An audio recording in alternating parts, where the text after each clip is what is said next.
You're back inside the Veritex Community Bank Studios with Del Olaleye. I mean, you're not actually in the studio, but if you watch ESPN Houston's YouTube channel, it's kind of like you are. No, not really? Okay. Kind of like you are. We hope that's the case if you're watching on YouTube. You cannot call us, unfortunately. We're still working on the phones, and really it's not that much about us. It's just phones happen to be on a power grid that went down. Until that stuff gets fixed, we are not a place you can call into. Glad we don't have any giveaways right now. But we will be out, at least I will be out along the rest of the lineup. We're going to be out at our annual, semi-occasional golf tournament. Now, there are no more available, there's no available room, so if you didn't sign up beforehand and you wanted to come out and play, that's unfortunate. But John, Lance, me, Gallant George, and the Killer Bees are going to be out at the occasional invitational. So it's a thing we do every year to raise money for charity. We appreciate everyone who signs up for it. So you're going to hear a lot of John talking about golf. If that isn't something you're used to, where have you been? But it'll be at a different level as he enjoys Highland Pines. It's weird that he talks about that place like that because he talks about it like he compliments it by saying, it's like you're in Georgia. Do I want to be in Georgia? And it's like the forest in Georgia, I guess he's talking about. Yeah, I was going to say, is he talking about Augusta? No, just it's like I guess. I don't Georgia. know. I don't know what he's talking about, but he always uses Georgia as a way to describe it. Is it Athens? Is it Atlanta? Do I get lemon pepper wings at the course? I don't think the golf clientele would be like, "Oh, you're telling me it's like Atlanta? Can't wait." Yeah, I don't think you use that as a sell. Wow. Me and Lou Williams hanging out. Wow. Will the Migos be there?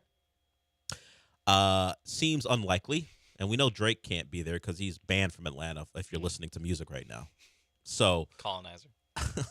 Can I say that? These are things I need answers to. I don't make the rules on that stuff. Probably Kendrick would have to let you know. But I don't like my chances. No, you should probably stay out of it. You and DJ Vlad just stay out of it, apparently. And Chet Hanks.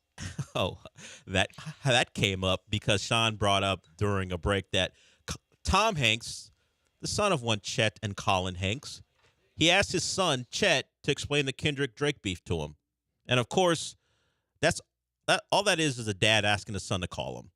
Hey, son, I haven't heard from you for a while. I'm going to give you this topic of conversation that you're interested in, so you'll call me. And Chet apparently just texted him.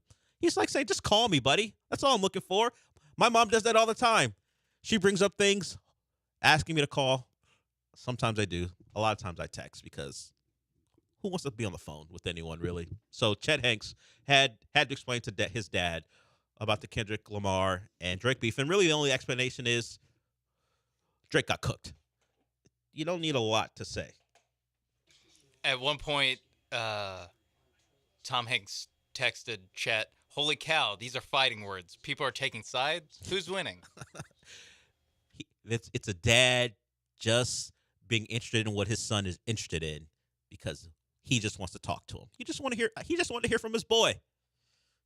Chet's doing whatever the hell he's doing out there. What could possibly be? What could Chet be busy with that he can't talk to Tom Hanks?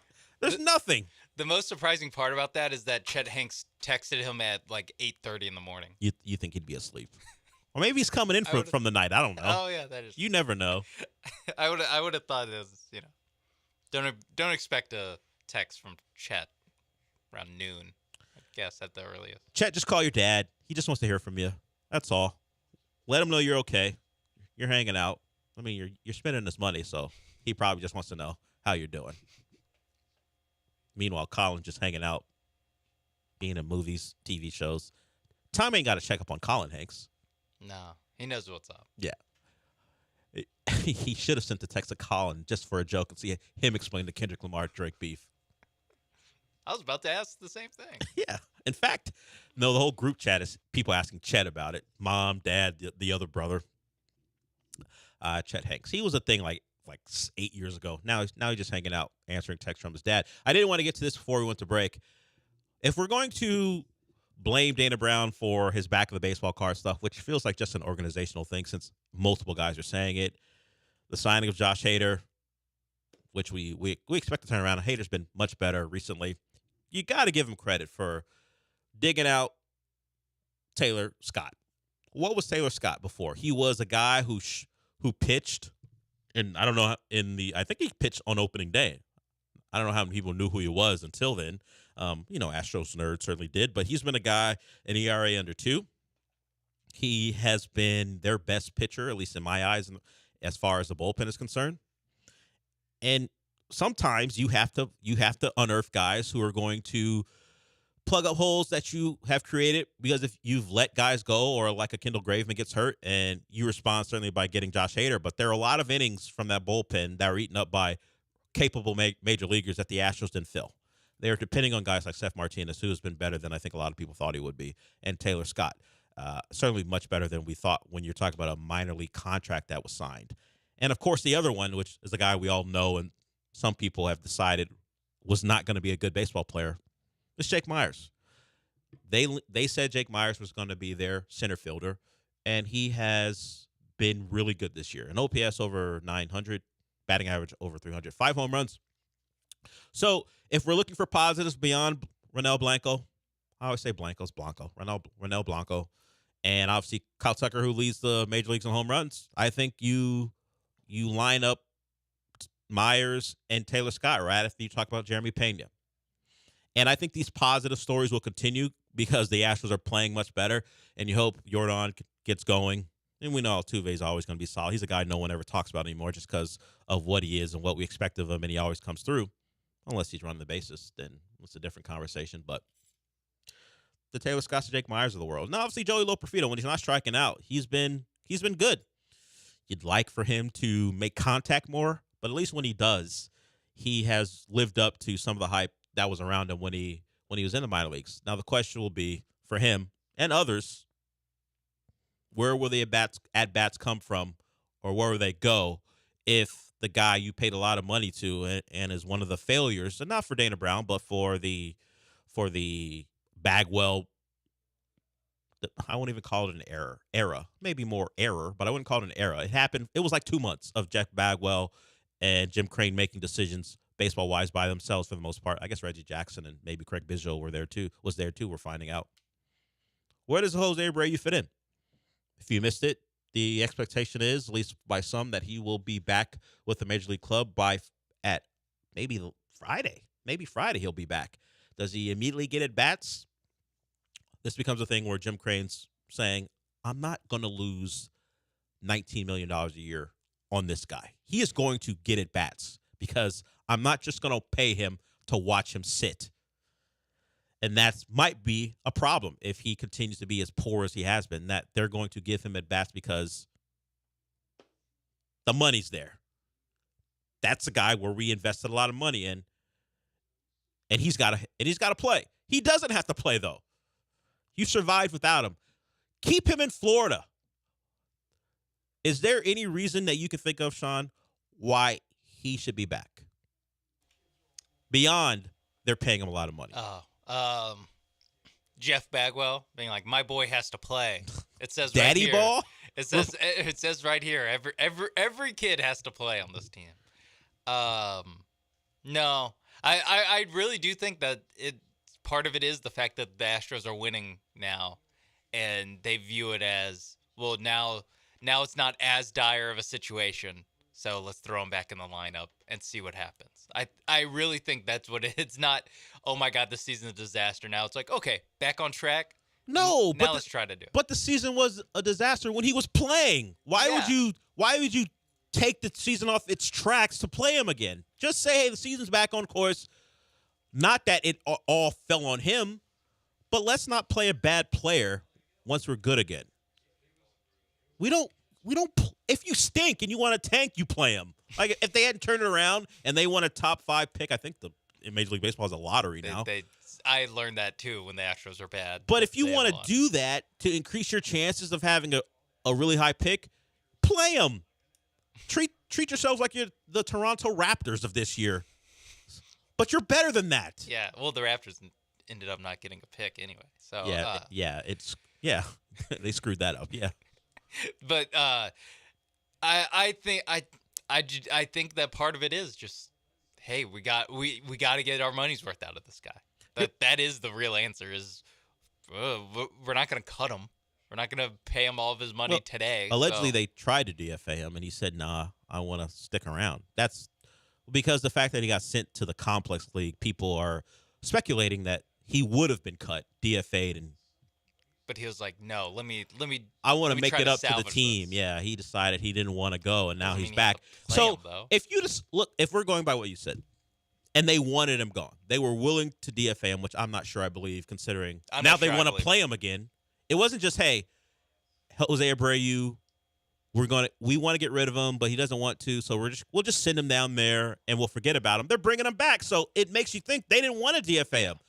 The option was, we're not going to send you down and put you in a minor league jersey and have you figured out. We're going to keep you away from prying eyes, send you down there, and see what you can fix, with the hope that he would fix it and come back. So the DFA stuff feels like nonsense to me at this point. But you can keep him in Florida. No one's missing him. I'm sure it's a great time down there. No pressure. Your day's done at 2. You can hang out. I don't know if he golfs, but whatever he wants to do, he can do. I don't think Astros Twitter would take it well if there's a picture of him and Jeff Bagwell at 3:30 in the afternoon golfing in Florida. I don't think people would take that well. You think they're going to take it well if he's striking out in the middle of the 3rd inning? No, they wouldn't. They would like take that it better if he was down there, hanging out with Jeff. I guess. Maybe call him up to either Sugar Land or Corpus to get him, sell some tickets. That's I knew. Sell some. I knew you. Pack the house. The minor league clubs love when the major leaguers. Hey, Jordan's going to be here. They put that in their promos. They're not putting the Jose Abreu is going to be here in the promo. Hey, it's the only time you can see a former MVP other than when Altuve gets hurt. It's the only time you can see a former MVP in Sugar Land. They've seen Justin Verlander pitch down there. You think Jose Abreu is going to be a draw? Cut it out. Maybe Corpus. Maybe they're a little more desperate. And to be fair to the Skeeters, Space Cowboys, disrespectful on my part, to the Space Cowboys, when the Astros go down there, who plays well? Verlander didn't pitch well, or Urquidy didn't pitch well. They're in for a terrible night when one of the Astros goes down there, at least to pitch. Jordan's been okay down there. I gotta see you stink. I don't want to see you be bad. Hey, I went to one of the games where Jordan was there. Yeah, guess what? So did I. I was pretty close to him. I could see him. I was down there. I think I was there for a Singleton game too. Whoa. He hit a home run. Whoa. Okay, stop bragging. I know. What a look at me. Hey, you know where I was? I was there when Singleton hit a home run against some team from, I don't know, Albuquerque, whoever the hell they play. It just feel like they always play Albuquerque. Yeah. It's just like a 9-game stand against Albuquerque. And every time someone is hitting well, you go, well, half their home runs have happened in Albuquerque, which apparently has a crazy high elevation. Isn't that what we heard about Loperfido? Yeah. Yeah, he's hit a lot of home runs, but half of them are in high altitude. And what does that really mean? Blah, blah, blah, so on and so forth. Well, it means at least when he makes contact, he can hit on the major league level. Just would like a little more of it. But he's been good, and really the Jose Abreu thing is about who it affects. Less so about Astro fans and how upset they are, but who on this roster is affected directly by giving at bats to a guy who's been bad. And you've been just fine without him. In fact, you've been better than just fine. You've been really good as a baseball team without him. But you know what? You've saved your season without him. You've created a thing where the season is now interesting as opposed to us counting down until OTAs and training camp for the Texans. Now we're actually interested in what you guys have to do or have going on. You've got good stories, and then you bring back the cooler. Hopefully not.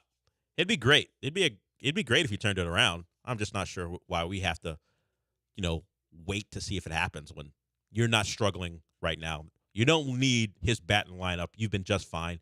But hey, maybe Friday, Jose Abreu is back with the big club, and the Astros can answer questions about why that is when it happens. We got a couple more segments to go here on the show. We'll continue to talk about the Astros, but also some news about college football that doesn't spell greatness for the ACC. In fact, it might be the end of the ACC at some point. We'll get to that in a little bit, too. We'll be back.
The Del Olaleye Show continues on ESPN 97.5 and 92.5. live from the Veritex Community Bank Studios. Here's your host, Del Olaleye. On our last show on Thursday, we weren't here on Friday because of weather-related issues affecting the station. Sean and I were discussing, really in the last segment, how we were going to plan our summers because there was a college football game that's going to come out, and we're thinking, you know what? That July 16th week, not a lot going on. The All-Star game is going on. Do we really want to be around for that? So we were having an open conversation about our vacation time. And apparently, Sean, if Josh Pate is to be believed, we're going to have to do some conference realignment again in our dynasties. We might want to get that out of the way early because according to him, the ACC isn't long for this world. Look, Josh Pate, if you don't know, is a college football podcaster. He does a show for YouTube. He works for CBS Sports. That's kind of the big brand that's on top. That's kind of like, how do I put this? He has a podcast with his name on it, but if we just go by who he works for, CBS is that company, and he's affiliated with them and their recruiting arm and their college football arm as far as 24/7 sports. But He comes on the John Lance Show, at least he did last year, weekly to discuss the ins and outs of college football from NIL to games to, well, conference realignment. And if he is to be believed, the ACC is just about dead. Here were his comments last week about the ACC and its future. The ACC is cooked. It just feels cooked. It feels like the stove's on. It feels like everything's in the pan, and you just got to slide it in at this point. And it's not a good feeling for those of us who really just wish we could leave well enough alone. There's a really good Tracy Lawrence song, When Daddy Was a Strong Man. Never got released on the radio, but that's one of the lines in there. I wish change would just leave well enough alone. Great song, by the way. If you're a country music fan, When Daddy Was a Strong Man. You know what? If you're just a fan of music in general, it's really good one. So no one wants to be there. They had their spring meetings down at Amelia Island. I've never gone to it. In fact, I don't think I've been to any of the spring meetings. I'm always doing other stuff that time of year. But the ACC had their spring meetings down there, and I thought good friend of the program, Ross Dellinger over at Yahoo Sports, put it very well. If you've not paid attention to this stuff at all, and you think to yourself, I don't really care, just tell me when they kick the ball off. I respect you. And I think this paragraph right here sums it up better than reading copious amounts of articles ever could. Listen to this. You don't even have to know anything about the situation to know this situation right here is not going to work. Quote, this is Ross Dellinger describing the ACC. Two of its most unruly children, FSU and Clemson, are causing disruption as they work to leave the family behind. A half dozen of their siblings wish they had the resources and wherewithal to join them. And then another group, clinging to their morals and missions, are content, nestled quietly in their beds, avoiding trouble at all costs, an angry fist raised towards their misbehaving brethren. That essentially is the future of the conference. Oh, just missed. Just missed. He tried to shoot a paper basketball and missed. I am generally not a traditionalist. I'm like, hey, it's new. Who cares? Let's see if it works. I realize college football is the one place where I would appreciate if they stopped screwing with my favorite sport. Things have changed to a point where sometimes there's nothing to fight, and the ACC is next in line. And it's funny because the ACC is a conference that's gone through realignment before. It's not like they're very traditional at this point. You've got all those Big East schools who were once competing against each other now in the ACC, from Virginia Tech to Boston College to Pittsburgh and Miami and others. And Syracuse. That was a conference, or at least it is a conference that has been filled with members from another conference. And now that conference is probably in the next year or two no more, at least in the way we look at it right now. He mentioned Florida State and Clemson, both involved with lawsuits. Some of the schools he mentioned or did not mention that will win out. North Carolina, who we think of as an ACC school, has thoughts about getting out. Miami as well. So I'm with Josh. Not that the ACC is in great condition, because they are far behind the Big Ten and the ACC and the SEC as far as money being brought in, revenue. But can you stop screwing with my sport? We've already got SMU and Stanford and Cal in the conference. And what a move for those schools. We're going to throw away everything we know about you three so you can join the ACC to survive. You're not even going to take a real share because you want to survive. And Clemson and Florida State are like, nah, we appreciate the efforts, but forget about it. In a year and a half, you're going to be looking for a new place to play, or you're going to be in a conference that doesn't resemble what you thought you were going to be in. So we are probably looking at a Big Two, and the SEC quietly would say, Big Two, just Big Me. It's just me.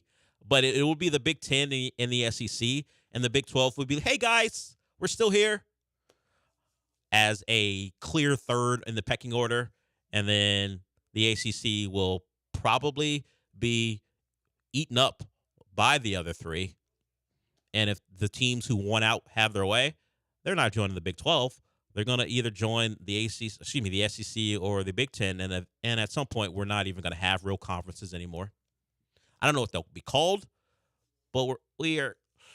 Let's see. Sometimes change is quick. Sometimes change is slow. What are we looking at, Sean? 5 years from not even conferences anymore. Just a. I think the SEC would love to maintain some ability to just call themselves the SEC because the brand is so strong. But what are we? 5 years away from just a league? I would put it at like 5 to 10. Yeah. Well, we're just talking. Just to get all the ducks in a row. Yeah. Well, we're talking about scheduling will be determined by certainly region, but we're not even talking about conferences anymore. And to be honest, if I'm being real, if we're going to do it, just let the non-football sports be their conferences again, and let football be whatever it wants to be. That always is the thing when people or when schools move for like basketball only or football only, or you never really see that as all, because that's all this is just football. It's football only. driven, all of it. And so when people bring up like, well, why does Arizona's women's volleyball team have to go to play UCF on a Tuesday night? It's like, that's a good point. They shouldn't. Yeah, Like, there's no point. There's no point in that. There's no value is being added by, or no one views any value add. It doesn't come into the calculations. Oh, you mean of making these moves, like what SMU's softball team. The adds Arizona to the women, ACC. the Arizona women don't feel like it's enriching to go to play UCF on a Thursday in Orlando. You don't think No. they feel that's very enriching? No, Arizona State water polo isn't thrilled about going and playing in Morgantown, West Virginia. Well, to be fair to them, who's thrilled about going to Morgantown no matter what you're doing? Yeah, or Manhattan, Kansas. Yes, one and the same, honestly. I don't know why these have to be all in moves with all these schools. Like, As much as we take our shots at Notre Dame for how they've operated, yeah, they can just be just football. be what Notre Dame is, football only. As far as their conference affiliations, Notre Dame is fine putting their non-football sports in the ACC. I mean, even that particular institution is doing something where they're sending teams from Indiana down to whether it be Tallahassee or Miami to play a game. But still, at least it isn't Cal doing it. So in the same conference. Where everyone has to do it. So Cal did it out of desperation, and Notre Dame did it out of, hey, we want to be independent, but we still need a conference for our other school, or at least our other sports. We are happy with the ACC deal, but no one else is. The ACC just about done, and we'll see how it shakes out. The SEC and the Big Ten will pick over the remains and take who they want, and then I don't know what their other schools will do. Maybe they'll become like the Big East is now, all basketball. Maybe. And then the other schools will find homes in different conferences because the ACC as a football conference doesn't seem very viable going forward. Yeah, it seems like the big split will come when the NCAA either goes away or when the Supreme Court's like, actually, you have to pay these people as salaried employees or private contractors or whatever. Like, the school directly pays the athletes instead of this NIL charade where you're just asking your fans to pay the athletes for you. Sure. That's probably going to be where you can create a conference where it's like all the teams that are ready to put on their big boy pants and pay these football players. We'll put you in a league that will be the by conference. yourself. Yes, and that's how you answer the what happens to or why is a school like Florida State or Miami, even though they're not like as football crazy powerhouse as a school. Yeah. Why are they in such a tough position, but a team like Northwestern is just safe, Yeah. as safe as you can be? And that's where that part I feel like will get sorted out with Northwestern, do you really want to play in the big leagues of having to pay guys to compete against Ohio State every year? Northwestern, who's going to spend this season playing on their on-campus facility that's not a stadium because they're building a new one on the skeleton of the old one. So they're going to play like 5 or 6 home games where they practice. Yeah. It's a nice football-only facility, but it's where they practice, and I guess they'll put up temporary stands, and they'll play some of their bigger games in different locations. So Northwestern, with all the money in the world, very secure in the Big Ten, you know what? Yeah, we're going to spend a year playing on campus, which is cool. But it's home crowds. Yeah, but we're going to play where we practice because you know what? We're Northwestern. Big deal. Yeah, Vandy's doing the same thing. Yeah. It's not as crazy. They can still at least play in their stadium, but their stadium's been like heavily reconstructed the last year or so. Yeah, I don't know who you guys root for out there, but just think of it this way. If you rooted for it's like I said, no, you're going to build temporary stands to get some people to watch, and I guess set it up so TV can actually broadcast the games. But Northwestern can walk from their classes for practically right onto the field to play if they wanted to, because that's where the games will be. Because, their football stadium is going under a rebuild, partly because of all that Big Ten money they got now. Northwestern is very serious, more than you think about football. They're putting a lot of money into the program because of their affiliation with the Big Ten. But for a year, they're going to be playing in a place that Texas high school teams would scoff at. It's nice, but it ain't big, which is, I'm just going to dance around that joke. We will come back. We got one more segment here on the show before we wrap it up, and Gallant and George follow us. We'll be back.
You're listening to the Del Olaleye Show on ESPN 97.5 and 92.5. live from the Veritex Community Bank Studios. Here's Del Olaleye. Final segment here. Be a quick one. Sean's experiencing something that Mike Malone experienced yesterday. You're in a spot where you don't really want to answer questions, and you've got noise in the other room, but you can hear it. If you missed it yesterday, Michael Malone, he is the head coach for the Denver Nuggets. They lose. They blew a 20-point lead to the Wolves in Game 7.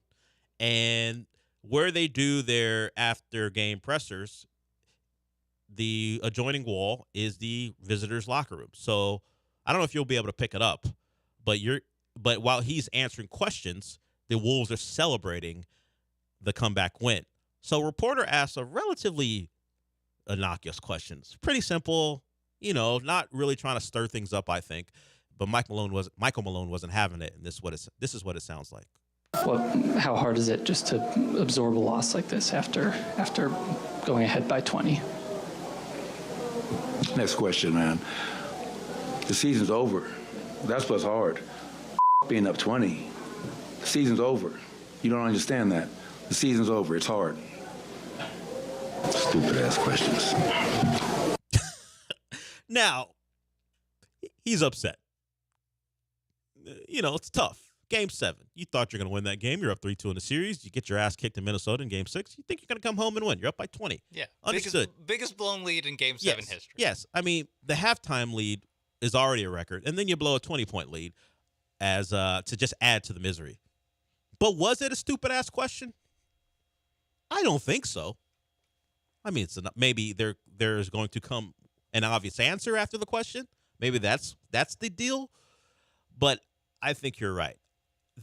The context. He's here. Listen to Nikhil Alexander Walker, J.D. McDaniels, Rudy Gobert, Cat. They're all celebrating in there. I'm sure someone is saying F the Nuggets, whatever. However you celebrate after you win.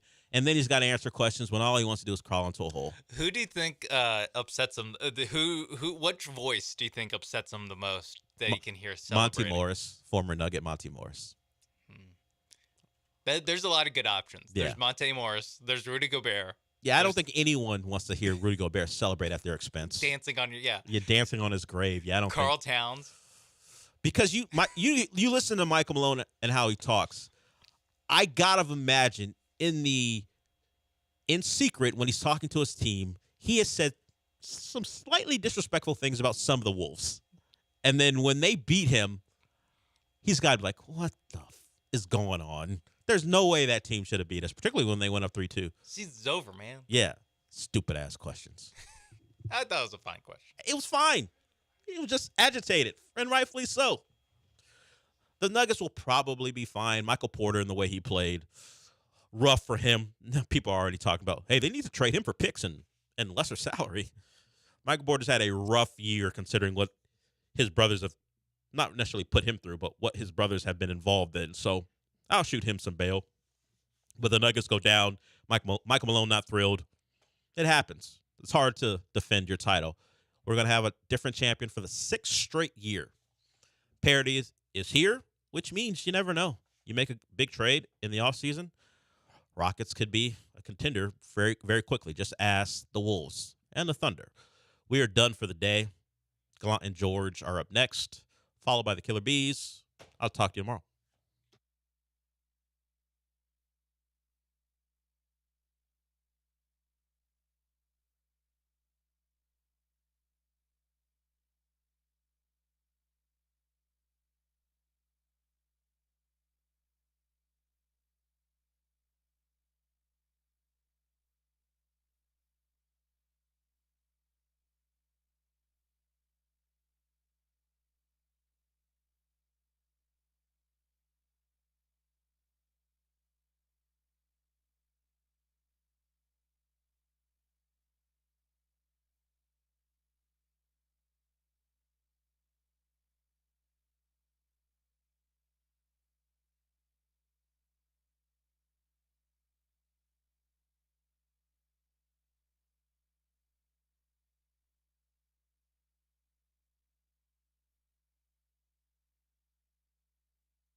change the shoes.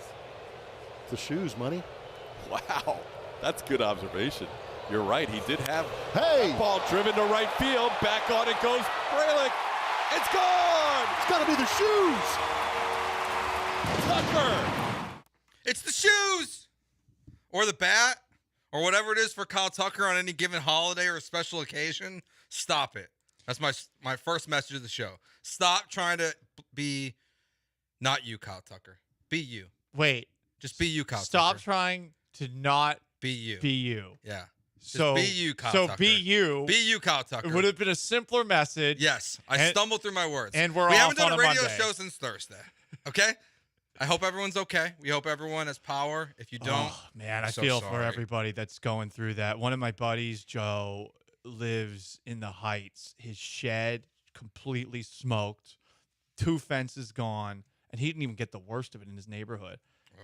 Drove over to some friend's house. They just closed on a house Thursday at 5 o'clock. So right before everything went down. Luckily, everything was good for them, but they had no power either. And driving on 11th in the Heights and just seeing the damage everywhere, I mean, I feel very fortunate. I had my power back late Friday night. If you're dealing with that, we hope that we provide an escape because, yeah, it's going to be a brutal week. Getting pretty hot out there. Yeah, that was tough, man. There's been a lot of weird storms that have happened in my 9 years of being here. So like I moved here in April of 19 or April of 15, and right after that's the Memorial Day flood, and then we got the Tax Day flood, with back-to-back years, and obviously Harvey happens the next year, and then but this one, it's like look, growing up in the Midwest, you know, I'm used to tornadoes. It's like Tornado Alley, where I grew up originally in the southern part of Illinois, down in Carbondale. So like I'm kind of used to storms that come out of nowhere. This storm was crazy. Like to see what it did downtown, the Wells Fargo building. That's why 92.5 is not on the air, because that's where our tower is at.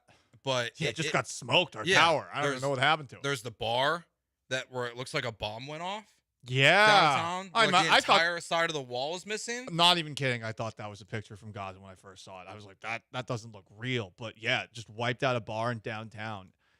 It was jarring. I remember getting 3 push notifications on my phone, thinking to myself, okay, 1 storm warning is one thing, but 3, okay. So I went in, I grabbed all my patio furniture, and I brought it inside, and no less than 2 minutes later, the wind, you could see it. It was insane. A tree that I did not know existed on my next door property just comes into view. I have no idea where it came from. It was about a 7 or 8 foot tree. And yeah, you go drive around the neighborhood. I saw multiple branches that had fallen on cars that were parallel parked on the side of the street. It was nuts, and it escalated. And to what you said, Joe, yeah, the weather here, it's just insane. Matt Lanza, I don't know how many people follow him. He is an energy industry meteorologist, and he is the editor of the iWall. So basically, he keeps tabs on weather in Houston. He does a great job.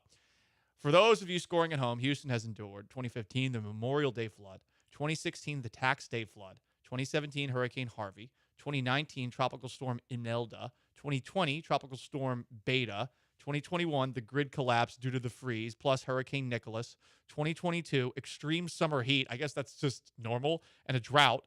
Last year, the hottest summer on record, and this year, something called a derecho, which I had never heard of before. Same. Thought it was a made-up word the first time I saw it. I did too. I was like, oh, okay, we're really trying to make a storm Latin, which is great, inclusion. But derecho is widespread, long-lived, straight-line windstorm that is associated with a fast-moving group of severe thunderstorms known as a mesoscale convective system that can cause hurricane-force winds, heavy rains, and flash floods. Oof. Yeah, not great. So obviously we were not in the air on Friday. So it's good to be back with you people. Very good. We missed you. And honestly, at least the Astros are getting some good things to talk about. The vibes are good. The Astros have won, 9 of their last 11. 9 of 11? They've won 2 out of 3 this weekend over Milwaukee. So the argument of they're just beating bad teams, kind of spit in the face of that a little bit this weekend. The leader in the NL Central, the Milwaukee Brewers, you beat them 2 out of 3 times. And overall, it was a pretty positive weekend, Paul. Really was.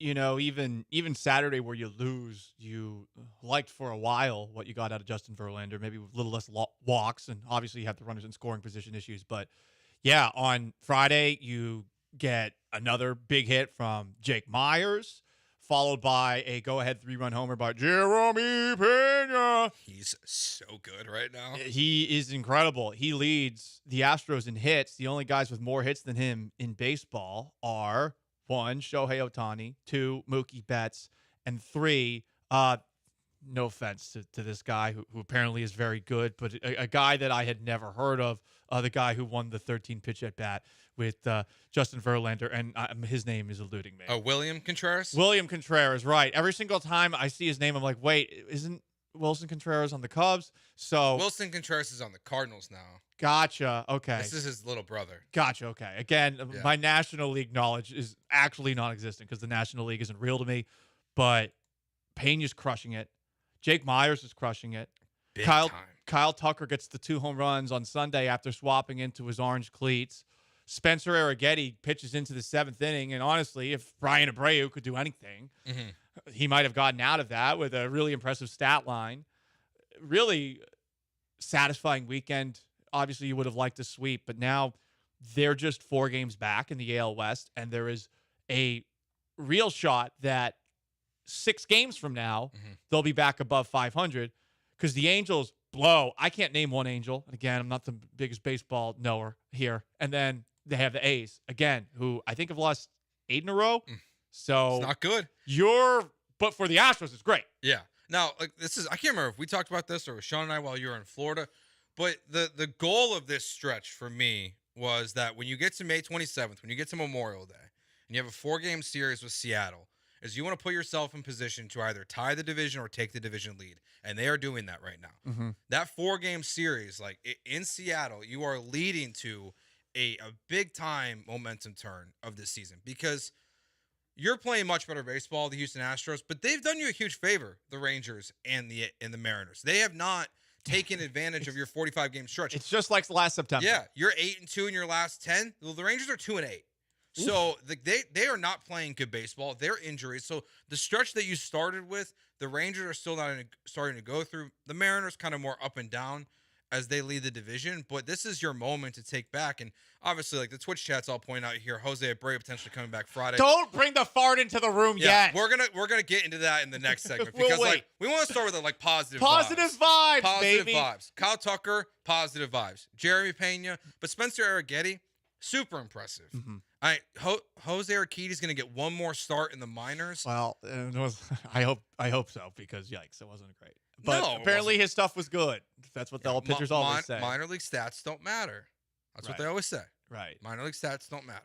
Chas McCormick also not doing well. Minor league stats. Well, see, I don't know if that rule applies to hitters in the way it does. These are negative vibes. Back to the positive vibes. Back to the positive. Adolis Garcia pooped his pants in the outfield. Not actually. It was metaphorical, but yeah, he tried to catch a ball and just completely bounced off his glove. It was like he was asleep walking into that one. Did you see the Acuna one that happened yesterday? No, I did not. Very similar.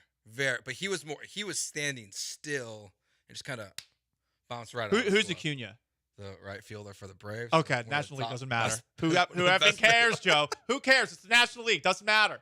We don't care about that league anymore. The Adolis Garcia one did make me laugh. Yeah. Though. That was an embarrassing play. But this was everything you needed from the Astros. There's a bunch of weird stuff going on that we're going to have to get throughout the show, like with Chas coming back and Abreu, and honestly just the fact that they're like 2 men down in the bullpen right now. You're bringing the vibes down. All right, bring it back up. Ryan Presley's ring finger is not going to bring us down. Brian Abreu's struggles are not going to bring us down. They're scoring enough runs, and it really does feel like this is the team that we all expected them to be. Big time. That's really what we're getting into, and it's about effing time, and luckily it is a long season, and luckily, as you mentioned, you're getting some help from the Rangers and the Mariners.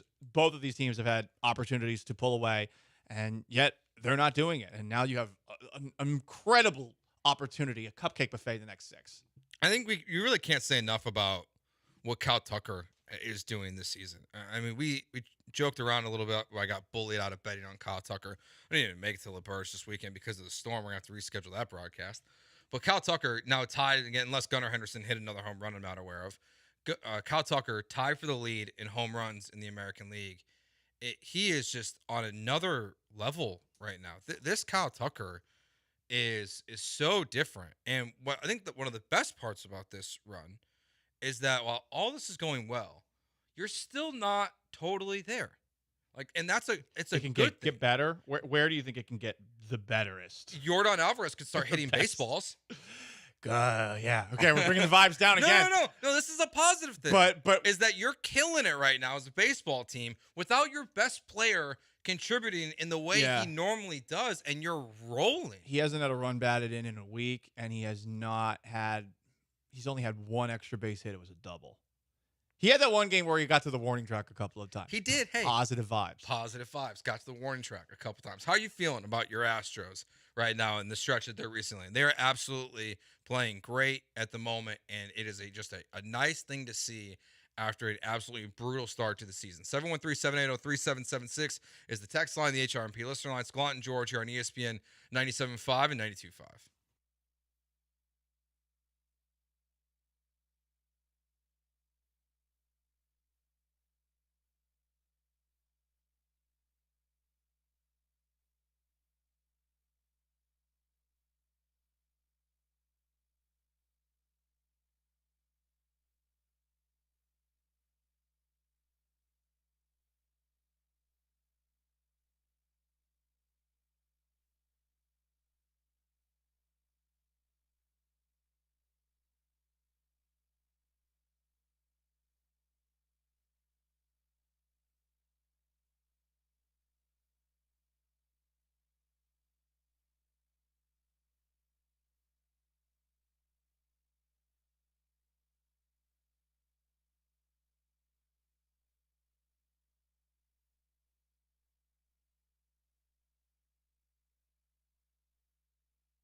It's Gallant and George on ESPN 97.5 and 92.5. Broadcasting live from the Veritex Community Bank Studios. Here's Paul Gallant and Joe George. From the 414 here, Paul says, relax. They beat the Rockies. I'm guessing that's supposed to say. The Tigers and A's in this streak. Brewers was a good win, but not impressed yet. Okay. I know what I'm supposed to do here. Because, and look, this is one texter. Thank you for your pin. I appreciate it. Shout out to you for listening. But to counter your point, this is the opposite of what everyone said early in the season. It's just a slow start. It's like, what is it supposed to be? Like, they're either when they're good, they're good. They're bad, they're bad. What if it's just Shania Twain texting in? That don't impress me much. So you beat the Rockies, and now you think you've got the touch. Now, don't get me wrong. Yeah, I think you're all right. But beat the Mariners and Rangers again in first place and back above 500 first.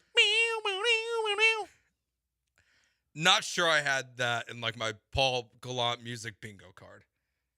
I didn't know Shania was like your speed. It don't impress her much. Shania should be everyone's speed. Okay. She's a strong, independent, and powerful woman. Well, I agree. Canadian legend. Sure. I know. One of the few Canadian imports that we like. Yeah. that we're good with.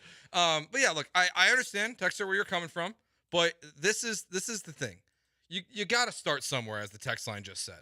Yeah. You got to beat someone. To turn your season around, you have to win games. This is like the same thing as the Texans. You have to beat the teams in front of you. That's all you can do. Yes, if they win all these games and they get swept by the Mariners starting May 27th, we'll feel bad again. But right now, everything about the Astros should feel good. And it's not just because they're beating bad teams. They're handling bad teams. They're playing great baseball. You're doing it without Blanco. You're doing it with a John Singleton, who's been like good at first base. Has not been great as like we thought he was going to be, at least for a small stretch. You're doing it without Presley. You're doing it with your bullpen still being shambles. Like everything about this team it's still on the up right now. Yeah, it's trending upwards. And you should be feeling better.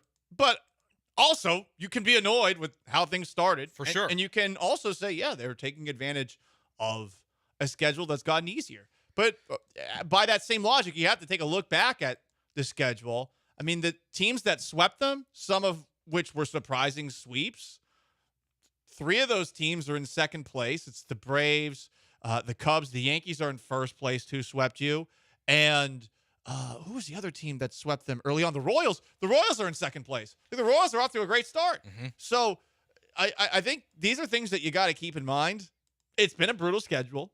That's not an excuse. They're better than this. But now that the schedule is getting a little bit easier for them, they're going to stack some W's. And the real question is going to be when they play against teams and those kind of measuring stick games. Seattle, what you talked about, the 4-game series there.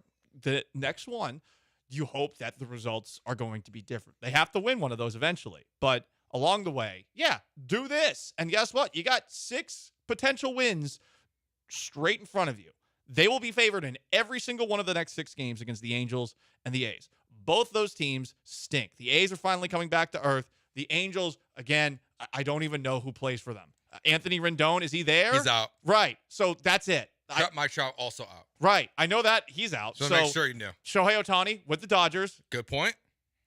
I don't know who's there. You should win the next 3 games. Absolutely. 10-0 every single one of the next 3 games. Is that too much to ask for? It might give up a run. It's definitely too much to ask for, but this is what I would like to see. I say Hunter Brown is pitching one of these games. There might be a 10-0 and then followed up by like a 2-1 win. You might have to deal with that. And then maybe like an 8-7. Hunter Brown brought his ERA down, guys, over the weekend. Love that. He brought it down. Now, he did allow 4 earned runs in 5 innings, but he brought his ERA down. It's baby steps. Baby steps. Put 1 foot in front of the other. Yeah, 1 foot right out of the rotation. That's what it should be going with. Wow. He's crawling his way to the bullpen. Yeah, just maybe run to the bullpen. Like as soon as Jose Urquidy's back, run away. But speaking of Jose's, they're gonna be back. Oh damn it! I was hoping we could just continue to push this down. Do you have more? You have more good vibes you want to discuss? No, first? I don't. No, Can we get in? Let's get in one more. James Cook was right, and Jake Myers is incredible. Right yeah, Myers is playing out of his pants. This is everything this is all the nonsense that this team between Dusty, Espada, Click, it felt like brought nonsense. Up James Click though.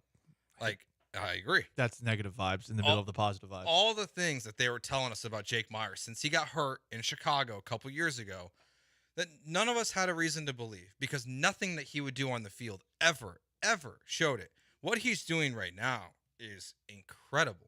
He is on a whole other level. And I don't know if it's super sustainable, this level of what he's at. But it feels like it can be close to it. I am 100% skeptical of it, but I will take it gladly because with Chas McCormick not here and Chas McCormick playing poorly, when he was here, you need the help. And what's been really interesting is that without some players that you were expecting to see a lot of this year, McCormick and obviously Jose Abreu, who I'm sure we're about to talk about, you have not seen any fall off in production. In fact, you have been getting more than you probably expected, not just from Myers, but Joey Loperfido. Yeah, between Myers, Loperfido, and John Singleton, they have been everything you could have asked for and more. And more. Like, Jose Abreu gave you nothing this season. And the fact that Dana Brown told Robert Ford yesterday, and that to me is where I've produced a million of those things. The thing about Robert is like when Dana Brown or James Click before, or it was Dusty Baker, were doing those interviews, that's where they're most honest. Like, more than when they do their regular flagship stuff, when they're talking to Robert Ford because they see him on a daily basis, they're with him all the time, they clearly have a trust there. And for Dana Brown to say that Jose Abreu could be back on Friday, there's no reason to believe he's lying. And why? Why? Like, what are we doing? It's the silent but deadly meat fart on top of the recent play. I have no idea why we went from on Thursday, when Joe Espada gave no timetable for Abreu's return, making it sound like, oh, he's going to be there for a while. How did we go from there on Thursday to yesterday, hinting that he'll be back on Friday against the A's? And why? It's not like he's gone up against any minor league pitching. He's been going up against West Palm Beach pitching. Have we been able to even watch this from a reporter's perspective? Well, no, because it doesn't matter what the reporters think. It doesn't matter what anyone thinks, except for one person. Who's that? Jeff Bagwell. Yeah. Jeff Bagwell is coming back. Oh, here we go. This guy, Francis Romero, a baseball reporter. It doesn't say he writes for anyone on his Twitter account, but Jose Abreu got a double yesterday against something called a Cade Cavalli. So he got a double. He got a double. Slugging percentage up. Great. Why? Why is he coming up? John Singleton has been fine. He's been good yesterday. He's been good enough. He's been better than Jose Abreu was. Yeah, because he's awful. Awful. And there's zero reason to bring him back right now. He's playing against nobodies. And all it is Jeff Bagwell is down there saying his swing looks better. He better be right. He better be right. Because honestly, like, Jim Crane should fire his ass. Like, no questions asked. If Jose Abreu comes back up here and starts being absolutely terrible again, if he's not ready and they bring him up and they force him into the lineup, it is the dumbest decision this organization could possibly make. It makes zero logical sense. If he's not good, it's a total joke. There's really, more than anything, no reason to rush him back either. I mean, if he needed to go to West Palm Beach, let him stay in West Palm Beach as long as he possibly can. Let him rest up. But there's no reason to bring him back because there's no injuries and there's no desperation. So maybe he has figured it out. For all we know, Jeff Bagwell, for what it's worth, was a Hall of Fame player.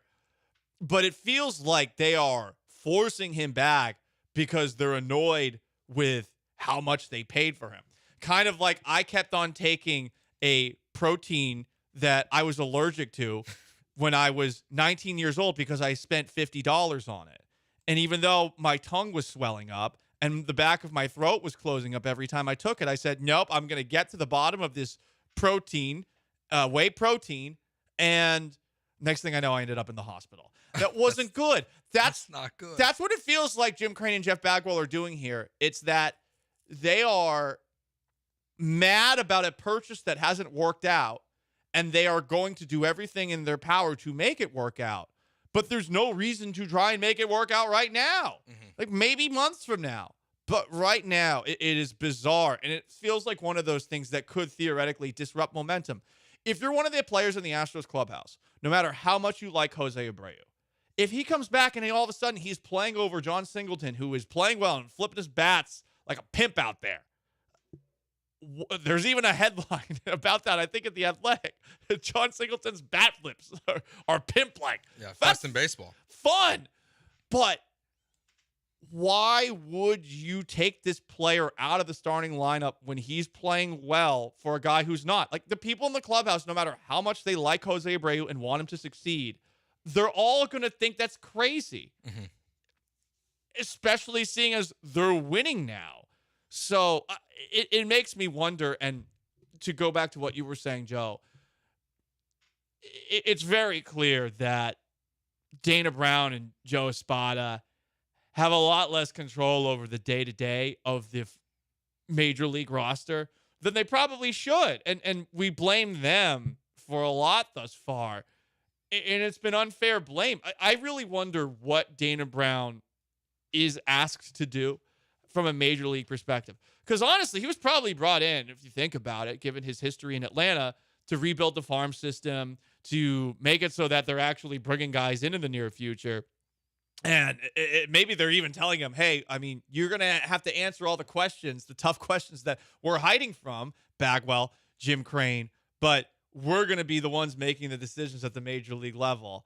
And that's crazy to me. Just like it feels like with Joe Espada, too. If on Thursday he does not have a timetable for Abreu returning, and now without having seen Abreu play, there's a possibility he's back on Friday against the A's.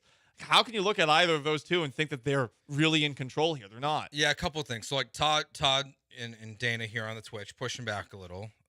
Dana says, I hope Abreu kills it when they bring him back. I also We all do. For the record, I hope that Abreu, who was the last month of the season, is who he was. Because if he is, then the Astros are going to be even better. And then Todd the Show just says, what if he comes back and is actually good? It's not impossible that he plays well. What if I won the lottery? Yeah, what if I grew 5 inches? Like, what if I was 6 feet tall? Like, that's what it feels like to me. I hope he does. I hope he comes back and he crushes it. But he's shown no evidence so far that he's going to turn around. And maybe it's because, we can't, like, there's no one there. He's playing against nobodies. All we have is the word of Jeff Bagwell. That's all Dana Brown has. That's all Joe Espada has. Dana Brown's not been in Florida, for the record. Like, no one has reported that Dana Brown has gone to West Palm Beach. So unless I missed it, to me, the only people who are going are Jeff Bagwell and whoever he wants. But it seems like it's all Baggy making this decision. I've been closer to Jose Abreu than Joe Espada and Dana Brown because I was in Florida last weekend. West Palm Beach, though, is about like a 3-hour drive. Text line here. One of the shows said because he's a vet, he needed to approve and agrees to go down. Does that mean he can also leave when he wants? Now, that's a good question. I don't know that. I don't know how that works. I don't either. Because it is optional that he went down to Florida. So I do wonder if there's an element of, hey, guys, I'm coming back. Right. I don't think that West Palm Beach is essentially a Astro CIA black site. Yeah. Like, where he's like in a room with nothing in it, sitting in a chair with a hood over his head. I think once you agree to go down to West Palm Beach, you give up your rights, not just as an MLB player, but as a U.S. citizen. They can then do whatever they want to. No, I don't know. Maybe that is. I mean, we did think that it was weird that they didn't just cut him and that he wanted to, work on some stuff and he didn't want to go out like this. He felt bad and he wanted to actually improve and not just take the money and go away. Maybe this is part of their agreement is, okay, we'll give you what it would have been like 2 weeks, 3 weeks. Well, we'll say no timetable, but we'll give you 3 weeks. We're playing the A's. That's when you can come back and get your feet wet. Yeah, when we're playing our best baseball of the season, that's when we'll bring back our worst player. How would he know that he's improved as well when he's not going up against major league pitching or even minor league pitching? Bat speed. How fast is he swinging that bat? Is Jeff Bagwell's just standing right in front of him holding a radar gun? I'm sure that radar gun is going to get accurate measurements. Yeah. For a quick, that's all they know. A quick twitch motion like that.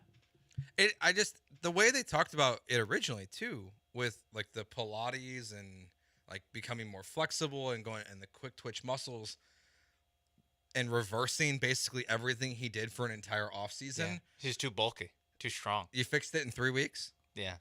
Like you got him that less bulky and more quick twitchy in 3 weeks. Yeah, I mean, that would go back to the. I don't know. That would go back to the possibility that he, as Sean said, has given up his rights as a U.S. citizen, and they're just starving him down there. I think when when it was announced that he was going down, it happened immediately after our show. I think on a Thursday. I remember. So Friday 3:05. Right after we get off Friday? The air. No, I'm saying this week when we get off the air, he'll come back. But I think the timetable we all had was like, I don't know, July maybe, if things don't go right. Like he would be a human tanking asset where it's like, well, if the season's lost in July, bring him back. Who cares? Maybe get a draft pick. and now it's the team is actually playing its best baseball. Oh, Andy's coming back way sooner than anyone would have thought. That it seems like there must have been some sort of handshake deal for this will only be X amount of days no matter what. I kind of agree. I would like for him to play a game or two. I was joking about playing in Sugarland to sell some tickets. Probably not to sell some tickets, but at least to like see him. They did say that he might play some games in the minors. It'll be whichever between Corpus Christi and Sugarland's at home. I would imagine that before Friday he could come up. But even then that'd be 4 games max. Yeah. Well, because he's playing in a game today. Obviously there's no minor league games on Mondays anymore, but Sugarland will be here taking on Round Rock the next 4 days. So maybe he'll play Tuesday, Wednesday, Thursday in Sugarland, and then he'll be back on Friday versus Oakland. We'll see. I don't love that. You don't love that? No. Do you love that? Neither of us love it. I No one loves it. I need a longer rehab assignment. I can't believe that there's even multiple people that anyone wants this. This should be universally met with a "What are you effing doing?" There is no reason to bring him back. Now, Singleton hasn't been awesome the last week or so, or I think like 2 weeks. He's kind of not fallen down to where he was before, but he's not hitting a home run every 2 games like he was for a while. Still probably giving you better than what you could expect from Jose Abreu. So I don't know. I don't know if it's a recent performance from Singleton thing. They think this is our in. This is how we make it happen. I don't know. All right. Jose Abreu is not the only return that's happening, it appears. Chas McCormick also sounds like he's on his way back for the Houston Astros. Why? So we have questions about that as well that we'll get into. But the vibes are good. The vibes are good. Immaculate. It's Gallant George on ESPN 97.5 and 92.5.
You're back with Gallant and George on ESPN 97.5 and 92.5. from the Veritex Community Bank Studios. Here's Paul and Joe. Capfish on the Twitch here, Paul, says, I feel like this Abreu combo is only referring to his offensive struggles, but he has been a liability on defense as well. I agree. It's not been the worst defense I've ever seen, but it's not been great. pretty bad. It's been pretty bad. Singleton is already better than him defensively. Yeah. So that's another part of this conversation is I don't know how much Abreu comes back and plays. I also don't feel like you're bringing him back on Friday to sit on the bench. Yeah, I'd be surprised by that. I would imagine he's going to play pretty significantly. I feel the same way. Now, Chaz, who is on his way back, that one I'm not so sure about. Because Joey Loperfido, he's probably going to get sent down. I don't like it. He's probably going to. If they do send him down, he should play first base every single game forever. And he should be learning and mastering first base at the minor league level. So that way, when Jose Abreu is awful again this season, they can bring up Loperfido. I don't know, though, man. He's fast, and he's I like a good him in the fielder. outfield, too. Right. I do. I feel like you'd be wasting his you'd be wasting his athleticism. I agree. I totally agree. But if Chaz is coming back, I would imagine that you're going to see primarily Chaz and Jake in the outfield.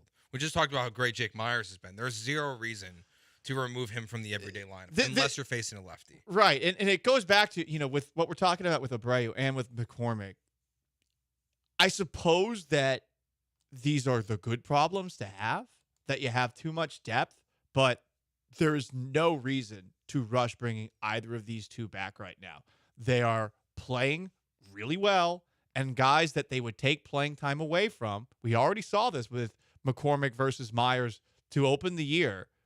Myers barely has had bats this season, and yet his OPS is getting closer and closer to 1,000 by the game. Why would you do something that would potentially risk further playing time from him when he's hitting the way that he's hitting? And I would think that Joe Espada wouldn't want that.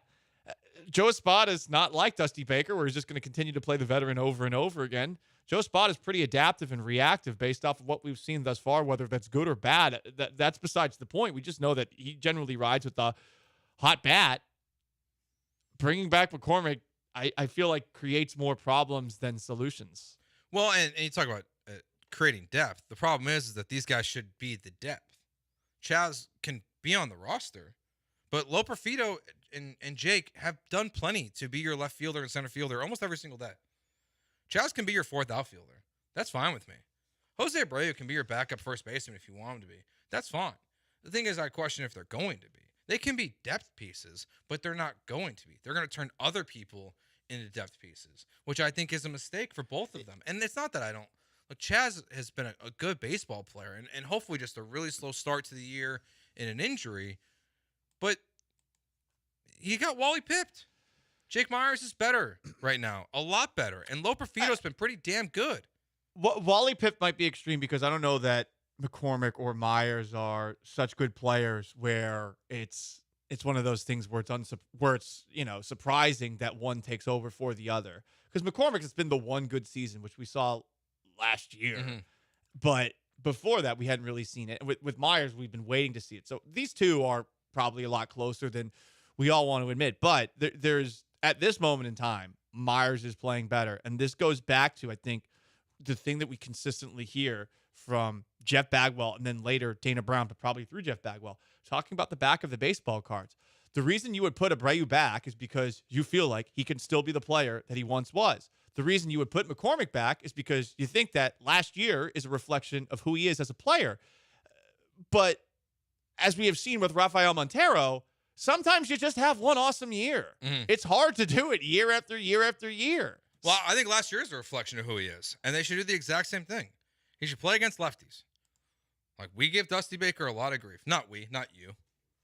A lot of people gave Dusty Baker a lot of grief over Chas McCormick's playing time. I'm one of them. I thought Dusty Baker was disrespectful to Chas McCormick last year when they opened the series in those stupid, awfully looking gold jerseys because they were gold and orange.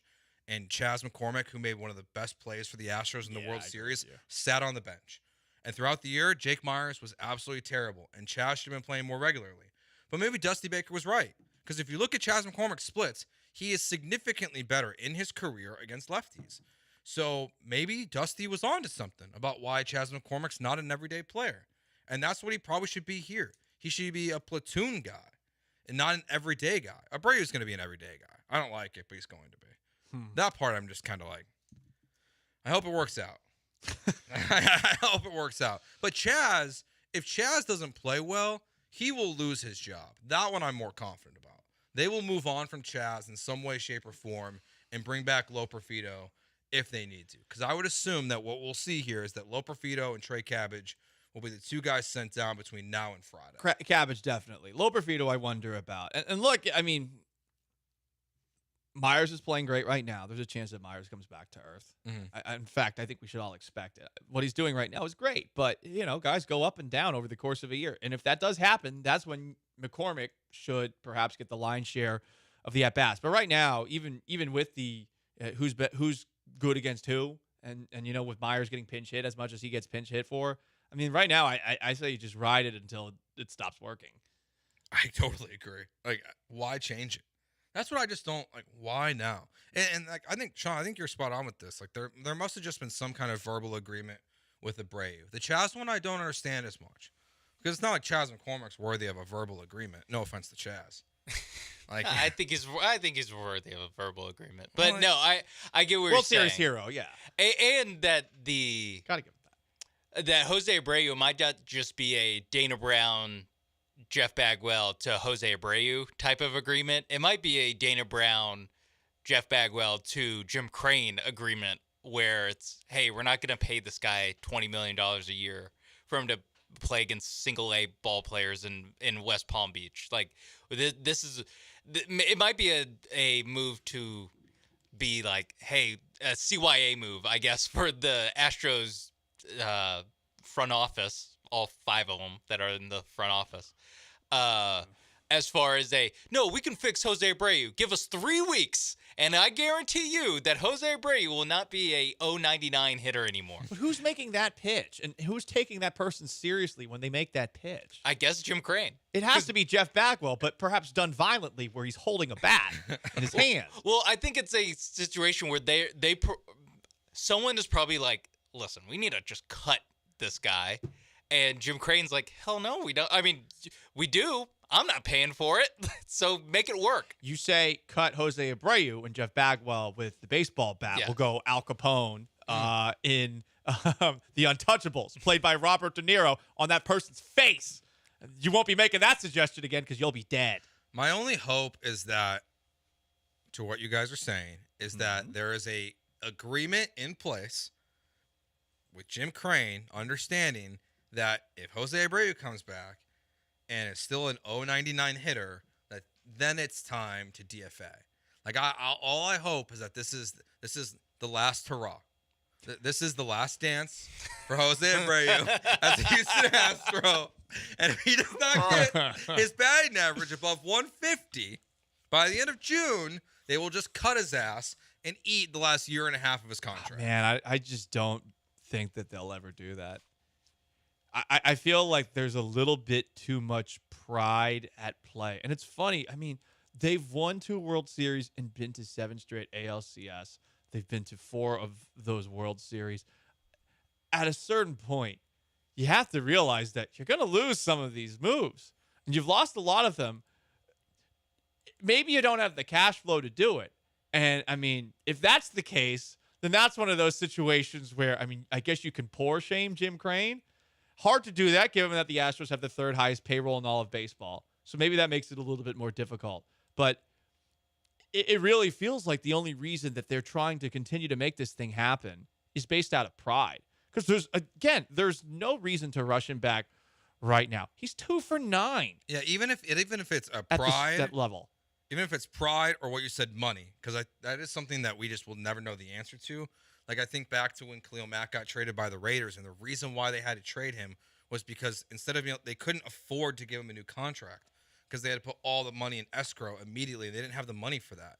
If Jim Crane literally doesn't have the funds at this moment, which it sounds crazy, okay, but there are a lot of owners who are like that in professional sports who don't have the money to eat whatever's left on this contract in one paycheck. Or he doesn't want to, too. Or he doesn't want to. Wait, it's a lot. It's 37, right? It would be basically half of 20 million and then 20 million.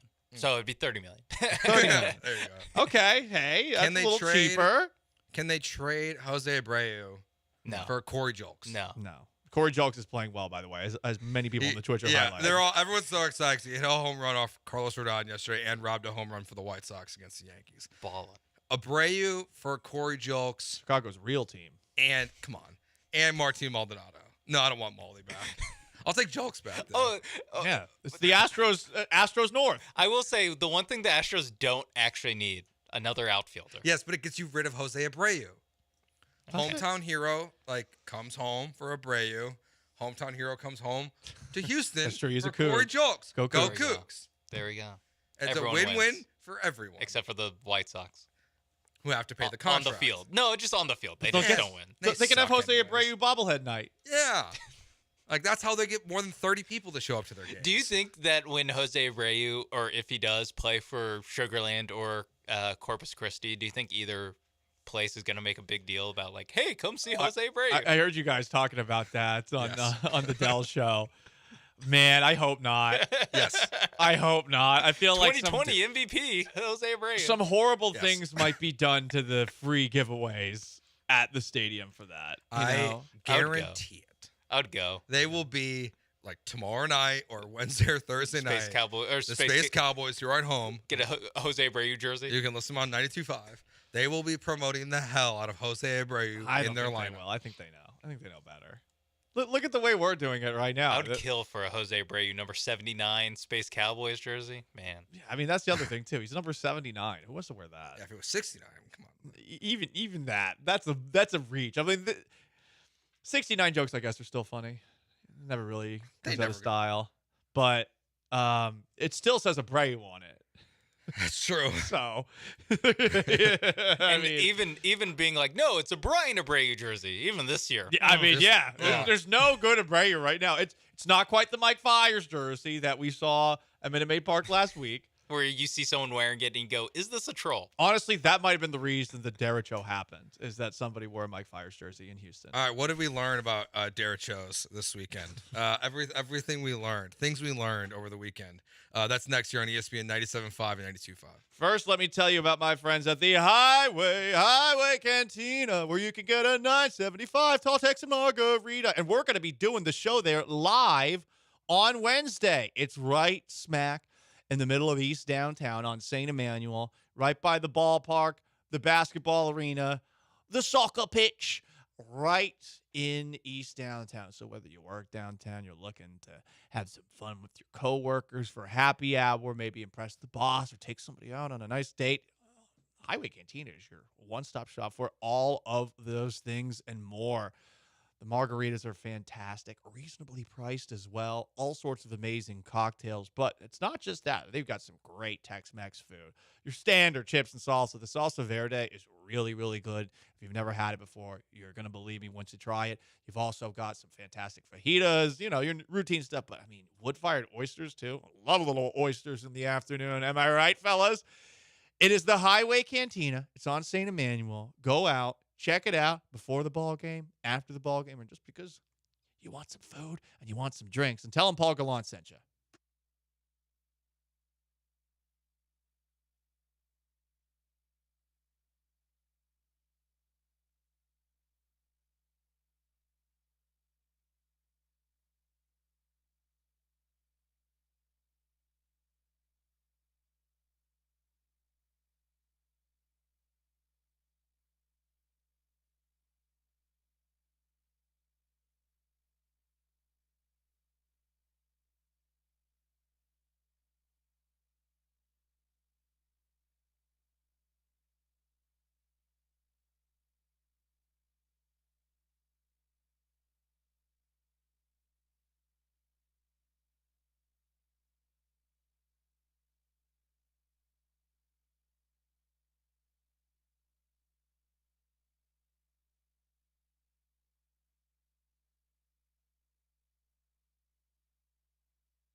Broadcasting live from the Veritex Community Bank Studios, it's Gallant and George. On ESPN 97.5 and 92.5. One more text here on this. Should we be making a bigger deal that Kessinger is basically unplayable? Trey Cabbage has come up and taken more at-bats than he has the whole year. Bringing up Abreu potentially makes 2 unplayable guys on the roster. The fact that Kessinger can't give a guy a day off is crazy to me. That is the argument to keeping Loperfido up if you're going to play him more. But if you're going to have a guy sit on your bench and never take at-bats, like just leave Greg Kessinger there, I guess. Honestly, I always forget he's on the roster. Yeah, that's sort of where I think that's was why at. he didn't come up is because he plays so little that, again, That's we why he all didn't just come up. forgot that he's on the team. Yeah. Over under at-bats this season. Let's take a guess. Right now? For Greg Kessinger. This is entirely too much great Kessinger 5? conversation. 5? What do you think, Paul? I'm not entertaining it. 6. Why are we talking about great Kessinger? Well, no, I'm guessing 6. Oh, he has 11 at-bats this season. whoa. I mean, he's on the roster. He doesn't play. It's stupid. 11 at bat. Yeah. So what'd you learn about the Storm this weekend, Paul? I learned that Storm conversation is more entertaining than great Kessinger talk. Derecho! That's what I learned. Derecho. Yeah, I never heard of this thing before. Los derecho. And once again, we hope everyone's doing okay. If you have power, you don't have power yet. I'm so sorry. Está muy mal, I think. I do Duolingo now. Yeah, my Spanish is pretty good. You're doing Duolingo? I do Duolingo. Yeah. Yeah? The owl yells at me to get on the app every single day. Is that one of the things that's replacing some of your bad habits? Right. I'm trying to do that instead of binge watching television Yeah. shows and playing video games and such. So yeah. How's it going so far? What else you got? You got a Spanish lesson ripped through the city. I did. Now Yeah. you know the word for tornado. Sí, lo derecho mal. Yeah, what a weekend it was. I've never seen anything like this. I mean, the fact that, like, what did we do on Friday? We watched Bar Rescue. Yeah, we did. watched, At work. Bar Rescue. We here. came in here because we were like, hey, well, maybe the signal will be back and the Yeah. internet will be back. No. Paul worked the hardest of anyone on Well, I got Friday mad. at the company. I felt so mad because there's nothing worse than being in a situation where you actually have no control. Yeah. And I thought to myself, you know what? I'm just going to organize our entire station. And we found some fun stuff. We found programs from probably every college football program from 2007 to 2009. Yep, that was weird. We should maybe give those away in like random trivia. Like, hey, you can win the Rutgers 2007 media guide. Tell us Look, one I thing know- about 08 Duke football. Like, I know there are a lot of prize pigs out there, as people call them. I don't think they're going to be ringing off the hook.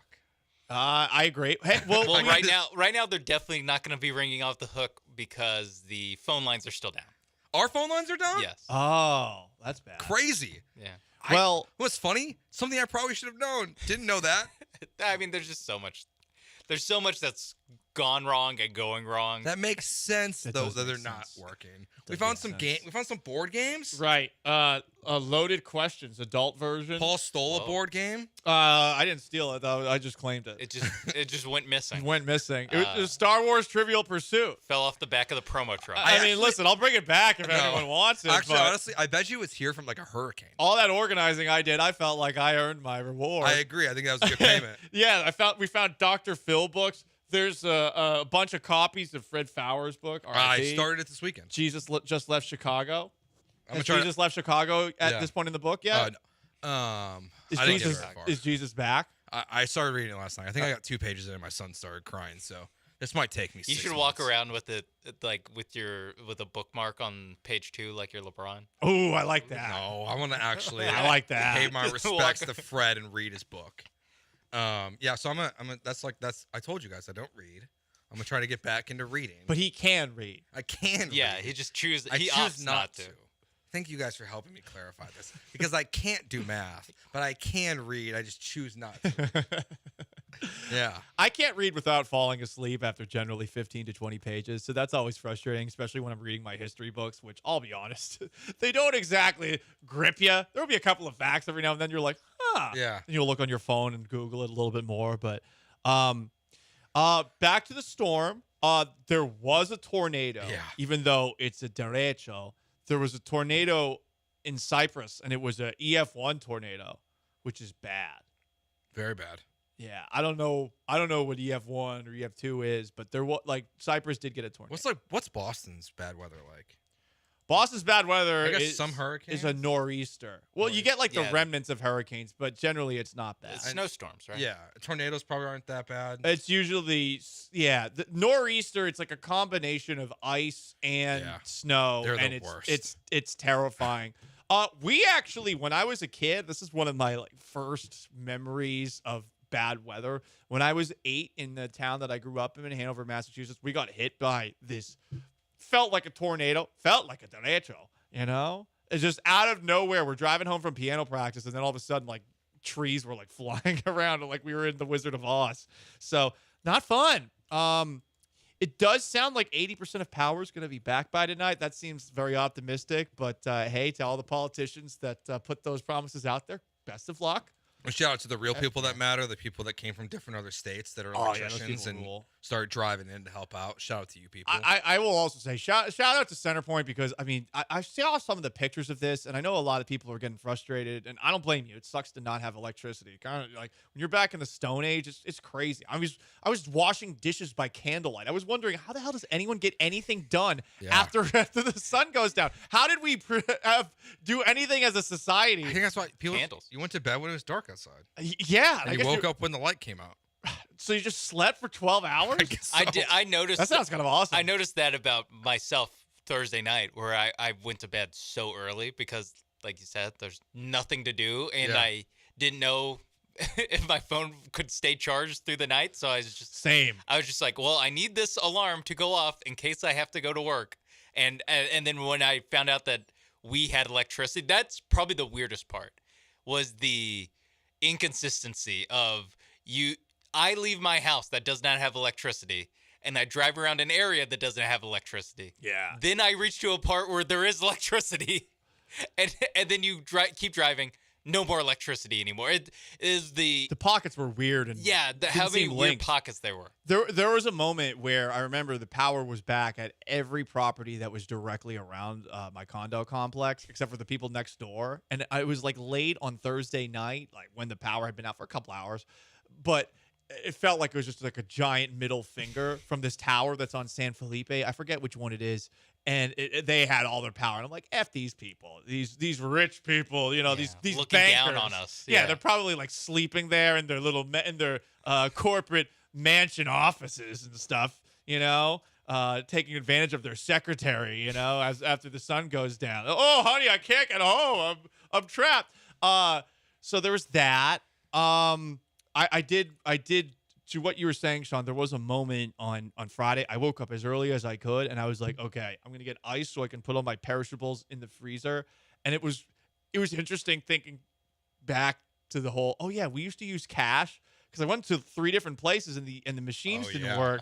So then I had to go to an ATM, and the ATM had no power. So I went to like 3 different places looking for an ATM. Finally, I just went to a grocery store and got cash back. They didn't have ice at the grocery store. And then I went back to the gas station to get ice paid with cash. And I was like, damn, that's tough. I didn't think about that. There's just a lot of stuff that you forget about that we were probably using every single day, maybe like 20 years ago. And now we've just gone so cashless. You're just totally screwed if you don't have any. Written a check. That's what you. That wouldn't work either, though. That wouldn't work either. No, they can do the swipe. There's like a machine they can do. Well, that's what I mean. It's a machine, though. No, it's like a handheld machine. Oh, gotcha. Okay. All right, when we get I know back, what you're talking about. The Athletic says the Texans have a 3.7% chance to go to the Super Bowl this year. Huh? Too low? Too high? That's next year on ESPN 97.5 and 92.5.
Gallant George here on ESPN 97.5 and 92.5. The Athletic put out some percentage chances for 2024 for the NFL.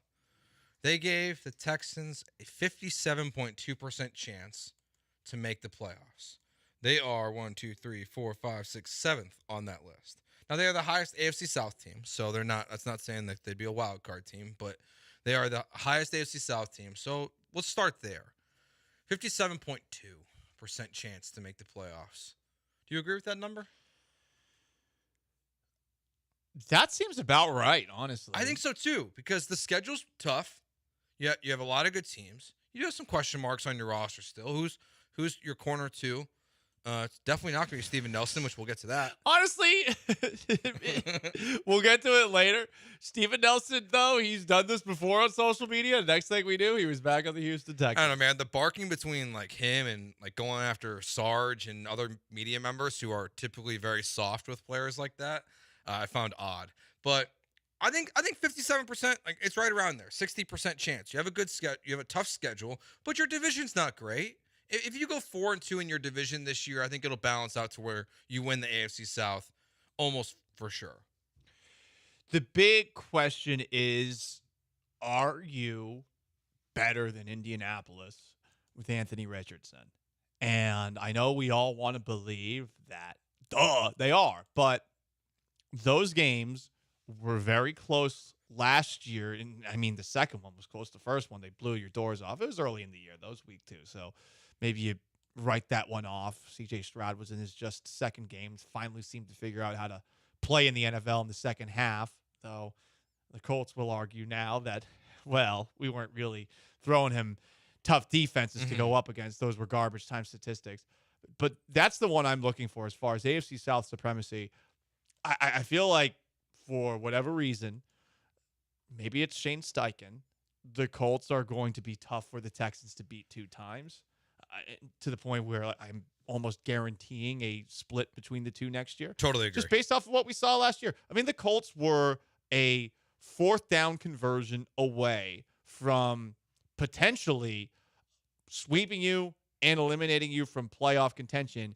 And really the only reason that play stopped because they had the first down was because the running back that they threw the ball to on 4th and short was their third string running back. Right. It wasn't Jonathan Taylor, who I guess was hurt, and it wasn't Zach Moss, who's now in Cincinnati. So it was weird. Yeah, I agree with you. Split this year, to me, is what makes the most logical sense, which, of course, means they'll either sweep them or get swept, since we both think a split is where we're headed. So they have the Chiefs in first, or the best percentage, then followed by the Ravens, followed by the Jets. Don't agree with that.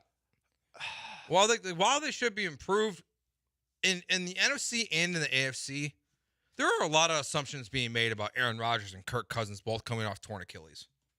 I'm just like, I have more questions, I think, than most people. Then it's Buffalo, Cincinnati, the Chargers, and Houston. But yeah, I agree with you. About 57% is where they have them, their percentage chance to make the playoffs this coming year, and I would agree with that. So I think for the Jets, they're helped by the fact that they are playing against the AFC East. But yeah, I mean, NFC West, it's not like the NFC West is the worst division. I feel like the Cardinals are trending up. The Rams are still competitive. 49ers best team in the NFC. Seahawks competitive. So yeah, it's bizarre that they have the Jets as being as up there because, to your point, I agree. I think we got to see what Aaron Rodgers is going to be. It's not like his last year in Green Bay was great either. No, and they have a disaster coach. They tried to replace their offensive coordinator without actually firing him. I can't remember if we talked about that story. Yeah, I know. It's something that got lost in the shuffle. Right. Nathaniel Hackett is still there. It makes no sense unless you're trying to appease Aaron Rodgers. Robert Saleh is still there. Doesn't strike me as a great head coach. They have talent. There's no denying that the Jets are really good on the defensive side of the football, but you still look at them with a bit of a side eye because of their history. Yeah. They're still the Jets. They're still in the midst of the longest playoff drought in the NFL, and I really just wonder about a guy coming off an Achilles injury, as you mentioned. It just feels like a guy who's generally been mobile and good at escaping the pocket and making throws on the run. That's a pretty big issue. And I mean, he was having issues before that Achilles injury happened, there were calf issues that were reported on from Jets offseason work. When you get to a certain point where all of a sudden it might leave you a different injury. But, I mean, Matt Schaub after the Liz Frank injury wasn't the Matt Schaub that he was before the Liz Frank injury, in my opinion. Yeah, so in this article, too, they say they have a surprise non-contenders category where they kind of do blurbs over all these teams. And they do say it's the Houston Texans based on this analytical projection that it gives them. This isn't an opinion. It says the Texans are what? Too low. Okay. It says so they're surprise non-contenders because it says they're a 3.7% chance to win the Super Bowl this year. That seems about right to me, though, I'll be honest.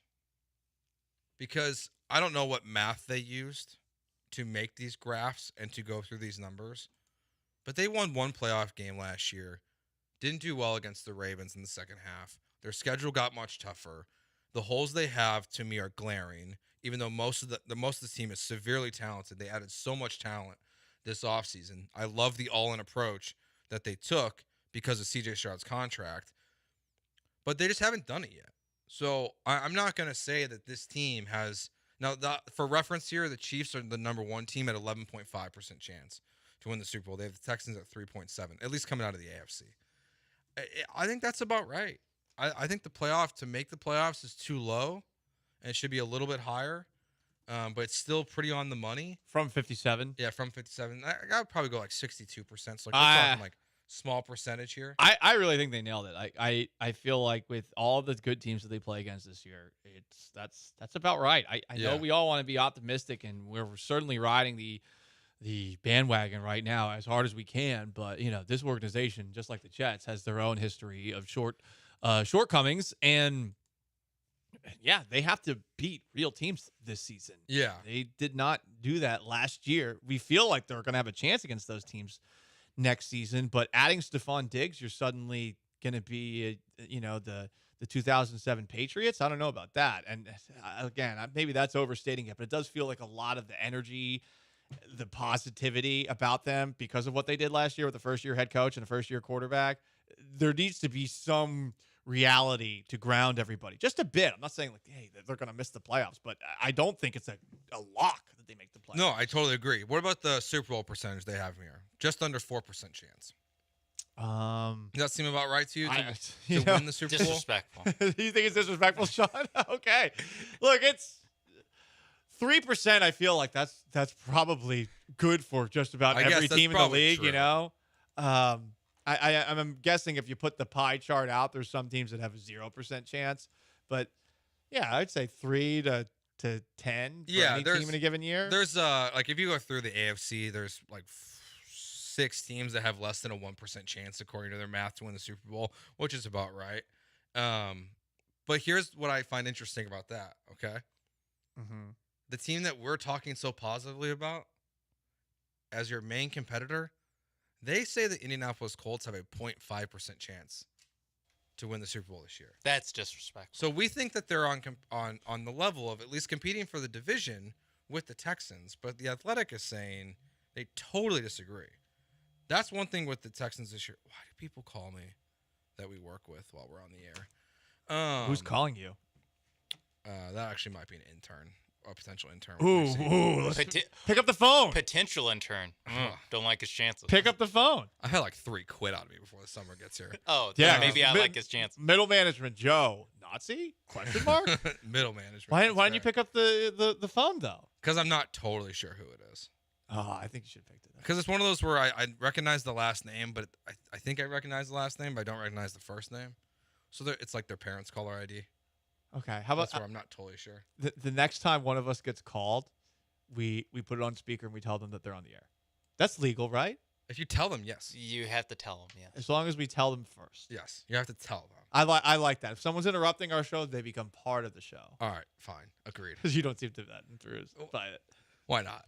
Let's see how it goes. Listen, I mean, the only way to change bad behavior, is to put someone in an uncomfortable situation. That's a good point. All right, when we get back, are you team Spencer Arrighetti, Team Hunter Brown. How do you want to see the rotation play out as Jose Urquidy is one start away from rejoining the rotation? That's next year on ESPN 97.5 and 92.5. Before we do that, I want to tell you about our friends at LaBerge Lake Charles. We're supposed to be out there this weekend, but everything that happened, we're going to have to reschedule our broadcast. So we'll be out there soon. And look, if you disagree with what we were just talking about with the odds for the Texans to win the Super Bowl, if you think they have a better chance than 3.7% chance, then bet on it. Go to LaBerge Lake Charles. 19 betting kiosks, TVs everywhere to watch the games that are going on. Good food there while you're in the sports book. Fun casino as well. All the kind of games you would want. Even inside the sports book, it's one of my favorite things they have. They have blackjack tables, roulette right there inside, so you can bet on a game, watch it, hang out, and then go play some blackjack while you're in there as well. LaBerge Lake Charles is the place for me. It should be the place for you. And when you do, make sure you download the Penn app, the Penn Play app. You can win up to $2,000 in Penn Play cash. Tell them Joe George sent you by.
This is Gallant and George on ESPN 97.5 and 92.5. Now back to Paul and Joe inside the Veritex Community Bank Studios. It's an intern from last fall asking for a job and not knowing when I'm on the air. So, Well, hey, what happened? Hey, I mean, you could have had him do an on-air job application. I'll talk to him after the show. No, I think we should have done that. Now he's out. Should have asked him about the Texans Super Bowl odds. You only get one shot, right? One opportunity. So he could have seized everything that he ever wanted in one moment. You're right. And middle management Joe turned him down. Said hell no. Did you call me a Nazi in the last segment? No, I said that you're like a Nazi. Okay. What's the difference? I still wouldn't love that. Well, listen. Some people they're just hard on their employees, and I mean, you're talking about the turnover. That's me, super tough Joe. Oh yeah. Oh yeah. I remember one time, Joe, he grabbed the megaphone to call one of the interns an idiot sandwich. And yeah. I stood by. I said nothing because I was scared. I'm kidding, by the way. Hey, Day1 Donna, welcome back. She just said her Xfinity was reconnected, so she's finally back on the internet. Hopefully everyone wasn't without power too long. You guys, what? You said Friday? Saturday? Yeah, I was Saturday. lucky. I got nice and shampooed on Friday, and I came back to power, and I was like, yes, this is amazing. I'm gonna go watch Kingdom of Heaven again, extended edition. I haven't watched that one yet. Very good. Really? The extended edition, I believe. Yeah. I watched the extended edition of 2 of the 3 Lord of the Rings this weekend. Oh, those are great. They are so good. I rewatch those once a year. Those are awesome. That's what I'm in the middle of right now. I do the same thing. The extended is much better than the original. Not to say that the original wasn't good. The original is great. But, I mean, there's some stuff missing, like, spoiler alert, Saruman dying. Yeah. Like he just kind of vanishes. Whoa. It's something I also do once a year. I watch all the Hobbits and Lord of the Rings in order once a year. The Hobbits, that is an interesting one. It's kind of my. I feel they like are bad, but they weren't great. I feel it's one of those things where if I'm gonna do it, I'm gonna go all the way. Yeah, and you're just in the mood for it. So I'm just gonna go all 6. Just find time. And I didn't know that was something you could find time for as a father. I'd spread it out. Okay. Well, we have a new routine at our household. Okay, so I put him to sleep. He goes to sleep for about 5 hours, and every single night he wakes up at 2:00 in the morning, or like between like 1:15 and 2 a.m. So, and ruins my sleep. So now I just don't sleep until he wakes up. So now I'm just like, I'm just gonna watch movies, let him wake up, put him back to sleep, and then that's when I go to bed. So now I have time for movies, and I'm not sleeping much. That's why I have large coffees. Okay. Yeah. Interesting. Yes, that's what a life hack. That's my life hack right now. You're still going to Starbucks, I see, though. Thought we were going to change that. I needed to go grocery shopping. I'm out of coffee. I did change it for like 4 days. Okay, for 4 days. I didn't buy enough coffee. So you got back to that amazing Starbucks coffee. I underestimated how much coffee I needed, so I made a shopping error. Gotcha. So Jose Urquidy's 1 start away from coming back to the Astros. How do you want to handle the rotation here, Paulie? Well, Hunter Brown, GTFO. Yeah, see you, dude. Go to the bullpen. Go to the minors. I don't care. I don't want to see Hunter Brown starting anymore. We'll see what they do with him. I think that's the natural step that they would make. But I also want Urquidy to be good to go. I feel like, unlike with Abreu and unlike with Chas McCormick, there's no one in Urquidy's way because of the Hunter Brown situation. And honestly, with Spencer Arrighetti pitching the way that he's been pitching, you feel pretty good about him. Mm-hmm. But I do wonder if it becomes Spencer Arrighetti and not Hunter Brown that ultimately gets pushed to the minors. Well, so I want Spencer Arrighetti to go back to the minors. You want him to go back? Okay. And so Blum and TK were talking about this yesterday. I thought it was interesting. And it's I'm just going to steal it from them. Do it. The point of sending Arrighetti back down to the minors is just to keep him stretched out in case when the next injury happens. Where Hunter Brown, I'd rather just move him to the bullpen, and so he doesn't have to be stretched out anymore. You can use him in any way you see fit out of the bullpen. He's your long guy in blowouts, whether it's good or bad.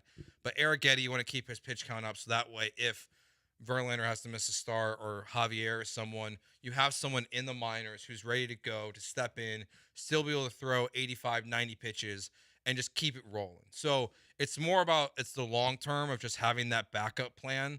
And I'd rather that backup plan be Spencer Arrighetti. So in a way, like I am choosing Arrighetti over Hunter Brown, and Hunter Brown's just going to the bullpen. The problem is, though, I mean, to go back to our conversation earlier, Arrighetti's pitching better. I mean, that was a great start that we saw from him, and unfortunately, Brian Abreu makes the stats look not so good. But the last 2 outings we've seen from Arrighetti, it feels like he's getting better. Where with Hunter Brown, it feels like he's holding it together by, I don't know, bubblegum, duct tape. Yeah. It's something you're just expecting a bad inning to happen at some point. You don't know when it's coming. And in the bullpen, okay, maybe he'd be better on that front, but I don't know. I look at these 2 right now, and are you so worried about burning one of your call downs with Hunter Brown that you can't send him down? No, I mean, you could send both of them down, honestly. I don't want to send both of them down, really. I don't know, because yet at least. Well, when you get Blanco back, which they're projecting, was it that could be the first game of the Seattle series? I think it is. That sounds right. They didn't say exactly when he would make his next start, but I think they said it could be Sunday or Monday. So you have Blanco back. So in theory, Urquidy is coming back right around the same time. And then you get into June, and you have a much more traditional schedule. You have more days off. You're not playing 29 out of 30 days. So I think they leave the 6-man rotation behind. So at that point, it's Verlander, it's Fromber, it's Javier, it's Blanco, it's Urquidy.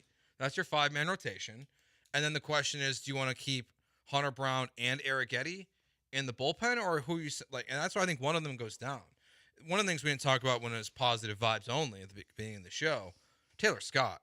This guy is just, he's been awesome for the Astros. Yeah, he's been really this year. good. Seth Martinez has been good.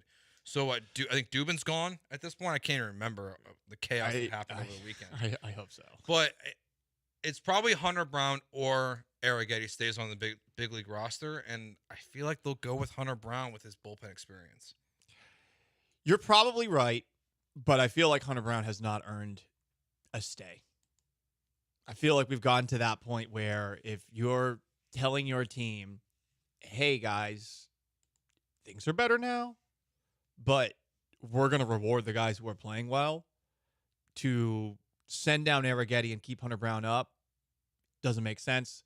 Just like calling up Jose Abreu. Yeah, see, that's doesn't what I make was sense. say. Like, they're not really doing that. Just like bringing Chas McCormick up in a rush doesn't really make sense, no matter what the back of the old baseball card is. And that just gets us back to, okay, well, who's really running the show? Well, Hunter Brown's back of his baseball card ain't good. No, it's not. So, And who's running the show at the major league level? Do Dana Brown and Joe Espada have much of a say in anything, or is this legitimately being done from the ivory tower with the owner, Jim Crane, and Jeff Bagwell, and the other associates, whether they are Reggie Jackson or Craig Biggio or whoever, of the Varsity Jacket Skull and Bones Society? They're definitely, Dana Brown's definitely not calling the shots. Now, I feel strongly know, today he's not. I don't know if his decision making would be that different. He's definitely not calling all the shots. Yeah. I think that's what makes it complicated, is that there seems to be some sort of delegation between where like with the Jose Abreu thing, where Dana Brown's not in West Palm Beach, Florida. Jeff Bagwell is. And therefore, or maybe not therefore, but now we're at a spot where Dana Brown is saying that Jose Abreu should be ready to come back to the majors on Friday. And so there's a lot of different eyes, a lot of different voices in the room here. And also, I feel like there might be two different silos here of operations where they want Dana Brown to focus more on the minors and to do with the Astros what he did with the Braves back in the day. Really, I feel more and more by the day that that's what Dana Brown was brought here to do. And it makes sense. But unfortunately, Dana Brown's side job is essentially being to be the actual GM.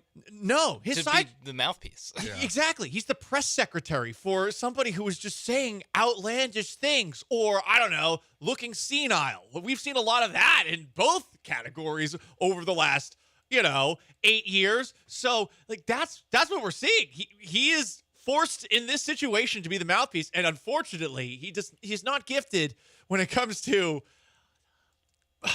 making it seem like everything's fine. He does it in a way where it's just tough to have a lot of confidence in him, and it's unfair to him because he's the one that's being put out there to answer questions about what the guys who are up top of him on the totem pole want. It reminds me of on Tuesday nights during the fall when they have the college football playoff selection, and then they have like one random member of the selection committee who has to, and they do it for the whole year, and they have to sit there and take these questions from Reese Davis and Greg McElroy, where they're like, why is North Carolina number 13 and not number 12? Why is Penn State number 9 and not 11?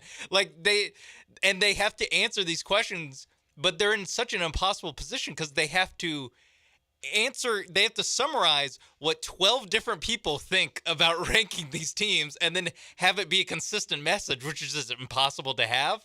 And that's what it feels like Dana Brown's going through, where there's what he thinks, there's what Espada thinks, there's what Bagwell, Biggio, Jackson, and Crane think. There's all these different people making things happen that have opinions on how this team should be run. But the only guy who talks on a regular basis, I guess other than Espada, but the second guy who is in theory higher ranking than Espada is Dana Brown, who has to say all these things at once without ever saying anything. Especially, and to continue this comparison, when also the reality is that this person speaking for the committee and for the Astros is also not telling the truth. The playoff committee person is never going to go up there and be like, yeah, dude, man, LSU, we're putting them in. Yeah. Texas is getting in because we like ratings and we like money. And no one wants to see Florida State's third-string quarterback in the playoff. But you're not going to say that publicly. Just like Dana Brown is never publicly going to say the only reason why Jose Abreu is on this roster is because Jim Crane's too cheap to cut him. Like, this is the reality, right? Like he's never going to actually say that unless he wants to get fired the next day. Would he get fired the next day for that? Oh yeah. Or is Jim Crane too cheap to fire him? Huh? How cheap is this guy? Dana Brown's probably not making enough money to that to be a concern. Yeah, $30 million buyout. I doubt it's that. Probably not making as much. He's as not. Jose Abreu. He's not Jimbo Fisher. But you guys like a $2 million buyout. That's Jose Abreu. Junior Bronco says says Jeff Bagwell is Littlefinger or Rasputin. Rasputin did it religiously and by being sort of cultist, and it's crazy that the SARS family were hook, line, and sinker for that guy.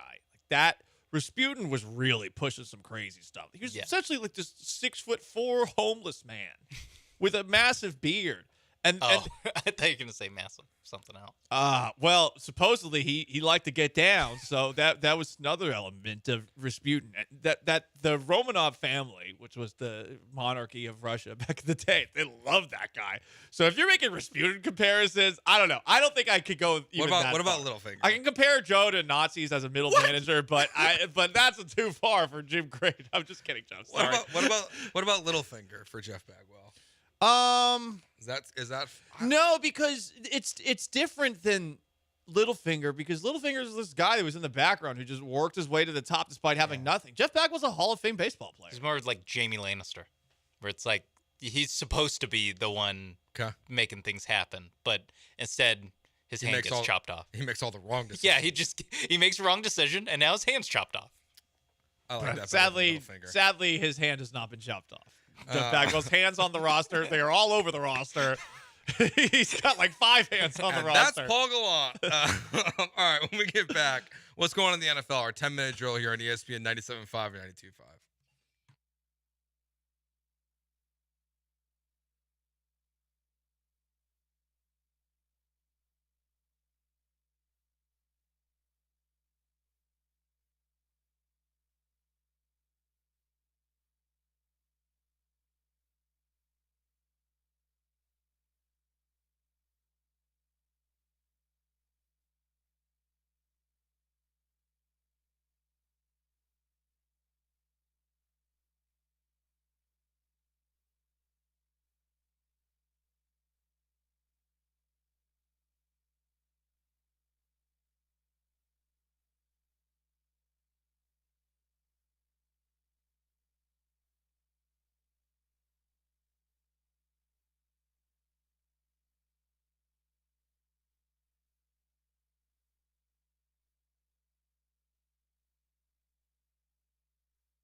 All right, time for the 10-minute drill here on ESPN 97.5 and 92.5. Dan Snyder, no longer in the NFL, but he's in some trouble again.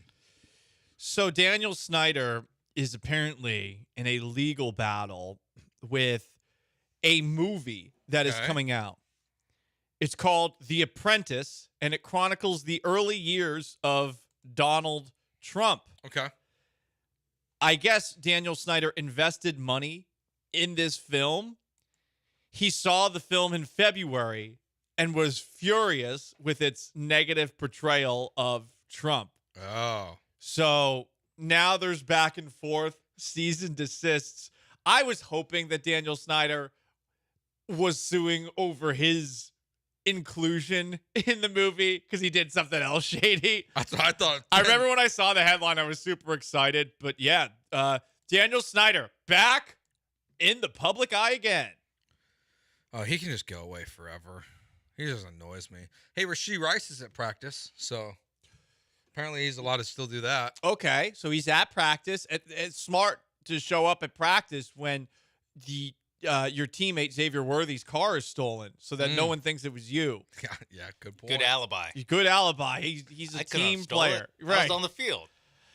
The sad thing is, I mean, I feel a little bit like an a-hole saying, I bet it was Rashee Rice. Wink, wink, nudge, nudge. But at the same time, with all the stuff that Rashee Rice has been doing, I feel like it's a fair joke. I feel like it's in play. Like, oh, might have been Rashee Rice. Yeah, I mean, it's kind of Fast and Furious cosplayer. It's kind of deserved. When you make those kind of decisions, like, you become the butt of the joke. You should try to learn from your decisions. Yeah. He's working on it. He's working on it. He's working on it. I want to get his lawyer. His lawyer's like, he's always been an upstanding member of the community. And then people did due diligence. Dude, like, naturally. It's like, no, you're kind of the worst. Do you think that he should get the Chiefsaholics lawyer, defense attorney who did all the rhyming? Oh, no, yeah, all the football puns. references. Yeah, a bunch of football puns where he's like, I forgot about that. Yeah, that guy ruled. He's on the 1 yard line of freedom. He'll do the Chiefsaholic documentary. I think it's gonna be like kind of funny to watch if it's done well. The true crime on Chiefsaholic.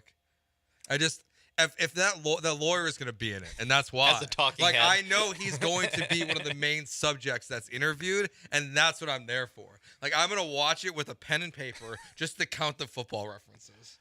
I feel like if they're going to add other people takes, that would make the documentary a little more entertaining. Somebody else who's been in a lot of legal trouble, but equally controversial, Jackson Mahomes. I feel like that would be a nice person to add in. Who's the best player in the Chiefs that makes it into the doc? Harrison Butker, who also has takes, and I would really love to see what he has to say. I think just bring on all the people with the take. He also has sold-out jerseys, Harrison Butker. Yeah, he's one of the most popular jerseys in the NFL right now. All the women's jerseys are sold out for Harrison Butker right now through Fanatics. Speaking of Fanatics, they're suing Marvin Harrison. Jr. For Junior, correct. Thank you. You don't want to sue Marvin Harrison Sr. Yeah. Don't know how that's honestly, even Junior. I wouldn't. So Marvin Harrison Jr. hasn't signed his NFLPA rookie deal yet, so you can't buy his jersey online. But apparently they had some kind of deal going back to college. So they're saying this is a breach of contract by not also signing this, and they're suing him. Seems like a bold decision to sue one of the young players, but I guess like you want to sell his jersey. That's the whole purpose of this. Yeah, I don't have a background in jersey law, but I would assume that this is probably pretty cut and dry where he did sign something and now he's backing out of it. Yeah. It's weird that he's backing out of it. I don't get it. Yeah, I don't know. I'm curious what his side of the story is because I'm sure there'll be. He's got to have somewhat of a good reason to not want to sign this stuff. How much of a percentage do players make individually for jersey sales of them too? That's what I was kind of wondering. I would imagine it's not much. Like it's not a percentage thing. No, I would imagine that money just goes straight to the NFL and is shared across all those teams. And here's the unfortunate thing for Marvin Harrison Jr. I mean, it's a Cardinals jersey. But like they're the Cardinals. In fantasy football culture, his jersey will sell better than I think you would expect.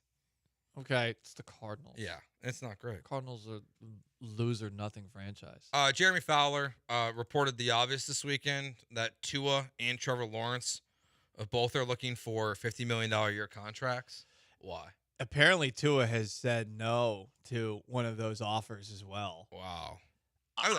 I'm stunned that he's even getting that offer. Now, Jared Goff just got that contract extension, and maybe we should be putting him in the same conversation as these two. Goff's at least made it to a Super Bowl. Yeah, I mean, Goff's gone to a Super Bowl and NFC Championship. Yeah. Like, what has Tua done? Taking jiu-jitsu classes?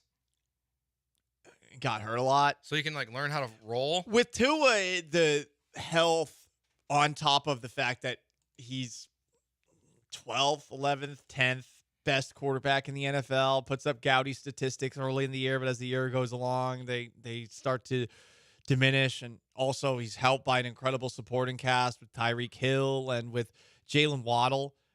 Feels like there's a lot working against him.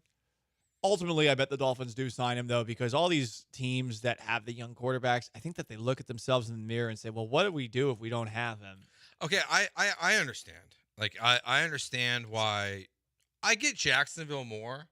There's still hope that Trevor Lawrence will be what he was. I think we're kind of running out of time. I don't get the Tua one. I don't either. I think everyone knows who Tua is now, which is not to say he's a bad quarterback, but do you want to marry yourself to Tua forever? Well, he's going to lose when it's cold. He has major concussions. He almost retired from football. Like, not every quarterback has to get the next contract. I know that's the way it operates, but at some point, that trend should stop, and it should stop with Tua specifically. I'd imagine it would be a situation where it's like the old, I think the Alex Smith had a contract like this. Yeah. Andy Dalton had a contract where, yes, it's this much guaranteed, but it's like, well, it's actually only mostly in the first 2 years. And then after that, it's kind of year by year. Do we want to keep this guy? Because I can see the Dolphins wanting to keep Tua for the next 2 years. But you have to sign him to a 5-year contract worth whatever $300 million.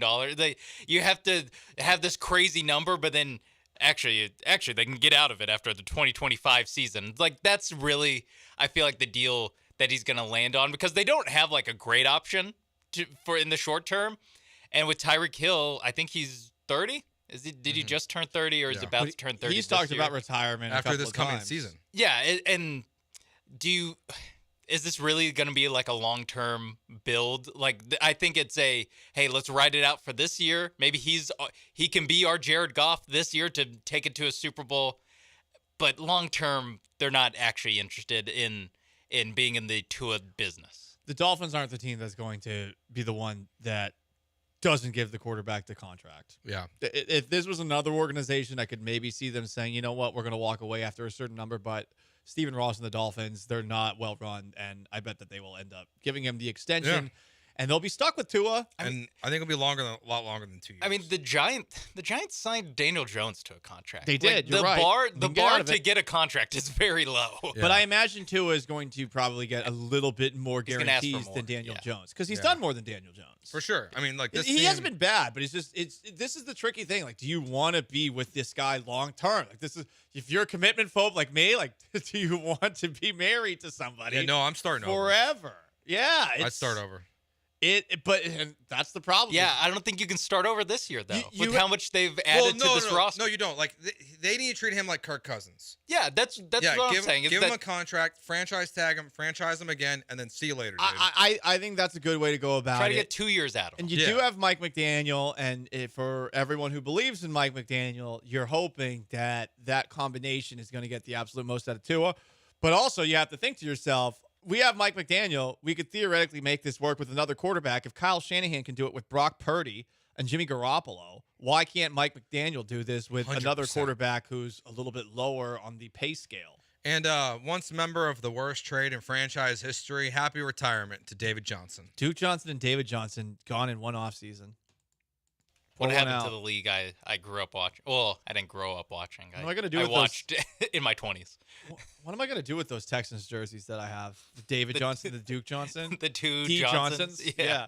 Oh, you missed another one too from 2024. Who? Which other former Texans running back retired in 2024? I thought it was Duke Johnson. And there's a third one. Rexy.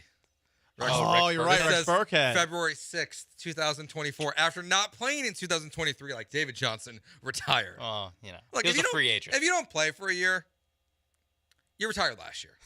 Okay. The game retired you. No one's paying you.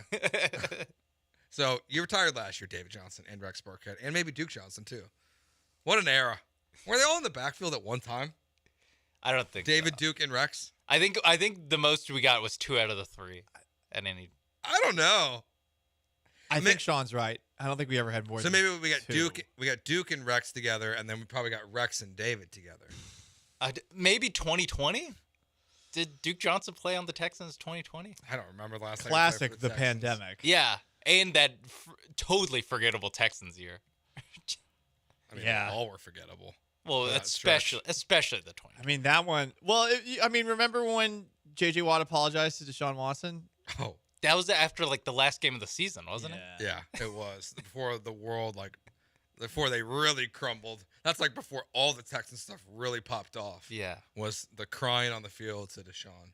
All right, when we get back, what's going on in the NBA? Plus, we got all rookie members or all rookie teams, and there's a member of the Rockets on it. That's next year on ESPN 97.5 and 92.5. First, let me tell you about my friends at MyBookie and MyBookie.ag. You can bet on anything, anytime, anywhere with MyBookie.ag. You could do a little gambling on cards, a little blackjack, a little poker, live dealers. They even got roulette. So if you want to get your casino on, you can do it from the comfort of your home without even wearing pants. But you can also bet on the sports. Maybe you're big into the NBA playoffs. It was a fun weekend in the NBA playoffs. That game on Saturday between Dallas and OKC. Wow, what a game that was. Maybe you watched yesterday and saw the Denver Nuggets eliminated after having a 20-point lead in game number 7. So you can bet on the NBA, but I mean, don't we want to ride the hot team in town, your beloved Houston Astros, who are now taking on the Los Angeles Angels of Anaheim, of California, of the United States of America, of North America, formerly of Pangea, of Earth, of the Milky Way galaxy.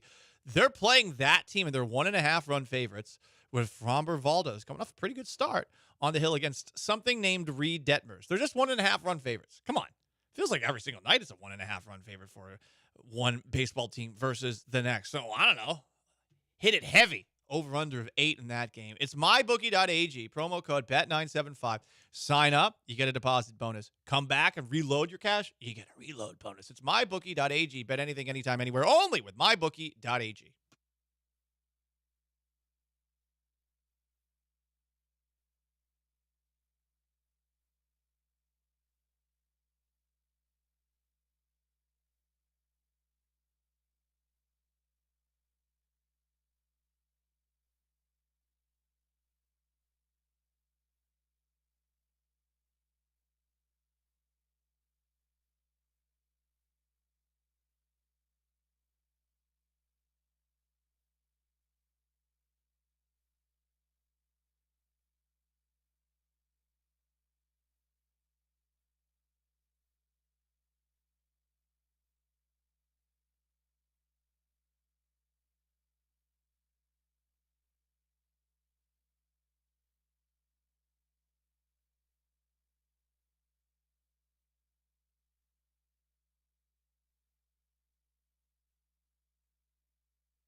The final 4 teams are set in the NBA playoffs. The Pacers will take on the Celtics starting tomorrow night, and the Mavericks and the Timberwolves will play in the Western Conference Finals.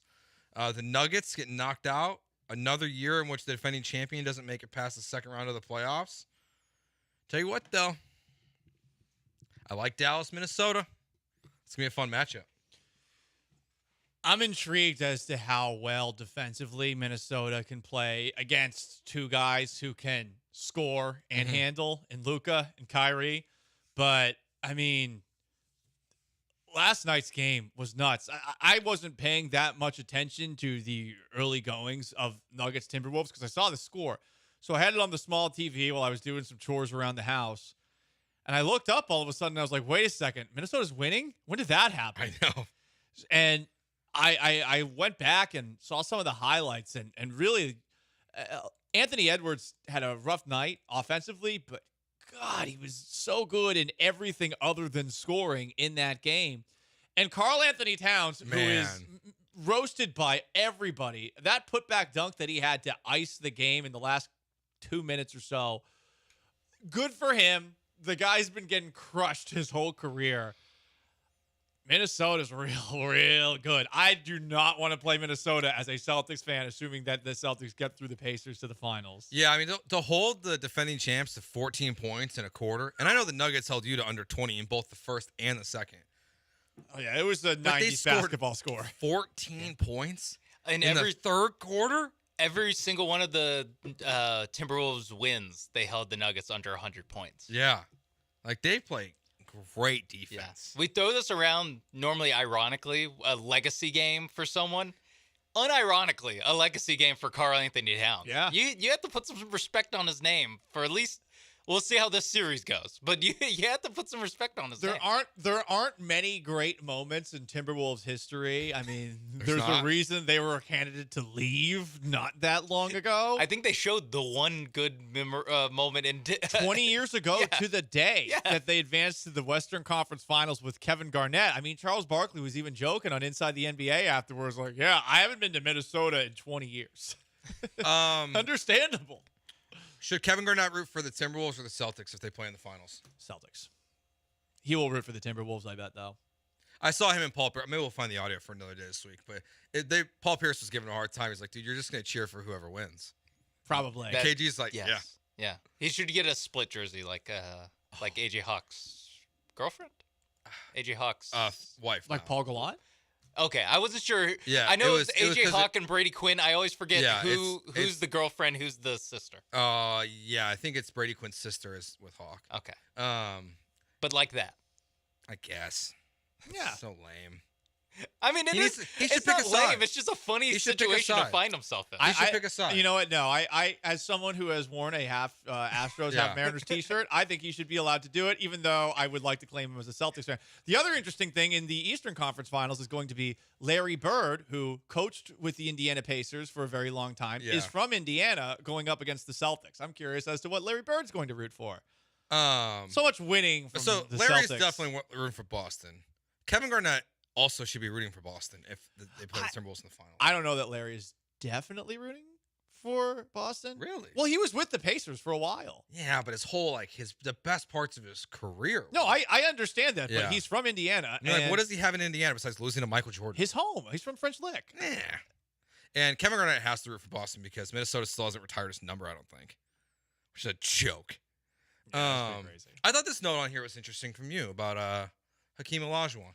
Yeah, I saw a couple of people tweeting about Hakeem Olajuwon after the Nuggets went down yesterday. Mm-hmm. And I think the point was for a lot of Rockets fans out there, there's a fist pump under the table because Jokic is not definitively the best big man ever. Mm-hmm. And I think there's a lot of deep appreciation for Hakeem Olajuwon here that maybe isn't shared everywhere as far as NBA fan bases go.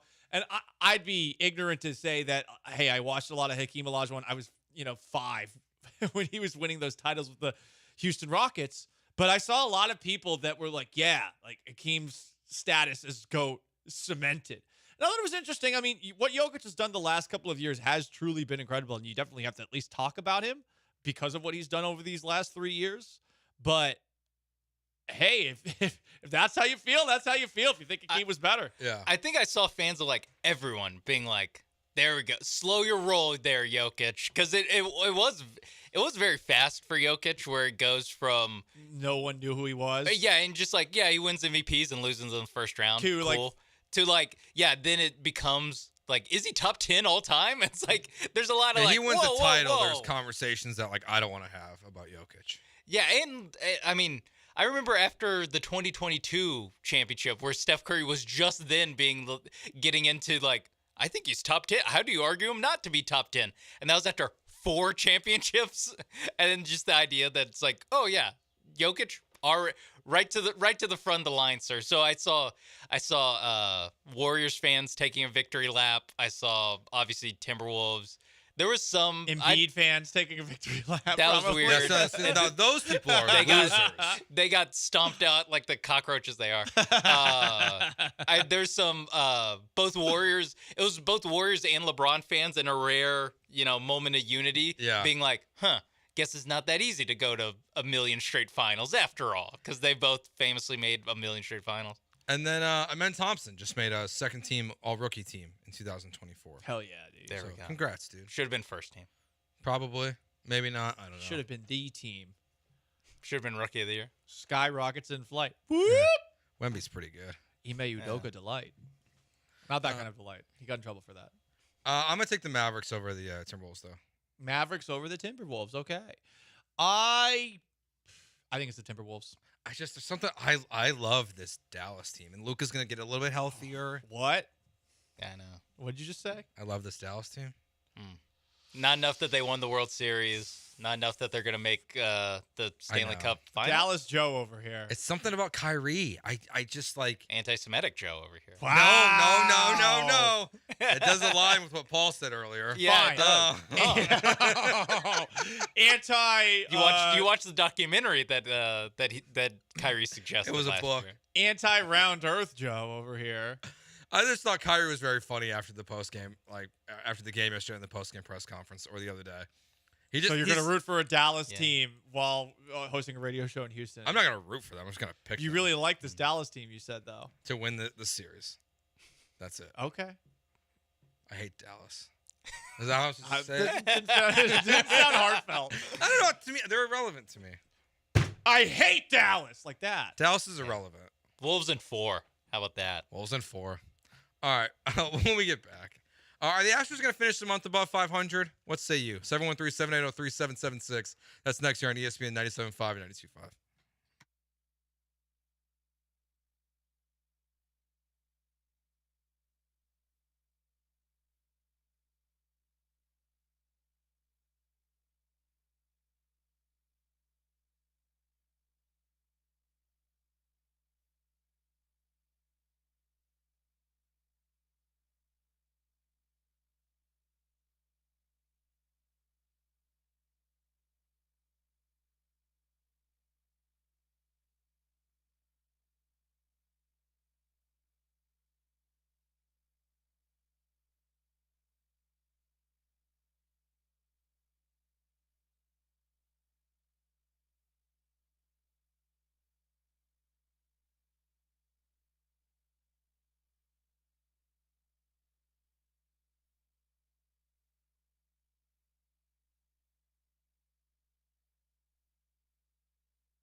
Gallant George here on ESPN 97.5, 92.5. Hope all of you are doing well after the storm this weekend. The Astros continue to roll right now. 9 out of their last 11. They've won 2 of 3 this weekend versus the Brewers, and then now they take on the, what did you call them earlier? The Los Angeles Angels of Anaheim. Los Angeles Angels of Anaheim, of California, of the United States of America, of North America, formerly of Pangea, of Earth, of the Milky Way galaxy, of the universe. I love that. I probably should have put solar system in there in the middle. I always just thought I think it was. you got the order right. I think I missed the solar system though, because the solar system before the galaxy Makes sense. I always thought it was ridiculous how they went for this little phase where they were calling themselves the Los Angeles Angels of Anaheim. Mm-hmm. They were the Anaheim Angels at one point. Yeah, I don't know why they didn't just change it back to the Anaheim Angels. I think they wanted to appropriate some LA merch. Yeah, really working well for them. Because they won that one World Series in, 2002? Uh-huh. And probably thought that more people would jump aboard. Because I think they were the Anaheim Angels when they won that. I forget when they made the switch to Los Angeles Angels of Anaheim. But it was douchey. They used to do it with the Ducks, too. I think it was the Mighty Ducks of Anaheim as well. It's like, okay, Orange County, F off, okay? We get it. You're rich. All right, we get it. So the Astros right now stand at 21-26. Do they make it back to 500 or above by the end of the month? I mean, if they win the next 6, they're above 500. And if the rule is you just have to be above 500 before the end of the month, not at the end of the month, they theoretically could. But they'd have to win the next 6. Yeah. I'm going to assume that they're going to go 4-2 in the next 6. I always kind of play it safe with series like this. You win 2 out of 3. So you win 4 your next 6, that puts you to 25-28. You can take 3 out of 4 versus Seattle. In Seattle, with the way that Seattle pitches against you, they're 11-5 against you since the ALDS. They seem to have the bats number here. I don't know that they're going to go to Seattle and win that series. I can see them splitting it. I think they're going to just miss the mark. They're either going to be like a game under 500 by the end of the month, I would say. With the way that they're playing, yeah, there's a chance, but I think it's going to be hard for them to get there because they also have they have one game against Minnesota, I think, on the 31st as well. Yeah, they do. And Minnesota's been playing like doo-doo recently. I think they've lost 6 in a row, but at the very least, they're a competent franchise. So you hope that you can continue to feast on this cupcake buffet that you've been in the middle of. And, I mean, the Angels and A's, what an opportunity. You should win both of these series. If they lose either of these series, I imagine the vibes are going to go right back to where they were before. Big time. And this is where the Astros have put themselves. There's very little margin for error. There will be another dry spell coming up, you would think. Maybe not in the near future, but that's sort of how baseball goes. And it's great that they're finally hot, but they really put themselves in a tough spot with the awful start. Yeah, I will say, like, if you look at their schedule, just the rest of the first half of the season, you play the Mariners in those 4 games. You play the Orioles for 3. You play the Rangers the last 3 games of the series of the first half of the season. But you've got the Marlins sprinkled in there. You've got the Tigers, the White Sox. Some of the worst teams in baseball are going to be on your schedule the rest of the year. The Blue Jays, who are scuffling, 2 series versus the Twins. Like, it is not a daunting task the rest of the first half of the season. So if you're going to separate yourself between now and then, even more than just over the next month, like, this is the window of opportunity to do it because there are a lot of bad teams in front of you. And, like, this is what you need to do. We got more text earlier, more pushback on the stretch the Astros have been on, just talking about how the quality of teams that they're facing. We get it, but all you can do is keep winning the games that are in front of you and try to get back to 500 and then focus on the division from there. This is an easy week ahead of them. After that, you're right. It's the Mariners and the Twins. That's tough, but yeah, you're right. I mean, the rest of the first half, outside of a series at home against the Orioles, I don't see a team that really jumps out. Maybe the Twins is the second series that you have that's right after the 4th of July, and then Texas, of course, as you said, too. And Texas isn't even playing that well either. Yeah, so, 2-8 in their last 10. So I mean, you have gone through a brutal stretch to open the year, and you have played some teams that are surprisingly frisky. I would point to the Royals and the Cubs, who both swept you, as teams that are off to surprising starts. I don't think any of us saw them being this good this year. The Guardians are doing well. You took 2 or 3 against them. Like, you've had a pretty brutal schedule from the start of the year going all the way up to, outside of those 2 games against the Rockies, going up to your series against Detroit like a couple of weeks ago. Yeah, this is your opportunity. Like, worry about beating good teams later. Right now, just win baseball games. Get control. Stack dubs. Yeah, get control of the division again. Worry about beating the Orioles when you play them 2 out of 3. Worry about beating other people when you play them later on in the season. Right now, it's righting the wrongs of the awful start to your season and seeing if Jose Abreu ruins it. Like, do you have any? Is that your concern with Abreu? That just like he's kind of the center of the bad vibes again? He's gonna get all the blame. Like, if he comes back on Friday and things start to like slowly fall apart again, it's gonna be the Braves gonna get all of them. Well, here's my question: give me one reason that he should return. I don't think anyone can think of a legitimate reason to bring Jose Abreu back up. I saw a couple of people on the Twitch that said, "Well, he might be good." Great, he might be. We all might be a lot of things. Mm-hmm. I might be a politician someday. I could see it. I might. You know, how high are you gonna go for? Congress? Something where I'd be able to get away with stuff. I don't want to go too high to the sun. So Congress. Yeah, I might run illegal stock trading. Paul Gallant. Here we go. Will you hit us up first? No. Come on. Not. I'm not going to let you insider trade with me. No. Absolutely Why not? It's the money's for me. Okay. But I mean, Joe, you could be someday. You could have the most hair in the world. Sean Mapes in the near future. That's possible. Sean Mapes someday down the road could be the greatest NCAA football video game player in the United States of America. Like, all of these things could happen. That's on the table. It's on the table. Yeah. I'm going to take 2 weeks off when it comes out. I heard about that. Grinding. I heard about that. Dang. Well, that intern that called earlier, I mean, Joe, you shouldn't have hung up on it. Maybe we'd have someone to sub in when Sean takes his NCAA football vacation. But there's so many things that are possible in the world, and of course it's possible for Jose Abreu to be the guy that he was before. But is anyone expecting it? No. And why would you bring him back while you're playing well? It would make sense to do it when things have absolutely hit the fan, and John Singleton is hitting worse than Jose Abreu or something like that. Yeah, that's where he's hitting 230 right now, I believe, since he took over. He's done well defensively. He's hitting for power, which when he hits, that's all you're really looking for. He's doing so much more than you expected. And why bring Abreu back?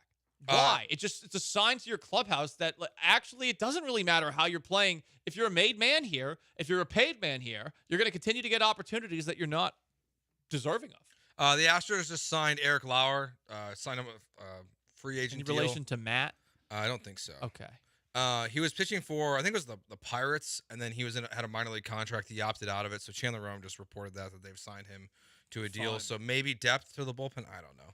Apparently, he can opt out of his contract July 1st and August 1st if he doesn't like his playing time on the big league roster. The Astros have had a reliever do that already this year. I think 2 relievers this year. There was at least one guy who opted out. I forget his name already. Second one. Well, that's because they're nobody. We wish him well in the wars to come. Yeah, I bet you he's probably not in baseball. He's probably like, I don't want to be on this team. I know. Was one of them Wander Suero? Yes. Okay. And the other one, correct. Dylan Coleman?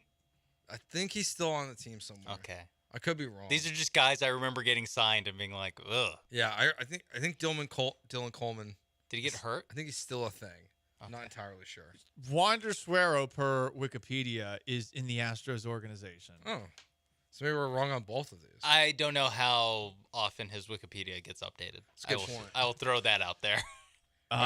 Dylan Coleman is also an Astro. So, okay. But there was a guy. So we're 0 for 2. There was a guy. You're right. There was a guy that was like, nah, dude, I'm good. Yeah. No, but there's no good reason to bring back Jose Abreu. I got nothing for it. I wish I could give you one. There's Jeff Bagwell thinks that his double that he got today, which is after Dana Brown's comments, is the reason why he's going to be good again. There's no good reason. Hey, he got a double off of rookies in rookie ball in West Palm Beach. He's a single A baseball player. Great. He's facing the number 5 prospect in the Nationals farm system. Cool. Like there's nothing. It's not like Chas McCormick. Chas McCormick got hurt. Has had good success with the Astros. Jose Abreu has been the most disappointing player arguably in Houston sports history. We had that conversation. I mean, it's in the Brock Wilder tier. you can't even do what you did with Brock Osweiler. At least you paid someone to take him away. Like, you gave up a draft pick to do it. I guess you could try to do that. It's not going to happen. There was still somewhat of a like the Browns still had a reason to trade for Brock Osweiler. Who's trading for Jose Abreu right now? Even if you offer them a draft pick. No one. Also, hard pass on doing that. Cash considerations. Yeah. No one. Cash considerations. Every home run he hits for another team will give you $500,000. And so if he's good for you, we'll slowly help pay for the contract. Nope, that's probably too rich. I wonder how did Jeremy's GoFundMe panned out? Is that still exist? I doubt that anyone contributed to it after the first post of it on social media. Yeah. But hey, he raised money for hungry kids in Houston. You know what? That's a good thing. And Jose Abreu, in the meantime, was earning like $1 million per hit. Yeah. At that, if that. I don't even know if that requires math, so I'm asking you to do it. Let me think. Okay, so I can tell you how many hits he has. I think he has 4. He's making $18.5 million a year. He had 4 hits over the course of the year. Guys, he had 7 hits. Oh, you're embarrassing yourself. Okay, sorry. So he had 7 hits. It was at one point he had 4 hits or he had like 4 hits and 3 errors. Yeah, that's what was in my plan. Yes, that happened. So, $18.5 million a year. He played in what? A month of let's say 22 games. So he played in about an eighth of the Astros games. So an eighth of 18 million a year, and then multiply that by 7, and that's what you're getting for your hits. I think that's how that works. All right. Honestly, the way that I described it, I sounded confident enough saying it, but probably don't. It petered out towards the end. Let's steer away from the math, just as a show.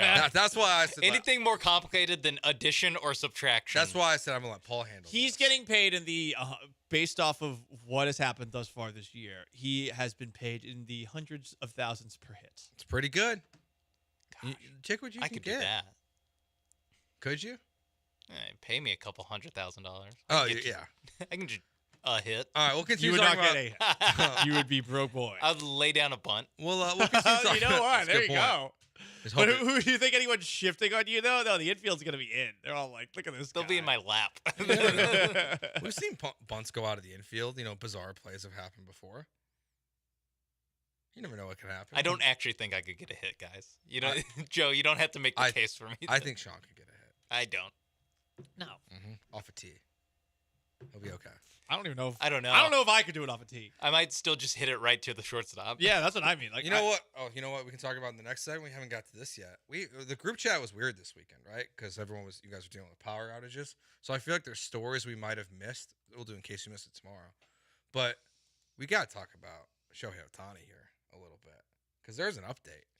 If you haven't seen this. Oh, yeah. We got more gamblers in the Shohei Ohtani circle. Noticeably quiet. Not a lot of follow-up on this. So we'll get to that and we'll talk some more. Hurricane came at a very convenient time. Yeah. The people with Derecho. It's my bad. You're right. The Derecho came at a very fortunate time to a very specific region of the United States of America that might be paying attention to this.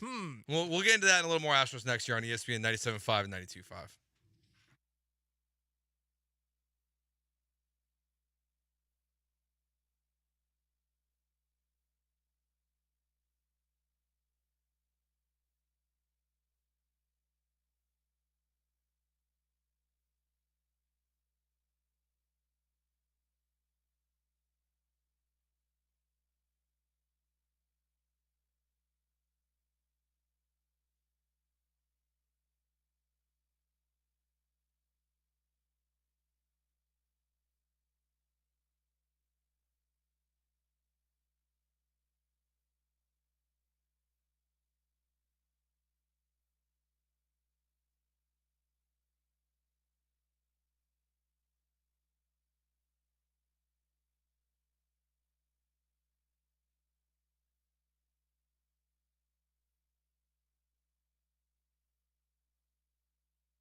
You're listening to Gallant and George on ESPN 97.5 and 92.5 from the Veritex Community Bank Studios. Here's Paul Gallant and Joe George.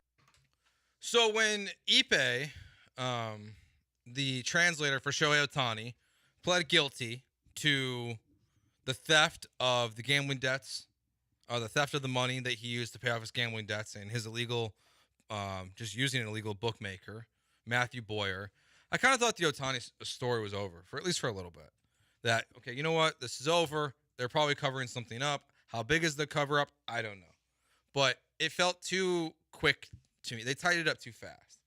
That the news came out, Ohtani didn't know, blah, blah, blah, blah, blah. It keeps going through, and all of a sudden now this guy's in jail, and everything's over.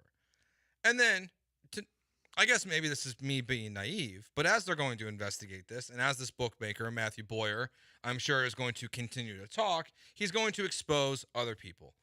And now it's been exposed that David Fletcher, who is currently a member of the Atlanta Braves organization, has played in 5 games this season. He's on their AAA roster. He was betting with this illegal bookmaker. And what's interesting about it is that he's been described, at least in this story by ESPN, by Tisha Thompson, David Fletcher is reportedly one of Ohtani's closest friends in baseball.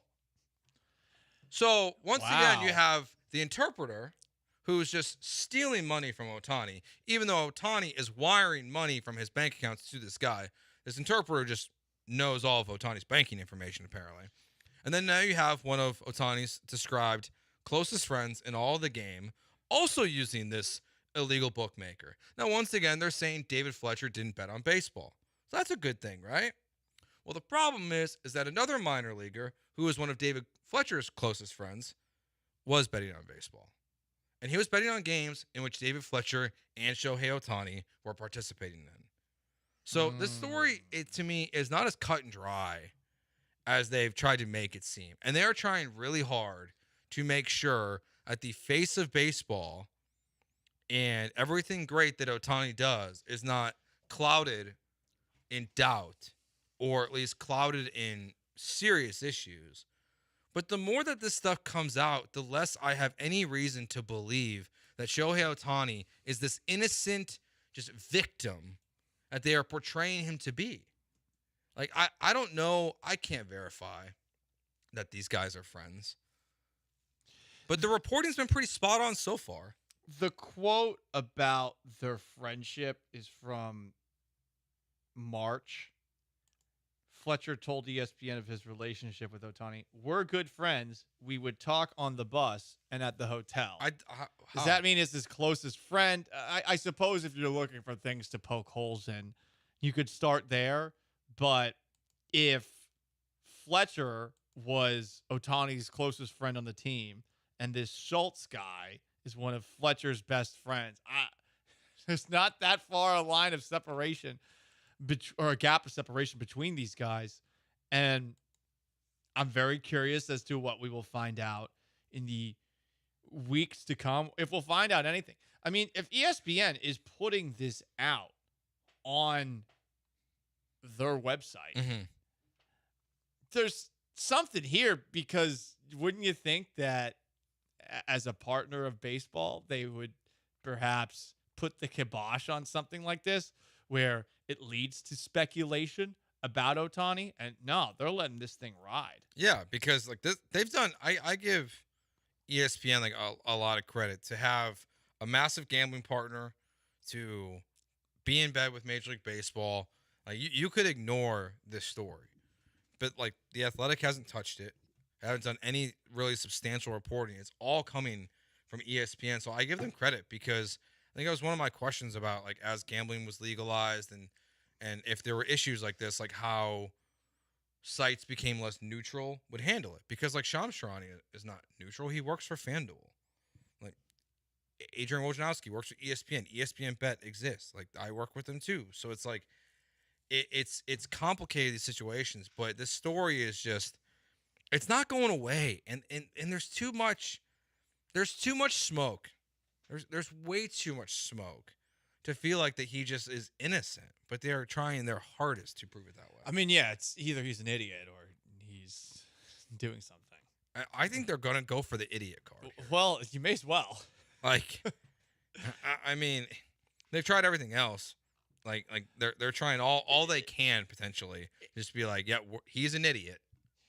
This is one of the cases where it's actually a shame that he's not playing for the Yankees, because if he was in New York, there would be all sorts of things being dug up on him. You know, if you're in one of those markets where there's like 18 different outlets and they're all trying to have their own scoop that outdoes the other ones, but in LA you don't really have that. Yeah, it's funny. Like, it's such a big market, and then people, they get catered to so much. It's such a soft market. But it's a soft market. I mean, yeah, like Bill Plaschke's the one who's going to be the toughest on anyone, and That he's spending loser. half of his time writing about the Houston Astros. Yeah, he's probably betting. Still. He's probably betting with this guy too. think At so? this point, like, I hate Bill Plaschke. He is the worst. You hate him? He's my least favorite writer in all sports media. Damn, at least his favorite writer. Because he's so stupid and wrong and slanted about everything. Oh, wow. He just talks out of his ass all the time. All the time? I think so. Okay. Well, speaking of money changing hands, so Steven Jackson, huh? So Steven Jackson's getting married, and he bailed on his fiance at the altar. Correct. So, from the sound of things, he wanted her to sign a prenup, and she never signed the prenup, even though she said she was going to sign the prenup. So, when it came to wedding time, Jackson called it off, and then he went out and partied. I give him credit. He stuck to his guns, and he's getting clowned by some people for it. I don't think he should be. Well, he did drop $400,000 on the wedding that did go on still. Yeah, I will say, like, at some point, But- he should have made this decision earlier, but he gave her to the moment it was time. I guess he's got that much money, though, where he can drop $400,000 on a wedding. I mean, he did play in the NBA for a while. I don't know what his career earnings are, Sean. I don't know if you can look those up on the fly, but $400,000 for a wedding is pretty damn extravagant. I Yeah. suppose that is just a drop in the bucket if you are a successful 10-year-plus NBA player, which I'm imagining he was. Yeah, he's got to make a good amount of money. Who knows how much his podcast is making? It is. He made over $68 million in NBA contract. Okay. So definitely a bit of a drop in the bucket might be an extreme way to say it, but yeah, I mean, geez. I mean, some of those were with the Golden State Warriors, taxes. So it might be like $35 million, not including what Joe brought up, that he has a pretty successful podcast with Matt Barnes. I mean, so he it's made like, all of his money He's still back. making money. Yeah, he made all of his money back, I'm sure, from getting suspended by the league for like a majority of a season. Oh, yeah, I forgot about that. Oh, Yeah. I The don't know if mouse. that gets taken into account here. I probably doesn't. Everyone keeps saying that the story's like 15 years old. Well, listen, he talked about it, I know, Yeah, like over the whatever. weekend or something like that, and the clip was being circulated around. I think it's nuts that spend you would that leave much. someone at the altar after dropping $400,000 on a wedding. But you know what? To each their own. But that The single life, baby. that $400,000, he probably viewed it as, yes, short-term loss, but if she doesn't sign a prenup, Long-term gain. yeah, I'm going to be out more than $400,000 if she doesn't sign this. Yeah, I mean, so I doubt that I'm ever going to be asking my significant other to sign a prenup, because that would maybe. involve having money. But Mega Millions. is there a way? Yeah, unless I do that. Is there a way to successfully do this? Is there a way to like ask that question and not have the person immediately be pissed off at you? I think you. I mean, I think if you have that much money, it kind of comes with the territory. I also feel like we don't hear about the ones that like go off without a hitch, where it's Yeah. like, yes, they signed a prenup and it's all fine. You only hear about it when it goes wrong. Yeah. So I think if you know how much money someone has, you kind of know the conversation's going to happen at some point. That's true. I do think, though, just from the other perspective, if someone marries you and you sign a prenup and that person is just an absolute douche or douchette after the fact and starts doing whatever they want, Yeah. you're kind of stuck, right? Yeah. I would assume like you'd have to walk away from everything. And for some people, okay, it would be worth it, but Would everyone have the strength to do that? I don't know that I would. I think I would let the person walk all over me if I had that kind of dough. I do wonder, is there like a, what you hear about in the Baseball Hall of Fame or in some contracts where there's a character clause? Is there like a character clause in the prenup? Because it's like, hey, you can't do whatever you want. Like, it's a good question. I bet you there is. There has to be like if there's like infidelity, then the prenup is void because that's not what I signed up for. So maybe that's what you bring up when you ask the significant other if they'd be interested in signing a prenup. You make some concessions. Hey, listen, I'll make a clause for you, babe. I promise. I'll behave. I promise I'll do the bare minimum of what a husband should be, and if I do that, and we still get divorced, maybe that's why she didn't sign it, because she wasn't going to be loyal, and it was in there. Would you sign it if it was the other way? If you get a sugar mama? How hot is she? Hot enough for you to marry. How much older is she? 10 years older. I mean, he's trying to weigh out if he can outlive her. Yeah. I mean, probably not. Kate Beckinsale, yes, I would. Kate, I'll sign a prenup with you, babe. I like cats. You're a strong, powerful woman. Okay. So you have to be at that level to... It's not about the money. It's about the looks still. Yeah, I'm shallow. I'm 100% shallow. Even in this situation where it's only about money. It's I still need some looks. Like we're talking about money. Come on. Yeah. So she's like a 4 on a scale of 1 to 10. You definitely you're definitely not signing the prenup. No, I'm not even talking to her. Lessons learned. Does that make me sound like an a-hole? I don't know. LinkedIn update? Anything before we go to break? Nothing. Okay. Way to rub it in. The Twitch was asking. I sounded so cool in that segment. Like, yeah, I would say no to a sugar mama if she's not hot enough for me. Meanwhile, the only person that I've been talking to from a dating perspective is just, ow. Hey, LinkedIn, I didn't know that. LinkedIn girl could have been a millionaire. We don't know. Definitely not. I was just, you never know. Not. Well, I will see her at the HOA meeting that we have this week. So. Are you on the board now? No, I'm not doing that. Hell no. You told them no already? No, I'm just going to show up and hope they don't ask. I feel like once... They're going to try to peer pressure me. I feel like once you go, you're like saying... No, I have to go because you got to go. Everyone's going to be there. Do you have to go? Yes, because I have to tell them, like, listen, the exterior of the property needs work. Do you have to go or do you want to go? I don't want to go, but I have to go. Okay. So it's the annual meeting. No, I do feel like this one is important after the derecho. This is a good one to go. El derecho, sí. All right, when we get back, we got drama. Drama in Texans land. We'll get to it next year on ESPN 97.5, 92.5.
You are back with Gallant and George On ESPN 97.5 and 92.5. from the Veritex Community Bank Studios. Here's Paul and Joe.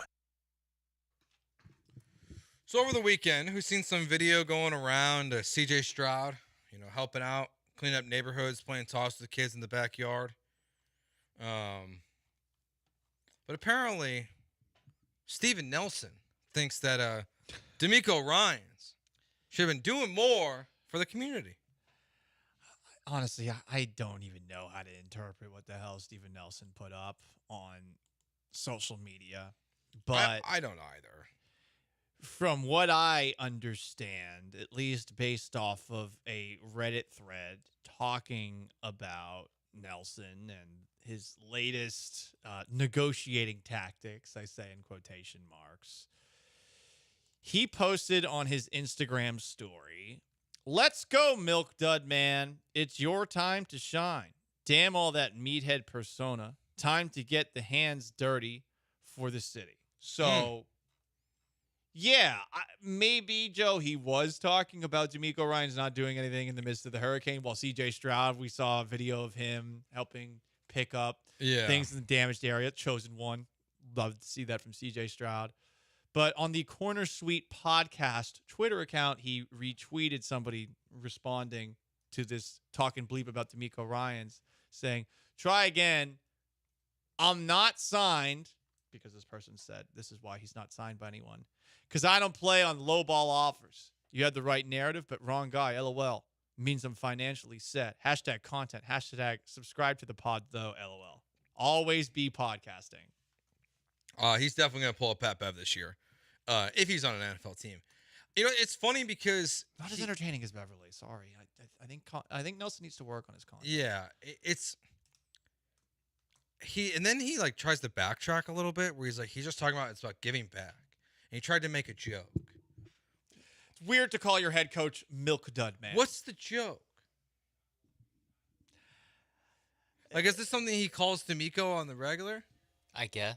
Now, see, if that's the case and we just don't know, then, that's fine. If he says, "This is an inside joke I have with D'Amico Ryans," might actually be plausible. Yeah, and then he did the typical thing where he had to post every single photo he could of him actually doing some good for the community, which, shout out to you, Steven Nelson, for doing it and handing out food. But he had to make sure that every single photo and Instagram post that was out there, he had to make sure it was on his Twitter and personal Instagram account. Did he get into it with local Houston media folks as well? Yeah, so Sarge tweeted at him.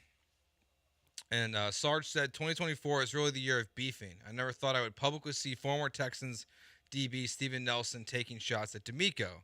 Hashtag Sarge. Had to make sure you got that in there. Interesting. That is and then Steven Nelson said, "You know me better than that, big guy. Don't join the circus. The focus was on giving back to Houston after storm. I made a joke. You clout chasing. I never thought I'd see the day you would do that, and I'm around. Just saying."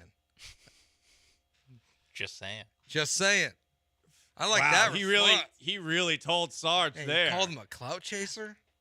I like that Steven Nelson is 2 for 2 the last 2 off seasons with going after people that are directly figures. Can directly affect his job at the Houston Texans. What if he gets a contract after this?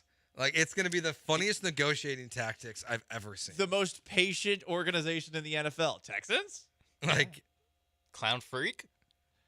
Clown Freak and Milk Dud Man. These are the Steven Nelson approach of getting a new contract.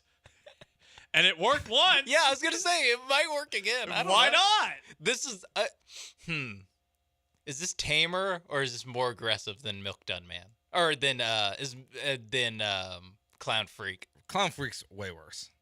I do not know. Because I don't even know what a Milk Dud Man is... Because his head Does D'Amico look like a milk dud? Because his head looks like a milk dud, is what he's saying. That's what Steven Nelson's saying. Because he's bald. Oh. Yeah. And his skin tone. Yeah. Oh. Well, I don't see color, so thank you for explaining the last part. That's what... No, because Dell and I were talking about it, and Dell was saying that John and Lance didn't get it this morning either. Yeah, I would not think... see, I think it's because milk duds a poor candy, so people don't understand the reference, that's why. Gotcha. I honestly, I mean, I saw it and I immediately was like, I know what he's talking about. you know, he was talking about D'Amico Ryan. The first time I saw it too, I was like, is he taking a shot at J.J. Watt? And then I had to think about it for a second, and I was like, oh no. I had to read the comments on a Reddit post about this to understand what the hell was happening. So, Milk Dud Man. it's pretty funny. In a what the hell is he doing? Why is he doing this a second straight offseason? So stupid. And now I'm So curious juvenile. It's really juvenile. To call him out over like not getting out in the community, I guess. And also, like, he did it right away. Like, It was like on Saturday or Friday, yeah, right? it's like, hey, dude, like, you're not part of the Texans. You don't know if they're. I don't know if they did anything or not. What can he do to outdo himself at this point? Like, say like. About like Cal McNair, like mustaches are for pedophiles. Like, is that the next step? I mean, like, that's the next what step. the hell? The next step is Hit signing on a Hannah McNair. yeah. It's like signing a 1-year contract, and then next offseason taking shots at Cal, Hannah, or CJ, and then getting another contract, And then getting another contract and starting. And maybe he'll play better for like than he did, most of the season last year. He also called out the Rockets, though. To be fair, He did. yeah. His original tweet said, "We need local sports teams to send relief for Houston residents. People are without food and power. Hashtag Texans. Hashtag Rockets stand up." What about the Astros? The Astros literally like played. I did not have power in my house, and the Astros played 2 games in Minute Maid Park. So in League City, like, it hadn't got to us yet, and like the first thing I saw was I got a call from one of our producers saying that her car was shaking on the way in, so she was going under a bridge and then going to turn around. What did middle management Joe say? Like, you got to get into work. No, I told her to go home. And then I looked on my phone and I saw Chandler tweeting, or Brian, I can't remember who it was, that the game was going to happen tonight, and I was like, "Duh, you're in a dome." And then the storm got to League City. Poor Vanessa. So I was like, oh yeah, Vanessa got rained on. Vanessa got smoked. I was gonna say they were in a dome. Purple didn't rain. help for a little while. No. did not They help. were Did not getting help. drenched. That is crazy that they have the desk situated there, because they've had this issue a couple of times where there's been leaks. But when you have a derecho, I mean, It was like, it was pouring. It was pouring. It looked like the storm was fully in the ballpark. I can't believe Not they just didn't. a little bit. I mean, I can't believe they didn't delay the game for a little bit. I have no idea what happened because I didn't have electricity and I was trying I to conserve what don't was going know on when my phone. first pitch actually was. They might have delayed it. I just didn't know. But yeah. Someone sent me a snap like they were driving into the stadium and I was like, you know what's happening, right? Like, and she had no idea that there was a effing derecho around the stadium. In the To be middle of the fair, game. I also didn't know that there's a derecho happening because I just thought, oh, it was windy. Well, I didn't know we had a name for it. I texted all my family about it right after it happened, saying like, hey, we had a pretty crazy storm here. I'm sure you're going to see some stuff in the next couple of days, but I'm okay. I'm fine. Just lost power for a little bit. And none of my family responded for like a day and a half. And then they all were like, whoa, holy crap. That kind of hurt my feelings. Mom, Dad, my sister. I get it. My sister's about to have kid number 2, and they're all up in Massachusetts for that right now. But like, I would have liked some wishes of wellness. Congratulations to your sister, by the way. The only text I got was so weird. F you, Sean. Oh, no. How about me? I survived Congratulations. over 24 hours without power. I saw you on Friday. Yeah, we saw you cleaning the office. I survived on Friday. cleaning the office here. I will say. That is Lot of something dust. to. It's a pretty dusty A job. lot of allergens. I sneezed like 12 times. You never know what you're gonna see when you open up some of these cabinets. I got a text from one of my family members, and they were just like, it was very polite but weird. It said, "Please make sure you mark yourself safe on Facebook if you're okay." And I was like, "What?" I would just say I am safe. Take this like, as my personal mark just to you. I was like, "No, we're good." Like, I'm like, if there's people in the family asking about us, like, we're all okay. Like, I'm not gonna mark my like. I love marking myself safe on Facebook because I love it when like my relatives that I barely talk to but are way too on Facebook like react to anything that I post on there. Yeah, it's great. And that's how they would have known.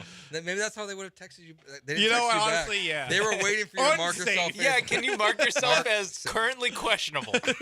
like it's an NFL injury report. Game time decision today. Yeah. What a got weird derechoed. experience. I saw Out derecho. The Chronicle did a story on Vanessa getting rained on. Even I think it was like a purple rain. Yeah. Greg, I think Greg put that piece out. Yeah. What? Oh, our favorite person. What? I like Greg. Joe, you hate everybody.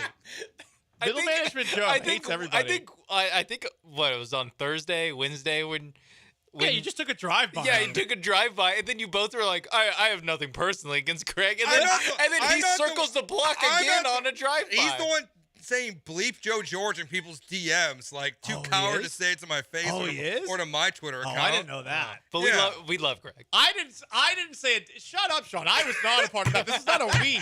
This is not a we situation. I didn't say a damn thing. How's that feel when you get roped into a we? But when I'm doing it, it's clearly being sarcastic, right? No. Everyone can tell my sarcastic This is voice. a we show. It is a we show. Gallant and George. So It's not Gallant or George. It's Gallant and It's George. the Paul Gallant show with Joe George, I thought. No, it's not. Okay, well, fine. But I did not participate in the drive-by on Greg Rajam where Joe shot him up like he was Santino Corleone at a toll booth. It was more like Rasheed Rice. The man has an empty car. And that family just went out through a derecho, and then he had to, think about that too. My family also went through a derecho. Yeah, we're all okay. In Leak City. Yeah, that doesn't count. Yeah, you didn't lose power like Paul and I. You didn't have to rough it. That's a good point. Like frontiersmen. You didn't have to go to a bunch of stop signs and stoplights that weren't working and see random Chevy cars that look like Fiats blasting through at like 60 miles per hour. I saw that. Almost taking you out. Yeah, I saw that in the area. People are driving like absolute fiends right now. Friday was tough. There's a part of Memorial that is basically Fury Road. It was basically a lawless area. And I'm just glad I made it through. You know what? I should mark myself safe. The roads are kind of crazy right now. Yeah. There's still enough stoplights. I saw I saw a Porsche today just blow through the 30-mile-per-hour area. 1 second after the red light had changed, Porsche just blast through. Definitely going like 60. Cool, man. Not great. All right. When we get back, it's garbage time, and how else Paul wants to separate himself from me. We'll find out next. I didn't like that one. On ESPN 97.5.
Broadcasting live from the Veritex Community Bank Studios, it's Gallant and George. On ESPN 97.5 and 92.5.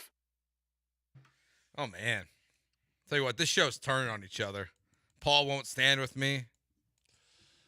Well, not in random beefs against We got people dropping Houston celebrities. F-bombs for each other during breaks. But I do that every commercial break. Fair. Touche. I just told Sean to go bleep himself. Yeah, That's out of love. Water out of off a love. duck's back when Paul drops that. Yeah, if I tell you to go bleep off, that's the thing. People don't understand when I say bleep off. It's usually not that serious, but a lot of people take it serious, especially if it's in the written form. Can happen. I can see that. In the written Yeah. form. You don't hear the tone. Yeah, I want everyone to envision me saying it like I'm Logan Roy in Succession. Like, oh, bleep off. Yeah.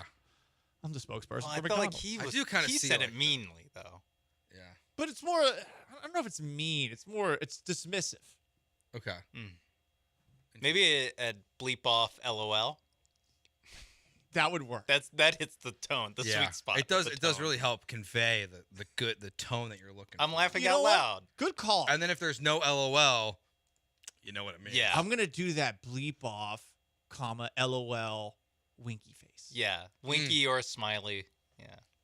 That's strong. I'm a happy-go-lucky guy. So Kyle Tucker this year is 0 for 5 when he has a pink bat or green shoes. Did you know that? Okay. So he wore the green shoes to begin yesterday's game? Yeah, so he wore it for his first 3 at-bats. Why did he wear green? It doesn't Orbert's match. birthday. Oh. He struck out 3 times. His next 2 at-bats, he hit 2 home runs. And then for Mother's Day, he used the pink bat, went 0 for 2 with 2 strikeouts, and then he hit a home run and had 2 walks. So he's 0 for 5 with 5 strikeouts. But why green again? Orbert's birthday. We celebrate our friends, Paul. Who's the The mascot, dude. The little furry thing. Okay. Yeah. The one with the belly. It's a mascot. It's not a real person. It's his birthday. It's his birthday, man. Love is love. He loves the mascot. He really wore green shoes for the mascot? I believe so. They had Orbert's face on them. What is this, Sesame Street? Like, what are we doing? He looks like he, Yeah.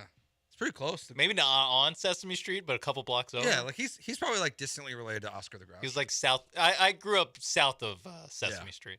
Yeah. Nice. Yeah, so he's 0 for 5 with 5 strikeouts when he has a pink bat or green cleats. And in those games when he makes changes, he has 3 home runs with 2 walks. So don't wear weird stuff, Kyle Tucker. Well, no, wear it And then get rid of it. and then get rid of it. Makes sense. And then profit. Well, the orange cleats worked. I mean, just go back to what you normally That's wear. kind of. Does he always wear orange? I think so. Okay. Yeah. So he's very stitious. Got a lot of shoe colors. Cause I remember back when he didn't wear gloves ever. Sometimes he would then, if he was slumping, he would then throw on the They would gloves. go on and then off and then on. Yeah. You know, all these accessories that he has, very similar to Paul Gallant, perhaps, but he's going to be expensive to re-sign. Yeah, well, in case you guys didn't know that. I think they missed the boat on that one, sadly, because he's gonna have 50 home runs this year. Yeah, he's tied for the lead in homers right now. All right, let's do garbage time.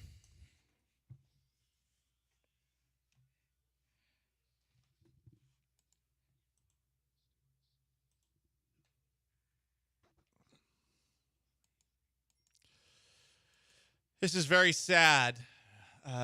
For the second time, it seems that love is dead. Jennifer Lopez and Ben Affleck are having issues. I mean, what are we doing here? I don't know, but it reminds me of that great South Park episode where Cartman pretends that his hand is Jennifer Lopez, and the hand ends up having a relationship with Ben Affleck. Yep. One of the top 5 episodes of South Park ever. Forgot about that. But hey, that means that maybe Jennifer Lopez can get back with her true love, Alex Rodriguez. Oh. I mean, look, he is a culture changer.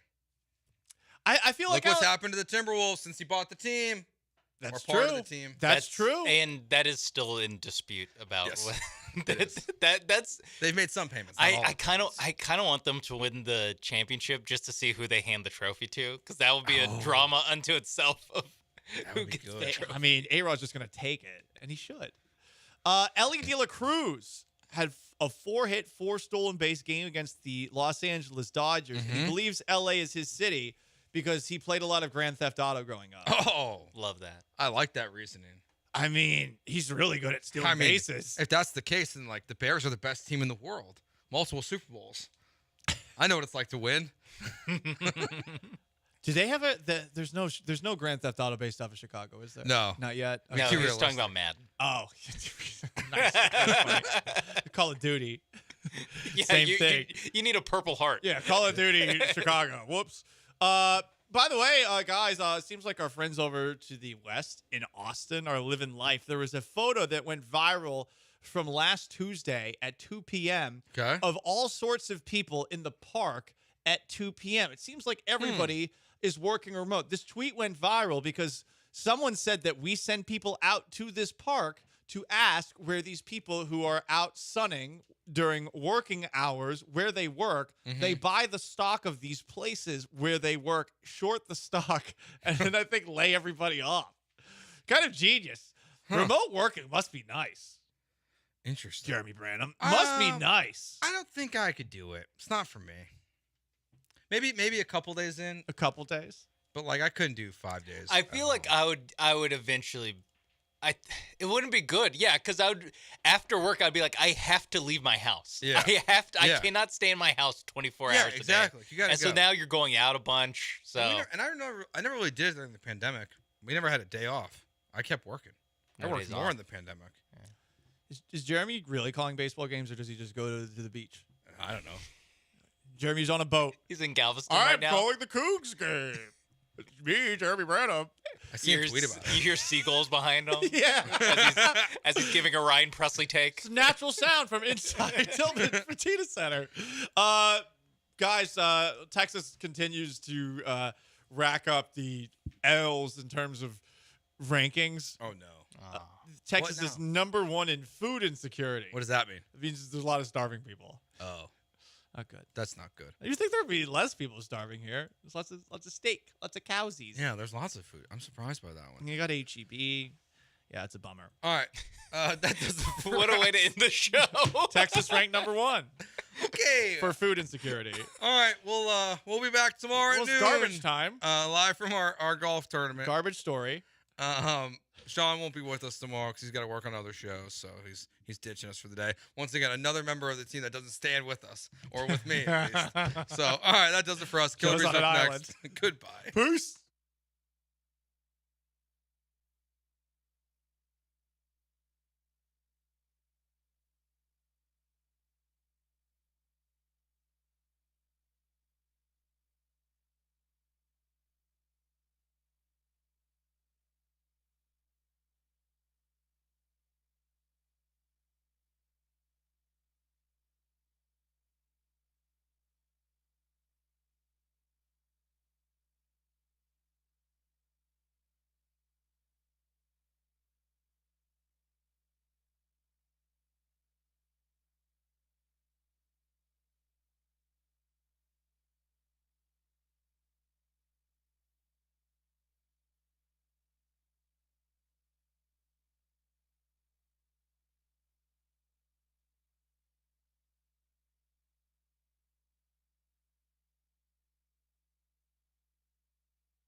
What up, H-Town? Hey, how we doing? He's Blank. I'm Branham. It's Brian behind the glass, and it is a Monday edition of the Killer Bees on ESPN 97.5 and ESPN 92.5. Astros win a baseball series yesterday. Brian, do you, your truck, do you have a Think Pink license plate holder?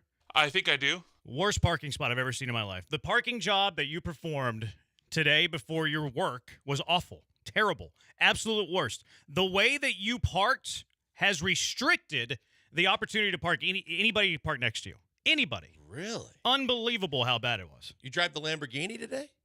No, I'm trying to think of. I'm gonna have to go down and look at this at some Brutal. point. I don't know what you're referring to. I know it was between the lines. You weren't between the lines.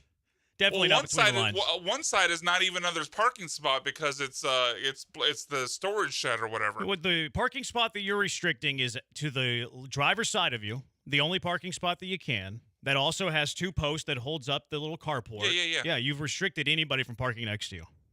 Well, Anybody. a car was parked next to me when I parked there, so apparently They had not. a very difficult time getting out then. Unless they went straight, because I took the spot that was actually like in front to the left is what I did, but I couldn't pull in from the back end. Pause. Selfish, Brian. It was it wasn't selfish. It was just I don't think he was like, hey, I'm going to take up two spots. It was more. You don't know that. I have a pretty good feeling. I don't know. I don't think Brian's a selfish guy. Do you? Brian might be just protecting dings from his automobile. I don't think Brian's selfish. I don't think that's the reason that Brian parked poorly today. I think it was a lack of paying attention to detail. I think he was kind of aloof to the situation, which happens to the best of us. I just wanted you to know that it was the worst parking job I've ever seen in my life. That seems like a vast overstatement because I know I'm not over a line, and I've seen obviously countless people park over lines. But I will look at it today when I get back out there. I'll look at the film and reassess it. It's not great. All right, good, bad, and ugly is how we start all of our shows. We start with the good, the bad, the ugly from the Houston Astros weekend, and we always let the Astros dictate what we're going to start with. And the Astros took 2 of 3 against a good Brewer team and continue their winning ways. So a lot of good to get to, I imagine. Oh, absolutely. I think you have to start with just the heater that Kyle Tucker continues to be on. I mean, the fact that the only thing that could seemingly slow him down was the Orbit green Dayglow cleats that kind of delayed his 2-home run outburst yesterday. But he has been on a heater. What is he? He leads the American League in home runs. Tied, yeah. At 15. Fantastic performance. He keeps hitting the ball and playing good defense, and you can't say enough good things about Kyle Tucker right now. Yeah, that's Kyle Tucker's baseball savant is awesome. That's always nice to look at if you want to nerd out on that. He tied for the American League in home runs. You know what else he leads the American League in? He leads the American League in on-base percentage. He leads the American League in slugging. And, of course, if you lead the league in both of those, then you're going to lead the American League in OPS. Kyle Tucker, in my opinion, has had the best start to the season of anybody else in the American League.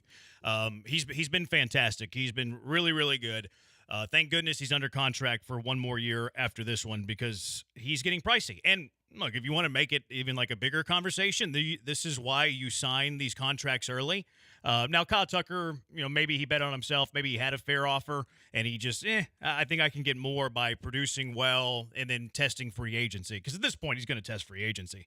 You can make the case for guys like Jeremy Pena, too. Like, Jeremy Pena has all of a sudden his price is way up here whenever it wasn't way up here during the offseason. So sometimes you got to lock up those players before you're really able to. Like the point whenever you're comfortable of locking up a player, it's too late. You have to be a little bit uncomfortable and roll the dice and make a gamble on a player. They got really lucky with Yordan Alvarez. Christian Javier really accepted a very below market deal, so they were able to lock him up. But even that one's like, okay, hadn't done it for all that long.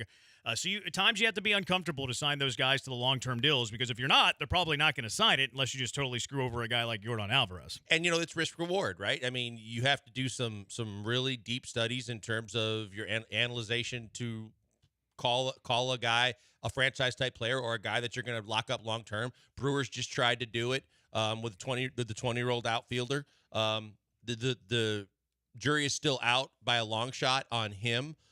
This is the ones that work out, then phenomenal for your organization. You mentioned the fact that Yordan is one of those guys. That's just a steal of a deal. But when you look at the John Singleton deal, and it wasn't that much as you look back, but it was a 10-year, $10 million deal or whatever it was. They thought he had the goods. And then, a lot of off the field and other things kind of delayed him, and he never really kind of came into his own. But it seems like more and more good teams have the ability to analyze the talent and lock them up early when they can. Braves are a perfect example. Yeah, you gotta trust your eye. You gotta trust your talent judgment. Okay, is this guy? I don't even think he needs to be a franchise player, because usually you're getting these guys on pretty affordable deals. I think they have to be a big league regular. And you have to make that decision. You have to be able to trust your eye. That's why general managing is projecting what a guy's going to be, not the back of the baseball card, which is why it's super annoying anytime they mention the back of his baseball card. Mention Pena. Pena's been amazing. Pena leads the American League in hits. He's hitting .328, and he has an .829 OPS. Factor in the defense, which computers don't love Pena's defense. I just don't understand. God, if you watched that series this weekend and you don't think Jeremy Pena can play great defense, you're on something. Yeah, I'm a big fan of, obviously a big fan of Jeremy Pena, but he continues to hit the baseball. He's taking the best of his rookie year, the best of his second year, and is combining it into this third year where he's having a breakout season. He's emerging as a top 5 shortstop in baseball. And it goes to show you, like, his work ethic, too. Like, you could already tell by looking at him, his body looks very similar to mine, that he has an incredible work ethic. And, okay, well, what does Jeremy Pena need to do in the offseason? Well, he needs to stop chasing at pitches way out of the zone, the breaking ball away. He needs to elevate the baseball, bring back some of the power that we saw in his rookie season, and look what he's doing. Like, this is a lot of times why work ethic is so important in evaluating young players, because some players have talent, and then they never improve. Look at Jadeveon Clowney. Tons of talent, maybe more talent than anybody who's entered the league in the last 20 years at the position, but never really worked, never really matured, never really developed into this, can't-miss defensive end.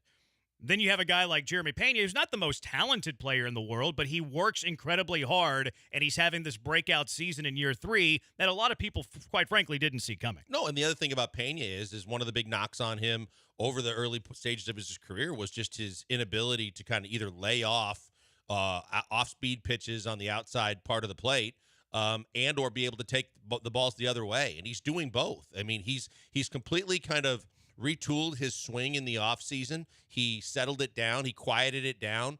And he is off to an unbelievable start that should put him as one of the elite shortstops in the game if he continues with this, because of the fact that his defense is so good. Yeah, he's been fun to watch. Jake Myers, unbelievable. I wanted you to say it. You've been his biggest fan. He just, I have to give him his flowers. You wanted me to say it, but you didn't let me say it. It's true. 302 average for Jake Myers, 920 OPS. I mean, he's a top center fielder in baseball. I mean, right now, just for this season, with the way he's playing, he should be a top 10 center fielder in the game. Yeah, he's been really good, and I'm glad that he's getting a run of play. He's in Chas McCormick coming back today. We'll see how that's gonna happen. What do they do? I can't imagine that Jake Myers is going to see a reduction in playing time, though. Like, there's no way you can take out a guy with the defense that Jake Myers has shown this season that has an OPS over 900. Do I think he's going to stay there? No. Do I think he's going to stay north of a 300 batting average? No. But while he's producing this way, I don't think there's any chance that they can take him out of the lineup. I think you have to ride a heater like this out. I mean, he has earned the right to play every day because of the numbers that he's putting up, because of the productivity, because of the big spots that he's coming through in, and the fact that he plays good defense. I don't think that it's an option right now, and it shouldn't be. It used to be, well, you can platoon him depending on what lefty or righty on the mound. No, the way he's playing right now, he warrants being in there every day and then figure out the rest of the lineup, because of the fact that he has been so effective offensively, which has been the bonus, because he can play good defense. Yeah, he's been on a tear for the Houston Astros, which you get those guys producing the way that those two guys have produced, then you have an incredibly deep lineup. Like, we were talking so much early in the year, well, the lineup construction's terrible. The hitting with runners in scoring position's not good. Is that because of the lineup construction? We've had this, massive argument going for the first quarter of the year, and it turns out that really you just need production, because when Jeremy Pena is hitting, when Jake Myers is hitting, Yordan Alvarez actually hasn't even started hitting yet, you have a very deep lineup because it extends the lineup. You have a guy like Jake Myers with north of a 900 OPS batting 6, 7, 8, 9 for better parts of the year. Mauricio Dubon is a guy who can certainly hold his own offensively, certainly with the contact and the average. Joey Loperfido has hit for a higher average than a lot of people thought he was capable of. Jeremy Singleton actually actually gives you an at-bat as opposed to Jose Abreu, who hadn't given you an at-bat. So this offense has suddenly become very deep. They're tied for fourth in the AL in runs. They're first in batting average. They're second in OPS. This is the type of offense we thought that the Astros were going to have that's capable of being one of the top three offenses in the entire league. No doubt. I mean, if this offense was just a little bit better with runners in scoring position, I mean, you'd see those numbers be even more inflated. They've had plenty of opportunities, but the fact that they lead all of baseball in batting average tells you that there's talent. We saw it on the roster. That's why, I kept saying that I'm not ready to throw in the towel yet. I'm not ready to give up on this team because as good as and deep as this pitching staff is capable of being, this offensive lineup, and it wasn't just taking Maldonado out of the lineup, it's the fact that you have guys that have the potential to hit way better than they even have in their career, along with guys that for the majority of their career have been above average. And Yordan's not even close to being who we've seen him be in the past. If he gets going as well with Tucker, with Altuve, the fact that Bregman is now seemingly hitting it, consistently, and the guys we mentioned, this is a really, really above average and quality lineup, top to bottom now, with really very few holes in it. Yeah, it's one of the best offenses, I think, in the American League when things are clicking, when things are going. And this is without Yordan Alvarez hitting. This is with Yainer Diaz not hitting yet, which, maybe the tolls of the position are taking their toll on Yainer Diaz as an offensive player. I think he's going to hit better than he's hit currently, but he's certainly struggling. And Yordan Alvarez, who I think is one of the better offensive players in all of baseball, he's hadn't produced quite yet for you. So this offense still has more room. Like, there's still a lot of room between where they're at right now and their ceiling. I still think they have a lot of room between where they are now and their ceiling. Agreed, because on the side of the guys that have already shown you what they've been able to do in their career, you expect Yordan to get going again. You expect that Bregman's been a better hitter than what he showed early, and now the signs are that he's pointing in the right direction. And then on the flip side, you hope the other guys are able to maintain what they've been able to do. Can Jake maintain it at that level? Probably not. But can he get it to a point where it's still above average in this league? It's a possibility. Pena keeps going the way he's going. Yordan needs a little kick. Yainer needs a little kickstart, but the fact is he got off to a really good start to start the season. If it all clicks at the right time at the same time, this is a devastating offensive lineup for any pitching staff to face. Not James Click, though. He's long gone. What other goods do you have? Did I say James Click? No. I'm just saying you said Click, and I was making a little joke. What else? What other goods you have? Well, I still think it's a tough situation. I like the way Joey Loperfido continues to play the game. I think he plays the game the right way. I think he continues to be a contact hitter, which we didn't think he was going to be. We thought it was going to be boom or bust, and he got his first home run. But at the same time, he's not hitting the home run ball, but he's getting on base and getting hits almost every game when he's in the lineup.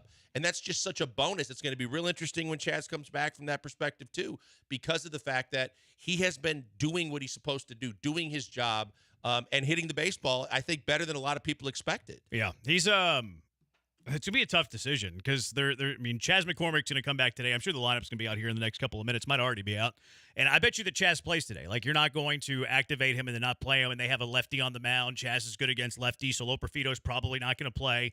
They have the lineup out, and actually Chaz isn't in the lineup. Altuve, Tucker, Yordan DHing, Bregman, Pena, Singleton, Myers up to the 6th spot, Yainer bats 8th rather, and then Mauricio Dubon's in left field batting 9th. Okay. So I expected Chaz to be back out there with a lefty. Like, maybe they didn't. I haven't seen the activation. Cabbage news. goes down? I'm assuming that in the first move it'll be Cabbage. Yeah. Now the second That's one, really interesting. Whenever Jose Abreu comes back, and we'll get into Jose Abreu a little bit later, that's going to be the one that I'm very curious on because I'm torn. Like, I've been going back and forth on this. Either it's Kessinger, who doesn't play a whole lot, but he gives you insurance in case there's an infielder that goes down, especially if Mauricio Dubon, like a day-to-day, like today, where he's playing in left field, or is it Joey Loperfido while Jose Abreu comes back and you're like, okay, let's get a lot of first base reps for Joey Loperfido in case of Abreu failing, blah, blah, blah, blah, blah, blah, blah, blah, blah, blah. Yeah, the way I look at it is I don't feel like Loperfido deserves to be sent down, but I understand it if it's going to be, positional management just because of the fact that you need guys at certain positions. But I just feel like Dubon is going to be your first line of defense to be, fill-in infielder when needed. But at the same time, I don't know what you're going to get. No, I don't think anybody knows, and they only can cross their fingers and hope that you get something out of Abreu because this is probably the last go-round. But you're clicking right now. Guys are performing, both the starters and the rotational guys that are getting in, like Joey Loperfido. That's why I don't feel like he deserves to be sent down. I could see Kessinger going, but it does limit you a little bit in what you have to face if you have an infielder that goes down or you need someone there. Yeah, I'm torn. I could see it going either way. Like, I could also see them play the big picture, where it's like, okay, big picture, we want Joey Loperfido to be our first baseman. They're obviously not comfortable with him playing first base yet. Go play there for 15 straight days, and then let's talk then. What other goods you have? I have a couple more. Go ahead. Spencer Arrighetti, I thought was very good. His final line doesn't look better than he pitched. Yeah, the 7th inning was just the... Yeah, I thought he was a bit unlucky, quite frankly. Like, And there he was was some tired. soft contact. I mean, sure, I'm not denying that. I have no problem with him pitching the 7th inning, though. I don't have him going out there and starting it, but I think when people are going to be critical of it, and deservedly so for the 7th inning, but understand that was as deep as he had gone into a game all season long, and I'm sure that he was a bit gassed because he had some high leverage situations. There was some folks bashing Espada for bringing him back out, which is flat out dumb. He had 80 pitches. Ronel Blanco's currently serving a suspension, so you're a pitcher down already. Ryan Presley's unavailable because of his sore little ring finger, so you're down 2 pitchers. You're down 2 pitchers. A guy's throwing 80 pitches, part of a 6-man rotation. Your bullpen shorthanded. Your pitching staff shorthanded by 2. That was as obvious a slam dunk decision as there possibly can be. And then the revisionist, look what happened. Yet it was a no-brainer. It was a no-brainer for Joe Espada. Yeah, no doubt. I mean, if he's pushing 100 pitches for one more inning, then it's something that you have to consider in the other direction. But I felt the same way. I felt like you were up 5 runs to start the inning, too. So you had a good cushion. Throw him out, and he's throwing 80 pitches. Throw him out there. Get him out there again. If he gets into trouble, then you do what you did. You get the bullpen up quickly, and you adjust. But it wasn't like he was getting ripped all over. It was unfortunate, the walk, because that really kind of set him up for disaster, as opposed to maybe he gives up a run there. But at the same time, he's been pitching better and better, which gives you more encouragement for the pitching staff because Hunter Brown is still such a question mark. Yeah. One more good for me, and then we'll see if Brian has any. Definitely not his parking. 196 ERA for Taylor Scott in 21 games. We kind of bashed the front office of the Astros. I don't think that Bagwell's worrying about the final reliever on this bullpen. Dana Brown, like Ronel Blanco, he hit on that. We talk about that all the time. Look, he brought in a bunch of 4A guys. He brought in like half a dozen 4A guys, hoping that 1 or 2 of them would actually emerge. Well, here is the one. Taylor with an E. Taylor Scott has a sub-2 ERA in 21 games. And if you're a believer in the baseball savant, which I am, it is not fluky. Like, it is not a fluky sub-2 ERA. He's been really good, and then the analytics back that up. It's been good. It's been fun to watch where is he from? He's from South Aussie, right? He's a South Aussie? South Africa. South Africa. I think he's South Africa. Definitely not South. I don't even think South Aussie is a thing. No, I think I just made that up. Either. But yeah, look, I think the 2 biggest surprises to me on this entire baseball team, for the most part, have been Seth Martinez's ability to be more than a mop-up guy, and Taylor Scott to be exactly what this team needed at a time when no one expected anything from him.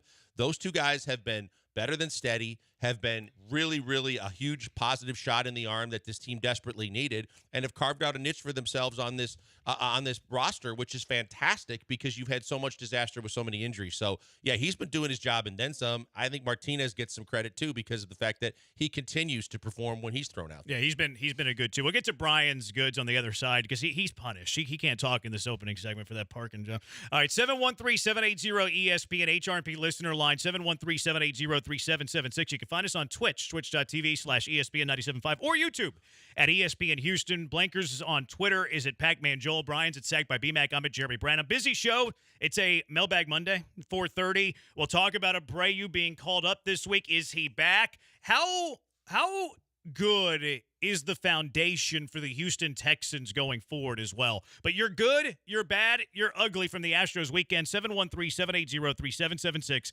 Killer Bees, ESPN 97.5, ESPN 92.5. Golfers, the dog days of summer are upon us. There's been some rain, and we know a lot of it in the last 2 weeks. And on top of that, it's going to be really, really hot and humid. If you love to play golf, but you're a little hesitant when the weather turns or when it gets too hot, I need to tell you about X Golf and Katie, and you need to check it out because X Golf and Katie is the answer if those are some of the things that are problems for you when you swing the clubs.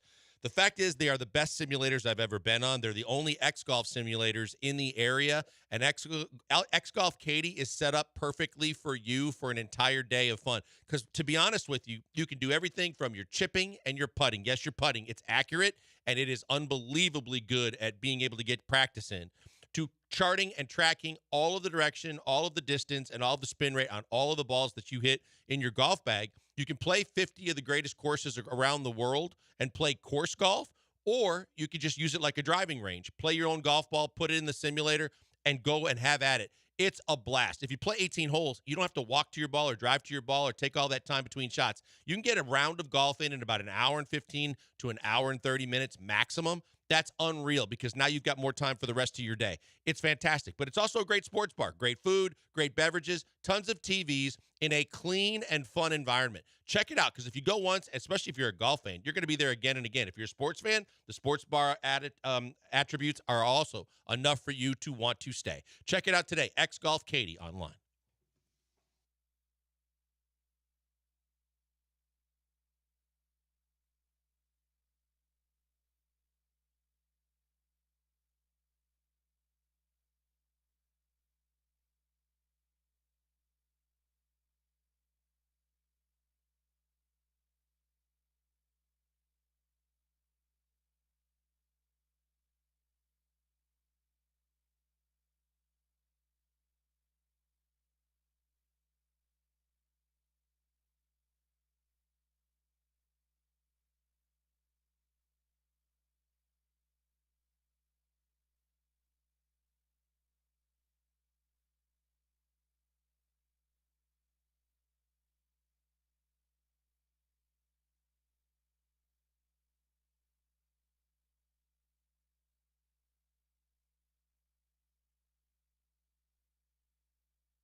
You're back with the Killer Bees on ESPN 97.5 and 92.5. Live from the Veritex Community Bank Studios, here's Joel Blank and Jeremy Branham. Blank and Branham on ESPN 97.5, ESPN 92.5, Killer Bees. Good, bad, and ugly from the Astros weekend. All right, Brian, you're good.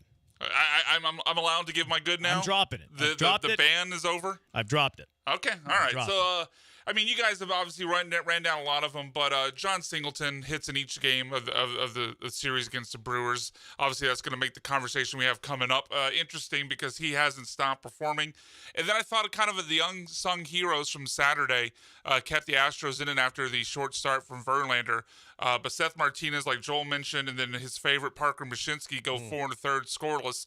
Astros don't end up winning the game, but they kept the score within striking distance, just 2 runs where they could have made the comeback. Didn't go their way, but good job, good effort by those 2 guys. Good job, good effort. It's like that kid telling. What did he say? He said it to the LeBron. Was it LeBron way back in the day where he's running off the floor? He said, "Good job, good effort." I think it was the Heat. It might have been Wade. I didn't say that intentionally, but now that you mentioned that, I'm remembering something, but I don't remember the specifics of it. I think it was a very popular meme at the time. It might have been. Good effort. Yeah. I'll get to my bad since it's a perfect segue there. I thought Justin Verlander screwed that game up. Justin Verlander's the reason the Astros lost that game. Was pitching well. You're up by a run or two, but William Contreras hits the 3-run homer. Yeah, and the issue that I had wasn't that he gave up the home run. Like, okay, like guys are going to get you. Guys are going to some days beat you. The problem was that Justin Verlander knew that was his last hitter. Justin Verlander knew that he was not getting Christian Yelich, who was on deck. William Contreras was his last hitter. You had first base open. You have second and third. There's 2 outs. William Contreras was all over your stuff. He fouled off pitch after pitch after pitch after pitch. The longer an at-bat goes, the more it favors the hitter. They're seeing your stuff and they're on it. The final 4 pitches that he fouled off prior to the home run were fastballs, all in the zone, all in the top third of the zone. Over and over. Here you go. Here you go. Here you go. Here you go. And Justin Verlander's pride and stubbornness, because, he's a Hall of Famer and all of this, and he probably wanted to get the victory, get out of the inning, all of that. He didn't think of the team in that moment. Because in that spot, you throw a slider out of the zone, you hope you get the swing and the miss. If you don't, who cares? First base is open. This guy's on you. Walking him is nowhere near the worst result in that situation. First base open, 2 outs. You know what the worst result is? You continue to challenge him with fastball after fastball that he's right on, that he's fouling off, that he's seeing over and over and over and over again. The worst result's a 3-run homer. Justin Verlander got stubborn, didn't throw a slider out of the zone to see if he would get the swing and the miss because he knew it was his final hitter and he wanted to get through 5 innings. Yeah, my big thing was in watching all that, I felt the same frustration you did because of the fact that I felt he was being selfish looking for a win. I felt like this was all about his pursuit of 300 wins. This was all about him doing what he needed to do so that he could get the benefit of being eligible to get the win as opposed to do what's best for the team. Because if you look at the stats, and he's a stat guy, and he's an analytics guy, but, you're facing a guy that is the best hitter in Major League Baseball with runners in scoring position. So you know that the guy is a good hitter. And he's on your fastball because even when you were emptying the tank trying to up it by a mile an hour or 2, he was hitting him straight back into the net, which meant he was on every pitch. You as a team can live another day, and you as a pitcher can live to see another start. But I could not agree more. If he would have thrown the slow curve, if he'd have thrown a slider, if he'd have thrown something, because Contreras knew in his heart of hearts after the third one, too, all he's going to bring me is fastballs. He is going to try and win this battle, and that's how personal he's making it.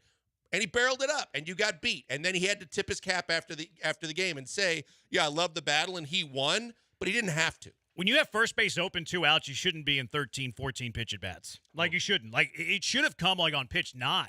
Pitch 10 is when that slider out of the zone should have come. Or hey, how about a fastball up at the eye? See if he's going to chase up there. There is no business for him to throw that many strikes in a row, really with the same pitch, really in the same spot, against a really stinking good hitter. Verlander got stubborn in the moment. I think what you said is part of that, too. I think it's all part of the package of that one decision in that one moment, wanting to get through 5, wanting to get another win. And it's tricky because he knew it was his last hitter. If Verlander knows he's going to get the opportunity to get out of the inning, he probably throws one out of the zone. But he knew that he wasn't going to get Christian Yelich, who was on deck. So he knew that he was out of the game no matter what following that. So he got a bit stubborn. Give it to the point you made, too, on the fact that we should not have seen a 13 pitch at bat. If he just kind of toned it back 5-6 pitches earlier, not saying that there's a good chance, but there was a chance he might see Yelich. But the fact is, you've got more pitches left in the tank. You didn't burn that many pitches on the at-bat, and you still get the chance that he's going to chase a breaking pitch, even if it's in the dirt, or like you said, a fastball at his eyes, just because of the fact that he is so dialed in on one pitch being somewhere in the zone because he didn't want to walk him. And good hitters are going to be right on that pitch. I would have definitely taken the challenge and said, if I'm going challenging him one-on-one, it doesn't mean I have to throw fastballs. Yeah, and what's the harm?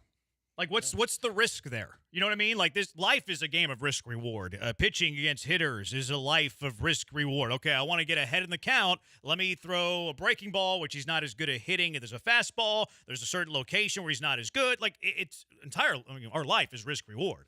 Pitching is risk reward, et cetera, et cetera, et cetera. The risk there is you walk the hitter. Who cares? Mm-hmm. There's no problem there. And I understand Yelich doesn't stink anymore, but it's not a big deal, especially with a guy who's all over your stuff and is fouling stuff off over and over and over. That was really my only bad or ugly. I have a couple other small ones. What do you guys got, bad and ugly? Brian, you want to start? Go ahead. Yainer Diaz 0 for 7, 3 strikeouts over the weekend. Obviously, didn't play all 3 games, but he's had struggles this year with runners in scoring position in this series. He went 0 for the series. Obviously, the Astros bats have kind of picked him up. Pena and Singleton, a lot of the names, Jake Myers, a lot of the names we mentioned have made it to where maybe we don't notice because the Astros are winning anyway. But certainly for the Astros to get where they want to be long term, Yainer's going to have to pick it up. Yeah, no doubt about it. It went from just runners in scoring position problems and hitting around 300 to hitting 265 and not looking like the same kind of hitter. And the pop has definitely been MIA. That's been a problem. To me, one for me is Hunter Brown, because I think that Hunter Brown was better.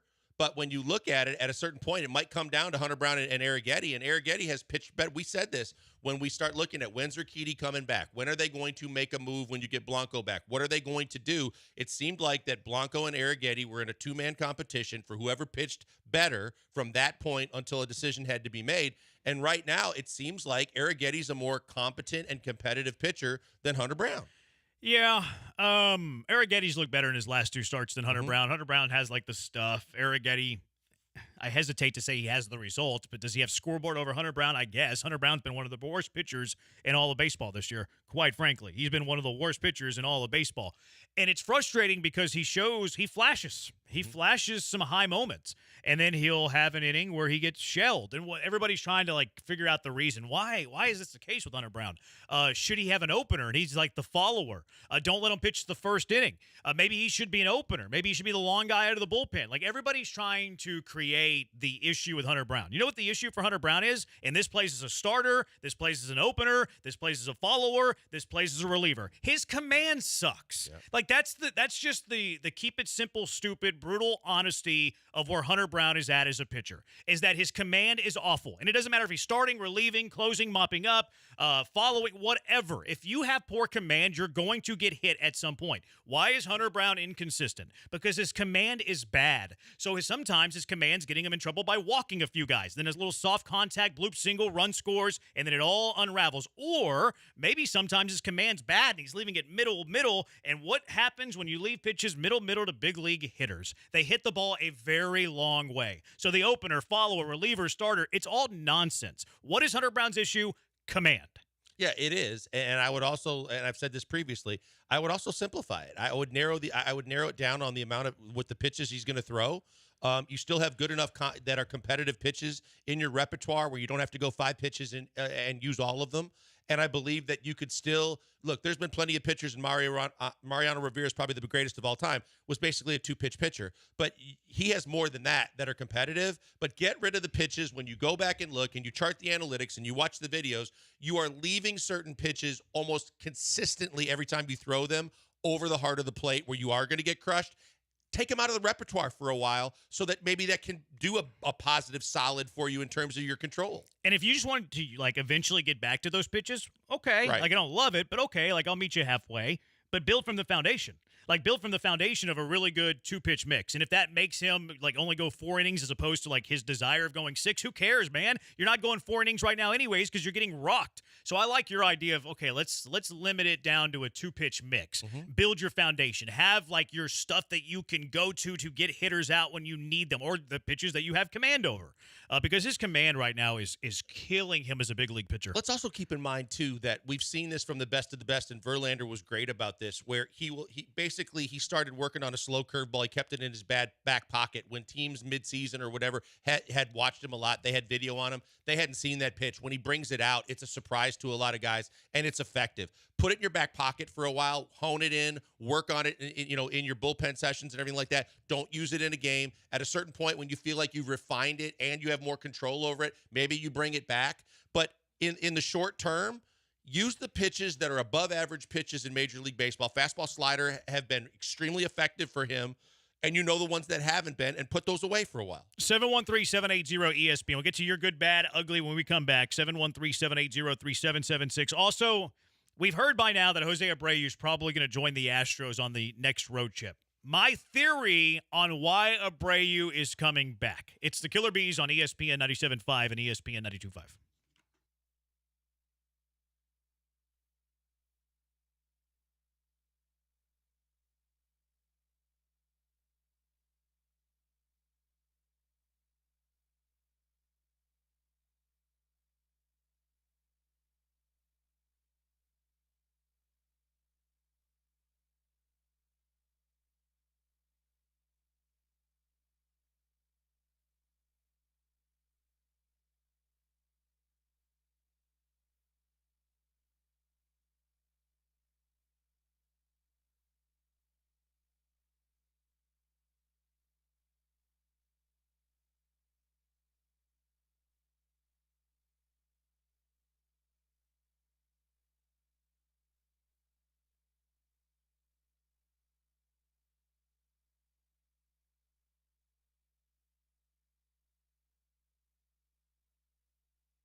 Now back to the Killer Bees. On ESPN 97.5 and 92.5. Live from the Veritex Community Bank Studios, here's Joel Blank and Jeremy Branham. He's Blank, I'm Branham. Killer Bees, ESPN 97.5, ESPN 92.5. 713-780-ESPN 1703. Does Branham have any friends? Very few. 7-1 AR Platinum. Bad and ugly. The Astros may see Abreu Friday. Leave him down. Get to my theory here in a moment. Test it on for try it on for size with you guys. 60-30 bringing Abreu back will while things are clicking is dumb. Loperfido needs to stay in left. Chaz does not need to be in the lineup.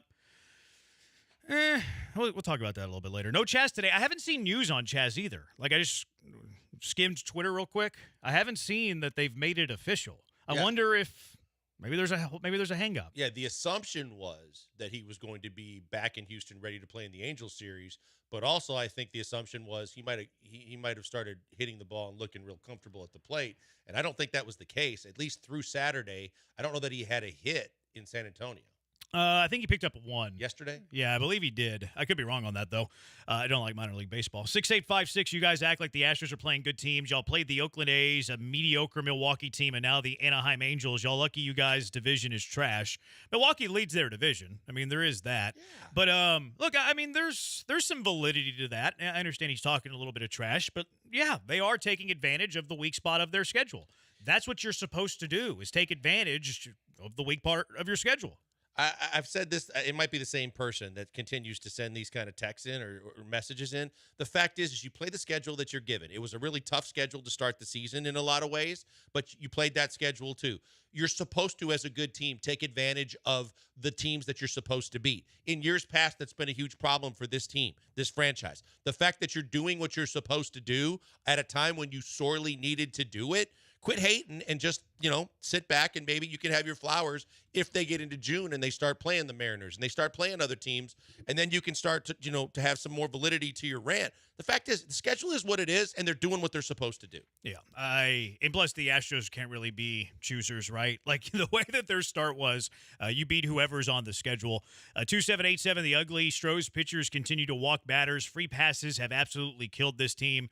I don't know where they rank amongst big league pitching and walks. I would imagine it's not terrible. But you mean that premise is true just in baseball. Like walks come back to kill you. No doubt. I hate walks. Walks was one of my biggest pet peeves as I advocated for Justin Verlander to walk William Contreras a little bit earlier. Not necessarily. Just challenge him with a pitch out of the zone and see if you can get him to chase. But walks have their moments. Like that's a spot where you can live with a walk, where a walk's not that big a deal. But like leadoff walks, or you have runners at first and second, one out, walk there. Like if Barry Bonds is up, like that's much different.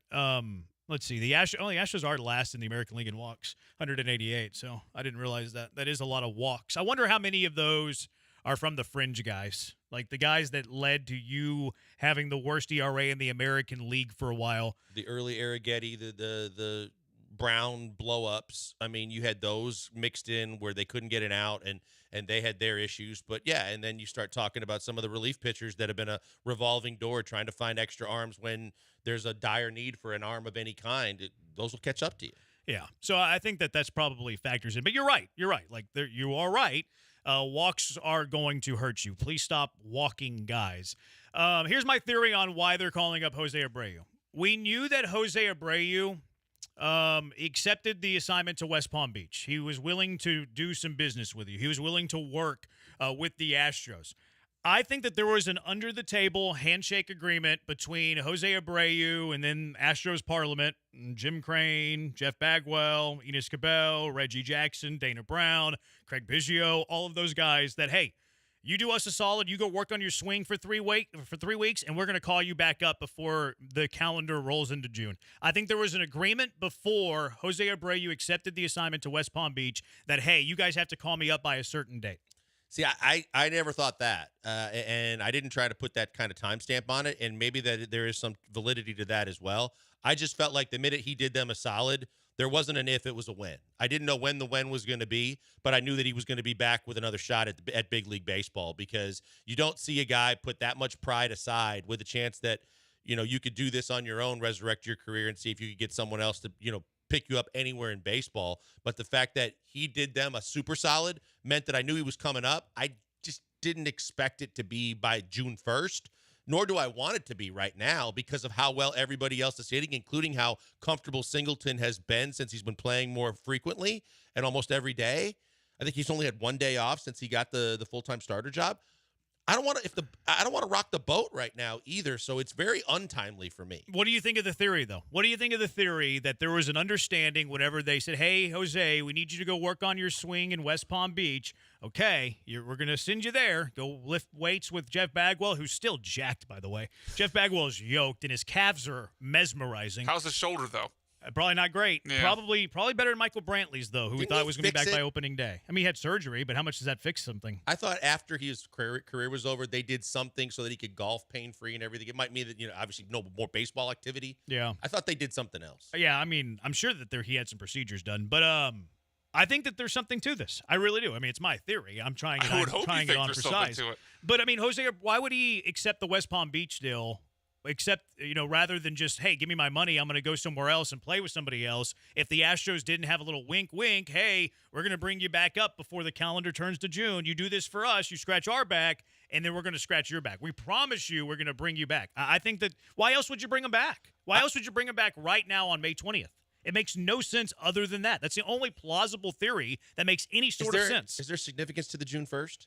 No, just I think that he didn't want to be there forever. For that long? Yeah. Yeah, because I totally agree and have been adamant that there's no doubt he's getting a second chance because he did him a solid. I just didn't think it would be this soon. I thought that there was enough to do, whether it was laying off the weights, taking down some of the bulk, improving your bat speed and your swing, or just the fact you need to relax and press the reset button for an extended period of time. I don't understand it if he insisted or there was any kind of a June 1st date on it, but I expected him to be back sooner rather than later. I thought by the end of June.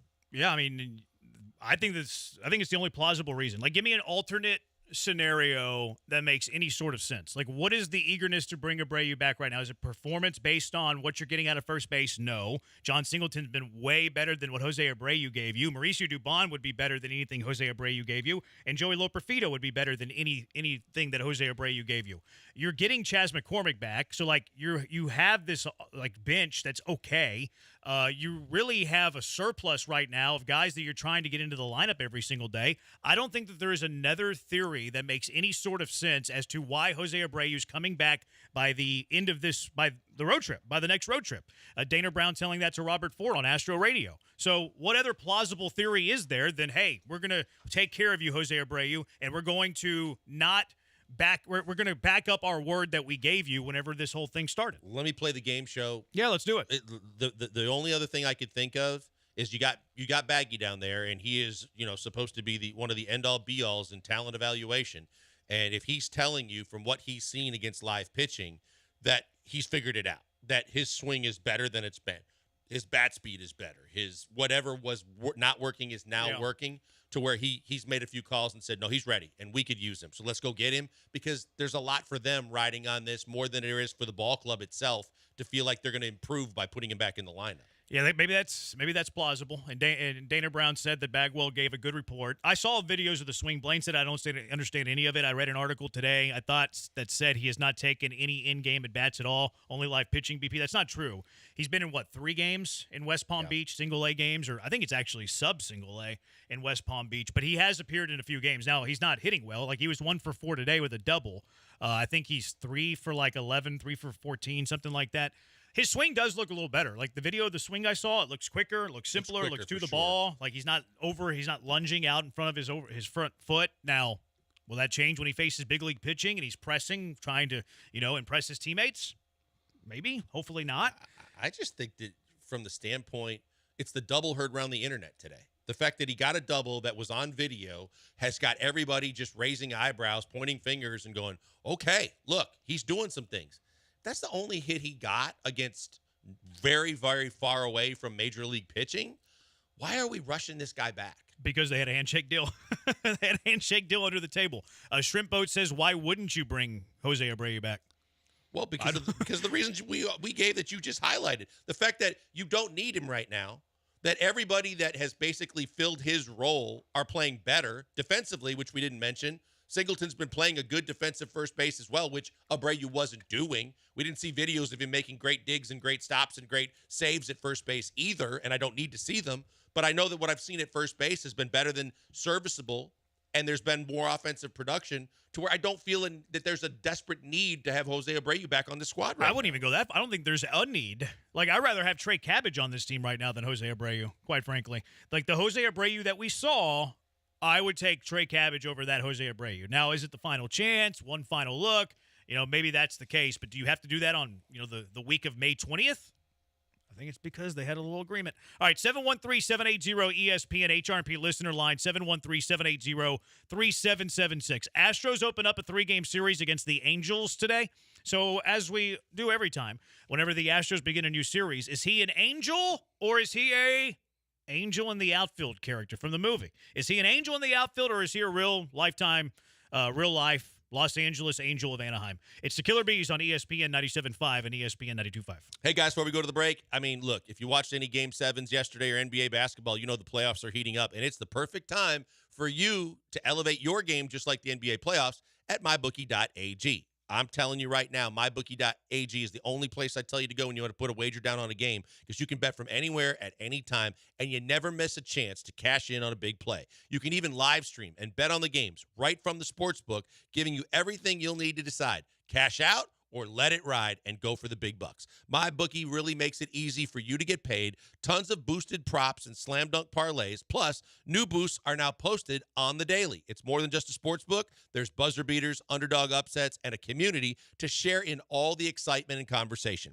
Make all of it more fun, even the boring games, with MyBookie.ag. Give yourself a head start today and play with house money by getting a bonus by using our promo code BET975 when you make your first deposit. Again, promo code BET975. Claim a limited time bonus when you sign up and make your first deposit. And for you existing customers, they love you too. MyBookie has a reload bonus. So let's go. Get there now. Use the promo code BET975, mybookie.ag. As I always tell you, and I always will, bet anything, anytime, anywhere. With the only place I tell you to do it, it's mybookie.ag, promo code BET975.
You're listening to the Killer Bees with Joel Blank and Jeremy Branham. On ESPN 97.5 and 92.5. Broadcasting live from the Veritex Community Bank Studios.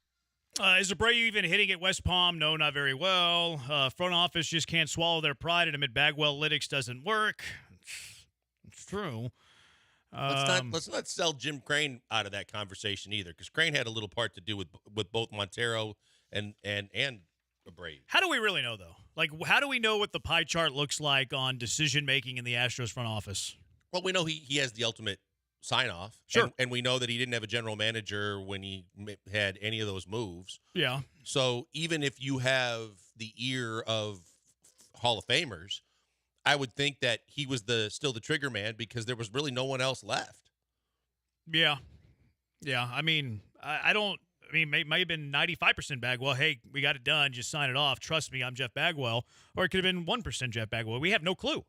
3403, everyone knows you need manure in the garden for the flowers to bloom. Let Bagwell cook.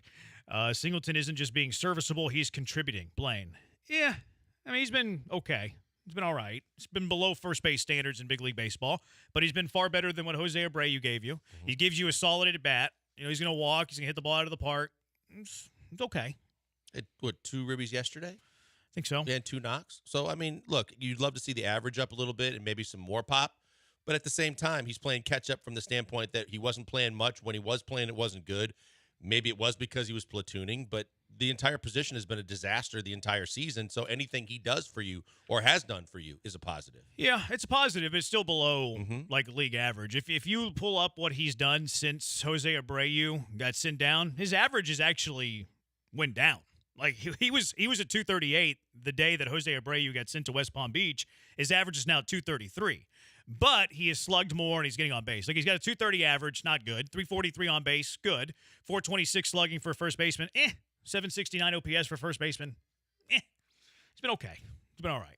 He's not your everyday solution. He's not your full-time solution. He might be your everyday solution this year, but he's not your full-time solution. All right, is he an angel, or is he an angel in the outfield? What we got, Blinkers? All right, you guys ready for this? It's either going to be a character name in the movie Angels in the Outfield, or it's a real-life Anaheim Angel. Okay, we'll start with the first one. George Knox. You going first or me? Sure, I'll go first. George Knox sounds like a Hollywood name. I'm going to go Angel in the Outfield. Yeah, I don't know movies as well as I do baseball teams. I don't think that this is an angel, so I'll go movie character. George Knox was Danny Glover's character in Angels in the Outfield, so you guys both score one there. All right, Michael Stefanik. Jeremy? Oh, I'm first. These are active roster guys. You didn't say that with much confidence. Well, they're Angels. So not active roster? So you're on the big league roster, whether you're playing right now or not. This sounds a little bit gray to me. How can you be on the big league roster if you're not playing? I mean, you could, for instance, what's his name from Rice, the third baseman? He's on Rendon? the IL. But he would be on their big league roster enough to be eligible for this. Okay, so you're kind of moving the goalpost here a little bit, but we got you. We can throw that in for this case. So 26-man roster plus injured list? Yes. Okay. What did you say this guy's name was? His name is Michael Stefanik. I'm going to go movie character. I'm going actual real Angel. Real Angel. Michael Stefanik is a backup infielder for the Angels. Is he in the minors? No. He's on the active roster. Or injured list. I'm checking that. Or injured list. Or injured list. Man, Okay. Look on the depth Name chart. 2 and we're already getting petty. It's just it's active roster. No way. Just active roster. Reinventing the wheel here. No, I'm not. As you would say, I'm entertaining the people. That's very different.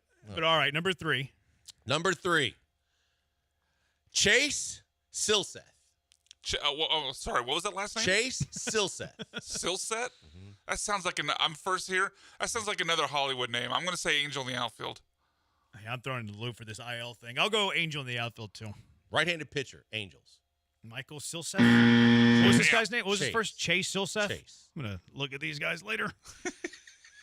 Okay, third one. This will be 4th. Yeah, this is number 4. Oh, yeah. Okay. I got to figure out where I am because you guys were all trying to read into the order last time. Ranch Wilder. That sounds like a Hollywood name. I've ever heard one. Ranch? His first name's Ranch? Ranch Wilder. That sounds like a Hollywood. I'm going to go Angel in the Outfield, too. Yeah. Ranch Wilder, voice of the Angels in the movie. I was about to say. Jeremy would have had a point if you'd gone with the actual play-by-play guy. All right, so Brian's up 1 on me. Yep, 3-1 to 2-2. Roger Bowman. Roger Dorn? Wrong movie. Roger Bowman. Am I first here? Yeah. Roger Bowman. That's very generic. I'm gonna say Real Angel. I'm gonna go movie guy. Roger Bowman is the main character, the kid in Angel in the Outfield. Is he really? Damn. Okay. Yes. All right, All we're tied tied up. up. Number Okay. 6. Yep. Erie Adrianza. Who's up first? I'll go real life Jeremy is. Angel. I'll go real life Angel. Yeah, I think so too. Yep. Backup third baseman. Utility infielder. Mel Clark. Mel Clark. Okay. I'm gonna go Angel in the outfield. Yeah, I think this is the only one that I know is an Angel in the outfield. It's Tony Danza's character. Tony in Danza. Angel in the outfield. That's 1, 2, 3, 4, 5. That's So it. we're still That's tied. all. Do you have an extra one? That's 7. No, Because we that's all I got. tied. Yeah. All right. We just have to kiss our sisters, I Yeah. guess. Good game. Oh, I can GG. pull one real quick for you if you'd like. Doyle Brunson. Yeah, come up with one quickly. You got one? No. Anthony Rendon. Michael Trout. Jared Weaver. I'm just gonna name Old school. Yeah, old Angels. Yeah. Tim Salmon. Garrett Tim Anderson. Lincecum, who had a cameo with the Angels when he was trying to jump on with Did another he? team. Yeah. Did he? Mainly a giant, right? Troy Gloss. Ooh, Troy Percival. That's pretty What was good. the Astros had him later in his career. He was the punter at Nebraska. too. Darren Erstad? Erstad. There you Yeah, go. Darren That's right. Erstad. He was on those bad Married a Astros girl teams. from U of H that was in their Go PR Cougs. department. Jessica something. She was Oh, in their did he? PR department. Yeah. Huh, I had no idea. He was the coach at Nebraska for a little while. That's right. Darren Erstad. All right, 713-780 ESPN. Hunter Brown is Jalen Green with one slight difference. It's the Killer Bees on ESPN 97.5 and ESPN 92.5. I have to tell you about your first place Houston SaberCats. That's right. SaberCats are dominating right now, by the way. They're 10-1 in 11 games played. They have the best record in the Western Conference in Major League Rugby. They have the most points scored in anybody in the Western Conference in Major League Rugby. And they just won against Chicago this past Saturday by 1. They beat Chicago 23-22. You should have been there. You should have been there. The excitement through the roof. It is tons of fun. If you like football, you're going to love SaberCats Rugby. 80 minutes of nonstop collision and athleticism and winning 10 of their first 11. It's like football meets wrestling meets basketball, and the players are crazy athletes. Some of the best players from all over the world play in this league, Major League Rugby. Go check out the SaberCats at SaberCats Stadium. Next chance for you to do that, to check out the SaberCats, will be a little bit later in June, whenever they take on NOLA. And then in June, couple of matches coming up. RFC Los Angeles. Make sure you're there on June 8th. Seattle on June 15th. And then they're on the road for a week and then back at home against Dallas. So you have plenty of opportunities this summer to watch the Houston SaberCats continue to win. First place in the Western Conference. They're hunting a championship, and tickets are inexpensive. So bring your family or friends. You won't be disappointed. HoustonSaberCats.com for tickets. That's right, HoustonSaberCats.com. The stadium right off of 288 at Airport Boulevard. See you there. HoustonSaberCats.com for tickets. First place, Houston SaberCats.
Live in the Veritex Community Bank Studios, it's the Killer Bees. Now back to Joel and Jeremy.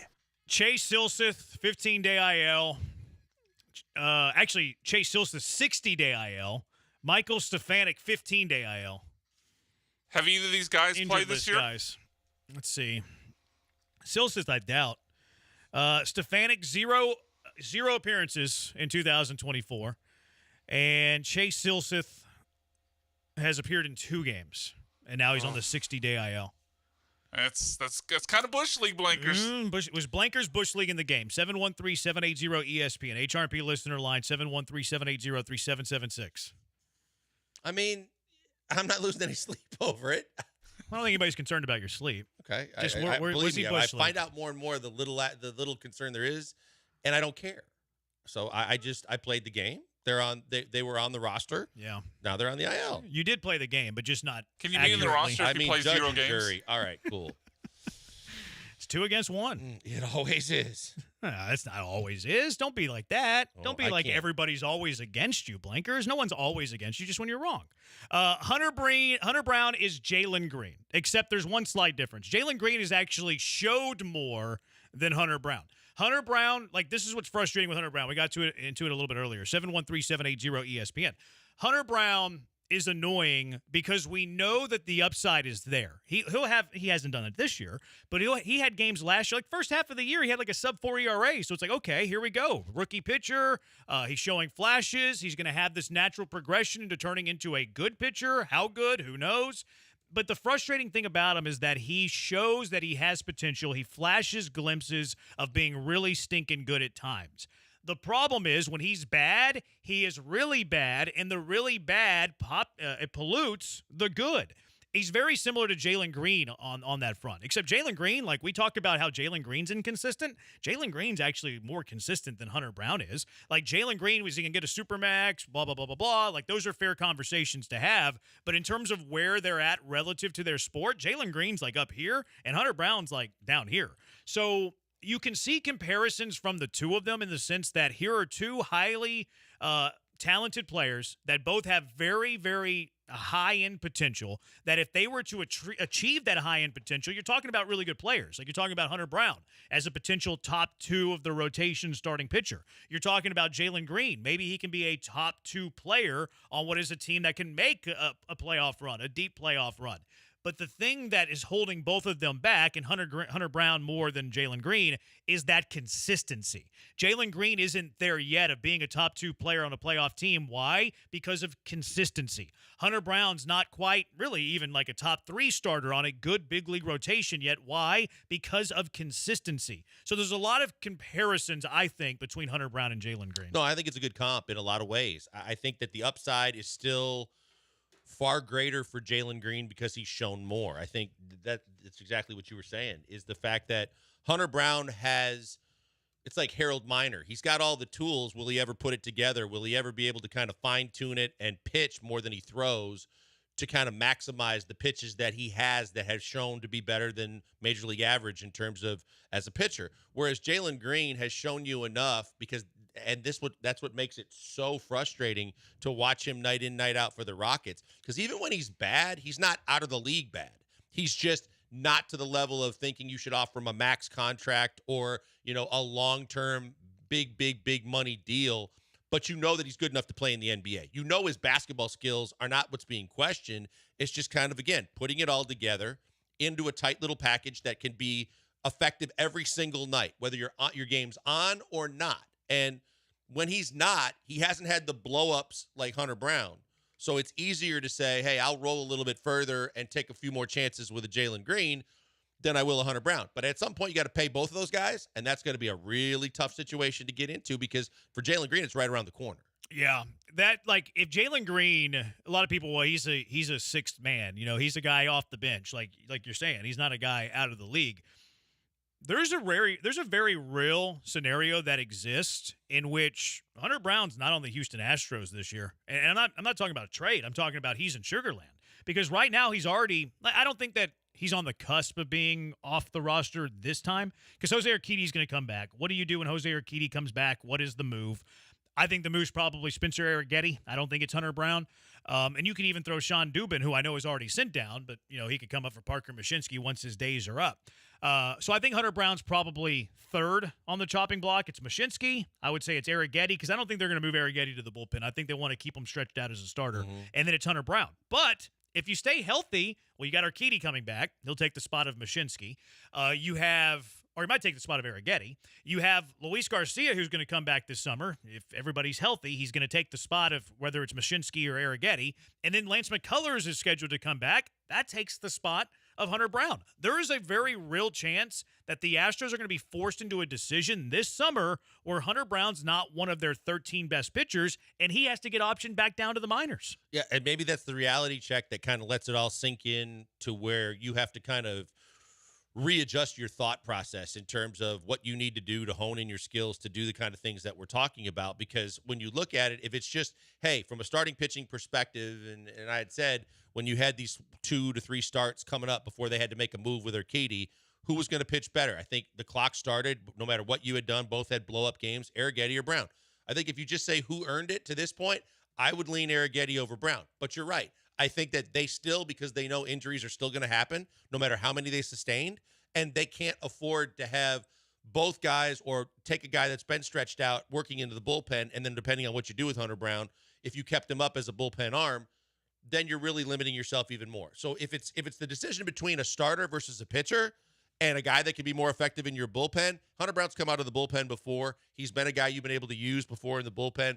Hunter Brown's a guy you can use in the bullpen if that's what you want to do. And I think then Arrighetti would be a guy that makes sense. But if it's me just picking between the two guys right now with the way they pitch to get hitters out, I'd lean Arrighetti. Yeah, I don't know which way I lean. I would probably go Hunter Brown. I'd go Hunter Brown over Arrighetti. Because of the stuff? Yeah, he's got more potential. Yeah, I mean, it's basically an essentially, an above-average fastball and slider versus the fastball and a sweeper and a little bit more experience on the big league level for Hunter Brown.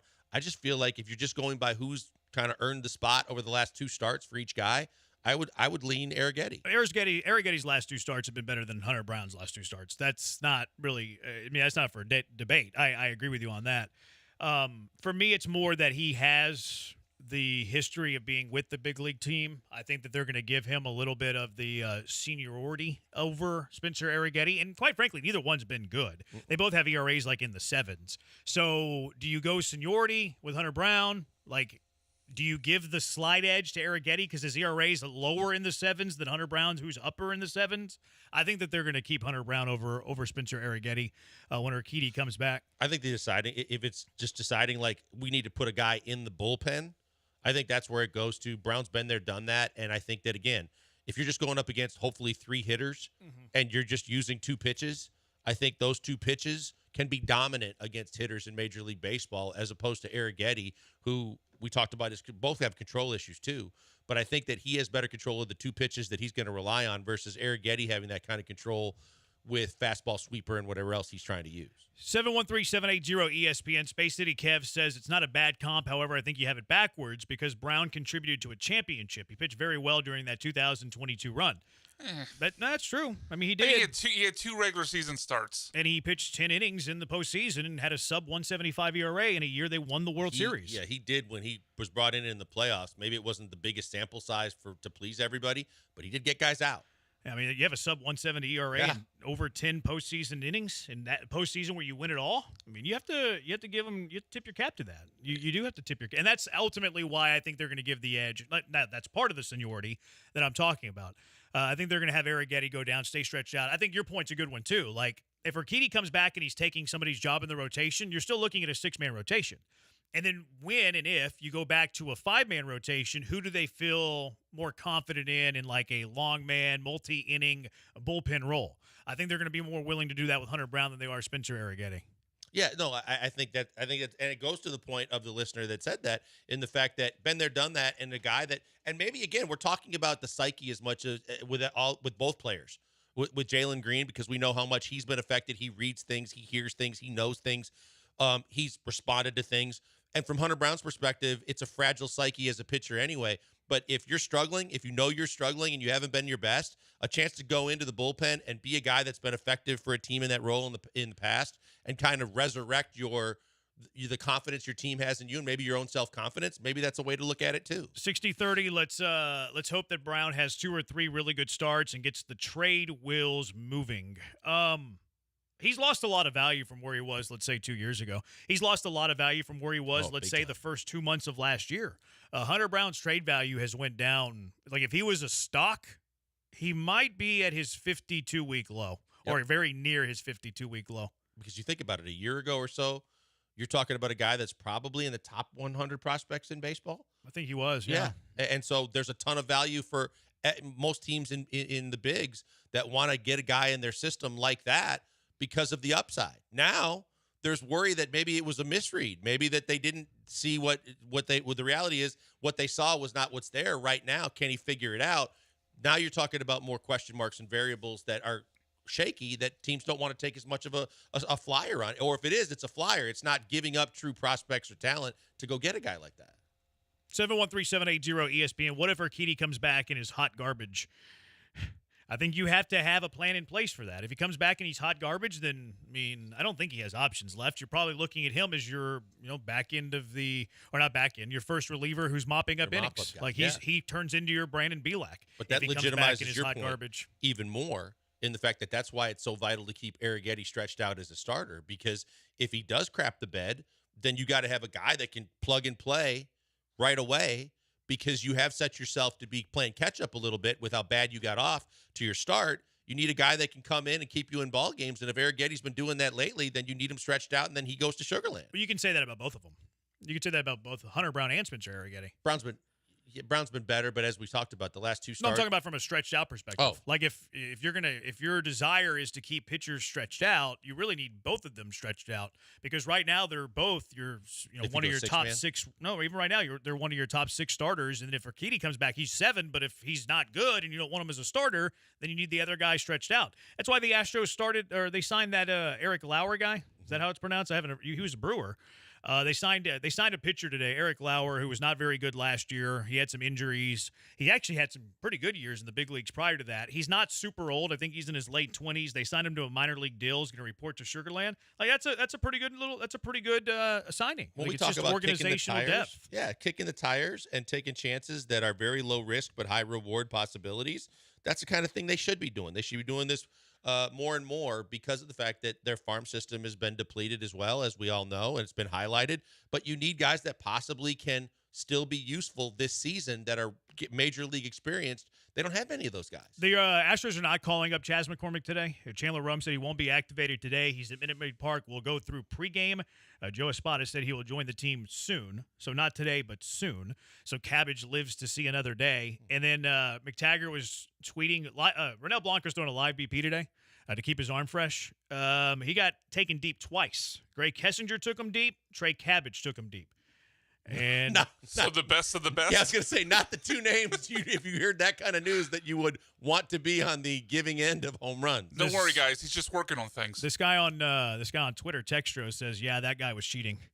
I was going to say that's the first thing everybody's going to start saying. If he gives up bombs after being caught with sticky stuff, everybody's going to say it was the sticky stuff. They'll start questioning the no-hitter. Just how good he is. They'll question if he's like a big league pitcher. Like his next start's kind of important from a perception point of view. It doesn't really have a whole lot of stakes in terms of him long term.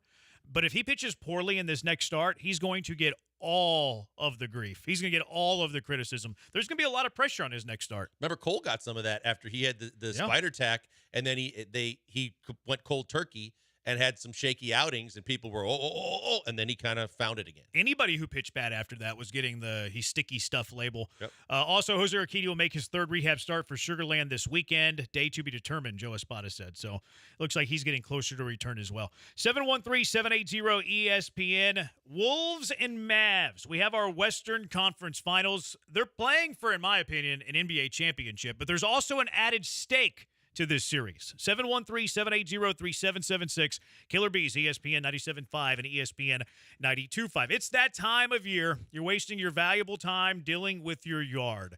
Your yard's wet right now for unforeseen reasons that happened these last few days. It's not in great shape, unfortunately. But if you had a yard from Sinlawn, it would be perfect 365 days a year. You wouldn't be worrying about weeds, dead spots, buying patches of grass, trying to cover up those dead spots, fix those dead spots, and you'd be doing all these chores that you don't want to put up with. Well, stop doing that. Get your weekends back. Sinlawn's here to help you and get your weekends back. Sinlawn's the evolution story of the AstroTurf that, of course, was made popular by the Astrodome. And now Sinlawn, S-Y-N Lawn, wants to improve your lifestyle. Stop mowing, stop pulling weeds, stop throwing money into an ugly yard that you're embarrassed of people seeing. You can't have get-togethers, you can't entertain, you can't have people over because you're embarrassed about your yard. Well, Sinlawn artificial grass is the best on the market, and you'll never have to worry about that again. Why Sinlawn is the best is they're going to control the process from yarn to yard. It starts with the quality top-shelf products that are made in the USA, fully insured, fully bonded. Sinlawn has their own in-house crews. They don't contract a single thing out, and Sinlawn backs it up with their lifetime warranty. Sinlawn's number one priority, making their customers happy. Sinlawn's perfect for your yard, whether it's the patio, kids' playground, your pets, or the putting green that you've always wanted. You'll have the perfect yard year-round without the stress and hassle. 975sinlawn.com to learn more. That's 975synlawn.com to get started on the yard of your dreams. Sinlawn, artificial grass never looked more natural.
Broadcasting live from the Veritex Community Bank Studios, it's the Killer Bees with Joel Blank and Jeremy Branham. On ESPN 97.5 and 92.5. Saw Minnesota come back from a 20-point deficit yesterday to beat Denver. Pretty impressive from the Wolves. You know, we didn't really give them much of a chance after they took a 2-0 lead, winning the games in Denver, then lost 3 straight. Oh, they're done. They win at home, whatever. It's just a home game to set up the Game 7. They were down by 20, and then all of a sudden, Minnesota comes back and wins. Sets up a Western Conference final, Blankers, of Dallas and Minnesota, which in my opinion is for the championship. I don't care about the Eastern Conference. I don't think Boston's good enough to win a title. I don't think the Pacers are good enough to win a title. Wolves and Mavs not only are for the NBA championship, but also the added stake that they're playing Luka Doncic and Anthony Edwards as the next face of the league. So whatever team wins this series, they're NBA champions, not worried about the Eastern Conference. And whoever wins the series, whether it's Edwards or Luka, they are the new face of the NBA.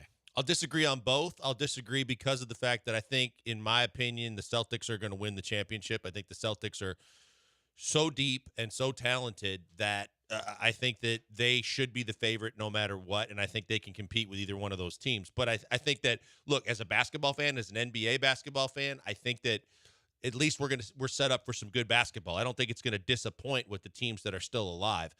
From the standpoint of the face of the league, I don't know. I don't think it's as clear cut as just one of those two guys, because I don't think that there is one guy that stands out like LeBron has, like MJ used to.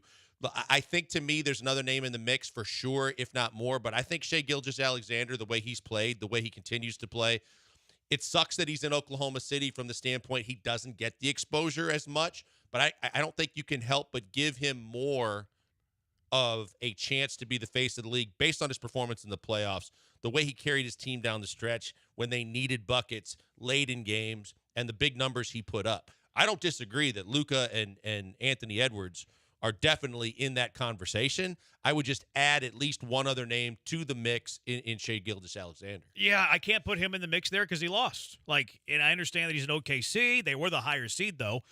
If you're going to be the face of the league, and certainly he's very popular, I think he's very good. I love his game.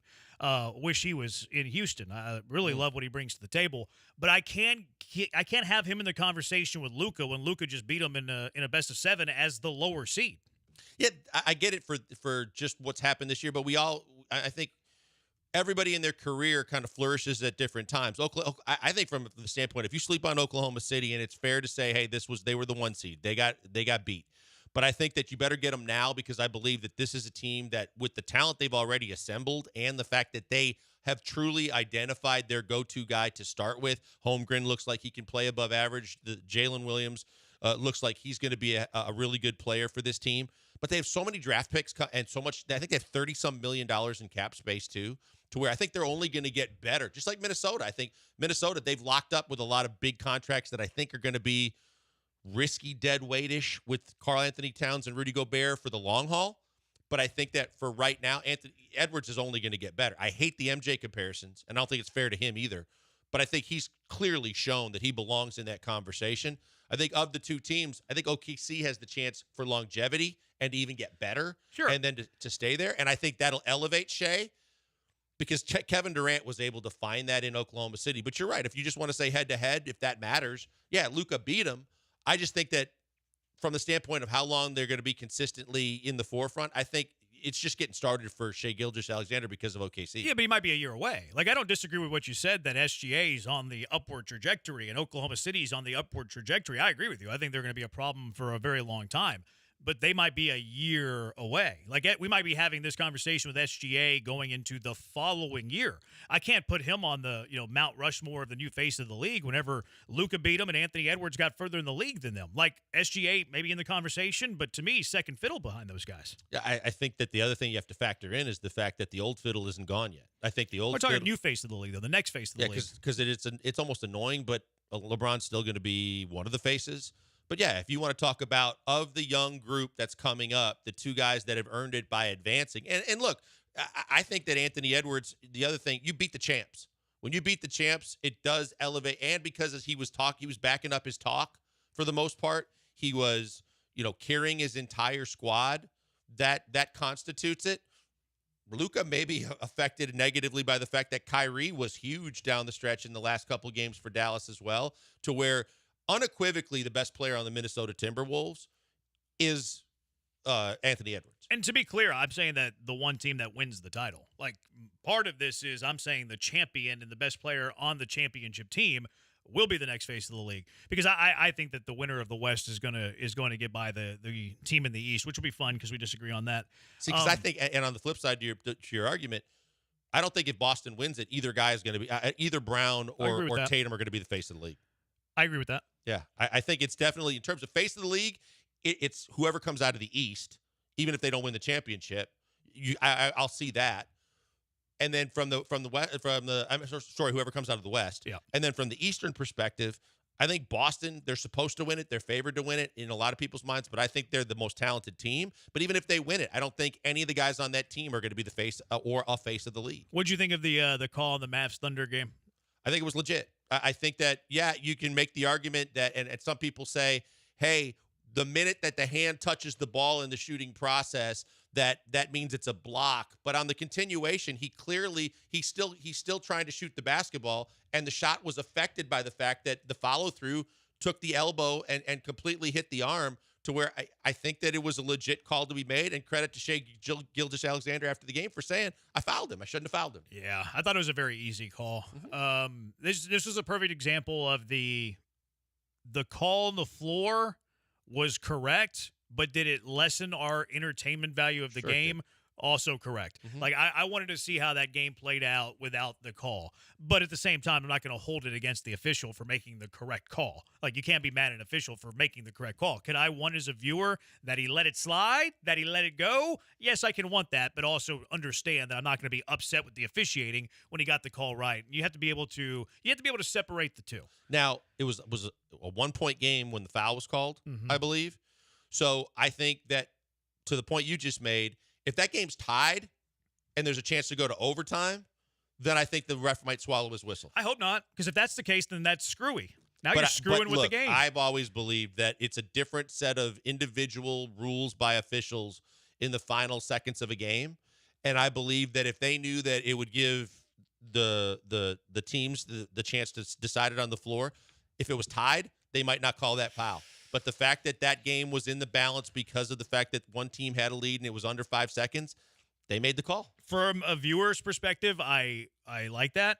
From a purist technicality point of view, I think that's dumb. I think it's ignorant. And I agree with you that it happens. Like, I'm not arguing with you.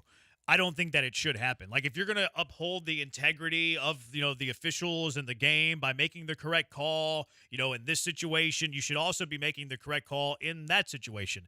You shouldn't be influenced by situation, scenario, score late in the game. I'm not denying that it doesn't happen. Nothing has frustrated me more watching NBA basketball for all these years than the fact that there is a second set of rules and there is a personality issue with officials that comes into play late in games. If we're talking about, the strike zone in baseball becoming completely done by, computers and that just to get the call right, then you are supposed to be following the letter of the law from the start of the game to the end of the game, and that has not been the case for years and years and years in the NBA. I think that NBA, though, that the basketball officials have the hardest job. I think it is the most difficult. I think it's harder. Obviously, it's harder than baseball. I don't think baseball is that difficult to umpire. Balls and strikes, different. Football, difficult because you have the burst of energy and a very fast, quick pace for 8 seconds of play, especially the pass interferences, the bang-bangs. That's difficult. The holdings are difficult. I don't think there's a tougher game to officiate than NBA basketball. I agree with that because of the fact that, too, when you talk about baseball, when there is a bang-bang play and a really tight call, the replay can be used more than it can be in the NBA. These guys are just with the naked eye for the majority of all NBA games at a very fast pace, making calls that they have to be adamant about. Whereas in baseball with the reviews, with NFL with the chance to review more frequently, there's more of a chance that if you missed one, the video will, and you'll still be able to get it right. Where in the NBA, if you don't have your challenge, and I think it was evident last night, where one team was out of the challenges where they could have challenged a couple plays down the stretch, and you just can't do it. And it doesn't matter if the call was right or wrong because of the fact that you didn't balance and that you got to rely on the officials. I absolutely hate that New York lost the way that. No, who am I kidding? I love when New York has misery. I don't hate that at all.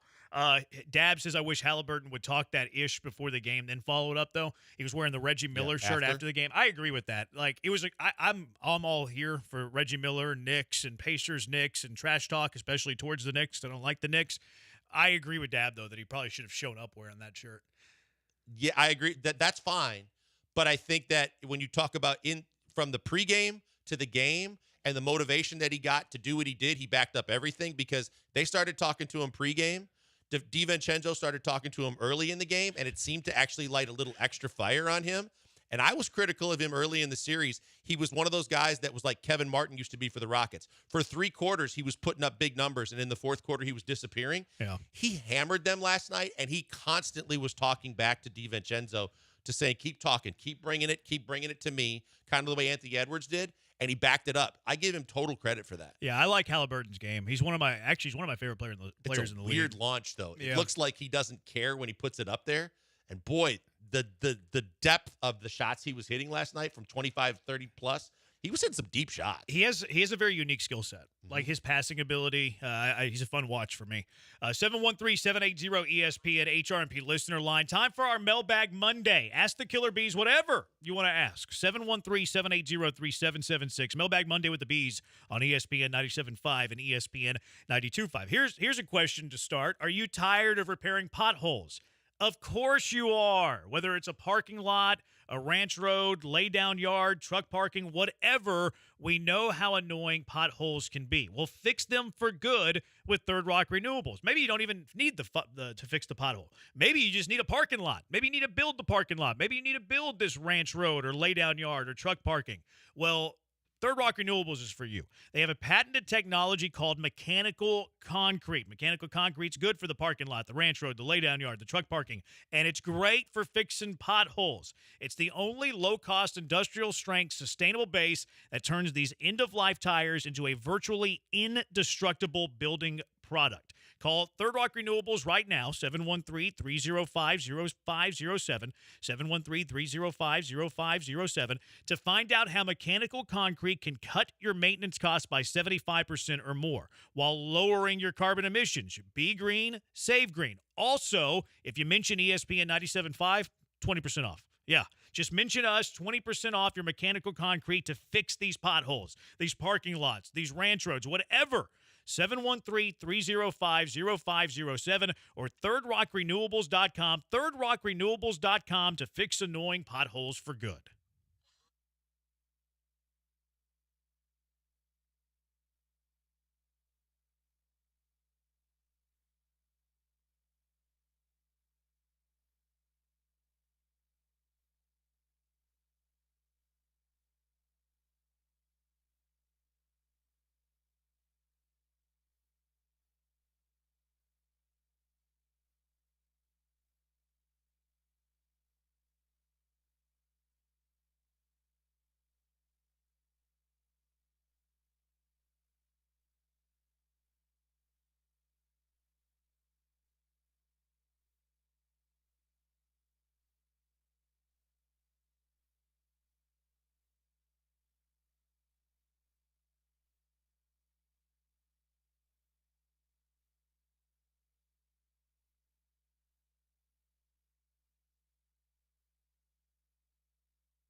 Time for our Mailbag Monday. 713-780-ESPN HRP listener line, 713-780-3776. What is your question for the Killer Bees? 713-780-3776. Whatever you want to ask the Bees, now is your chance to ask us whatever you want. Brisket, pork ribs, pulled pork. Get rid of one.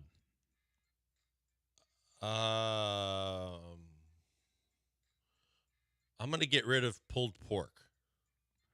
Okay. I'm going to get rid of pulled pork, too. I think this is a no-brainer. Brisket, no chance I'm getting rid of the only beef way in these options. And then pork ribs are better than pulled pork. Yep. This is an easy one. Pulled pork by a mile.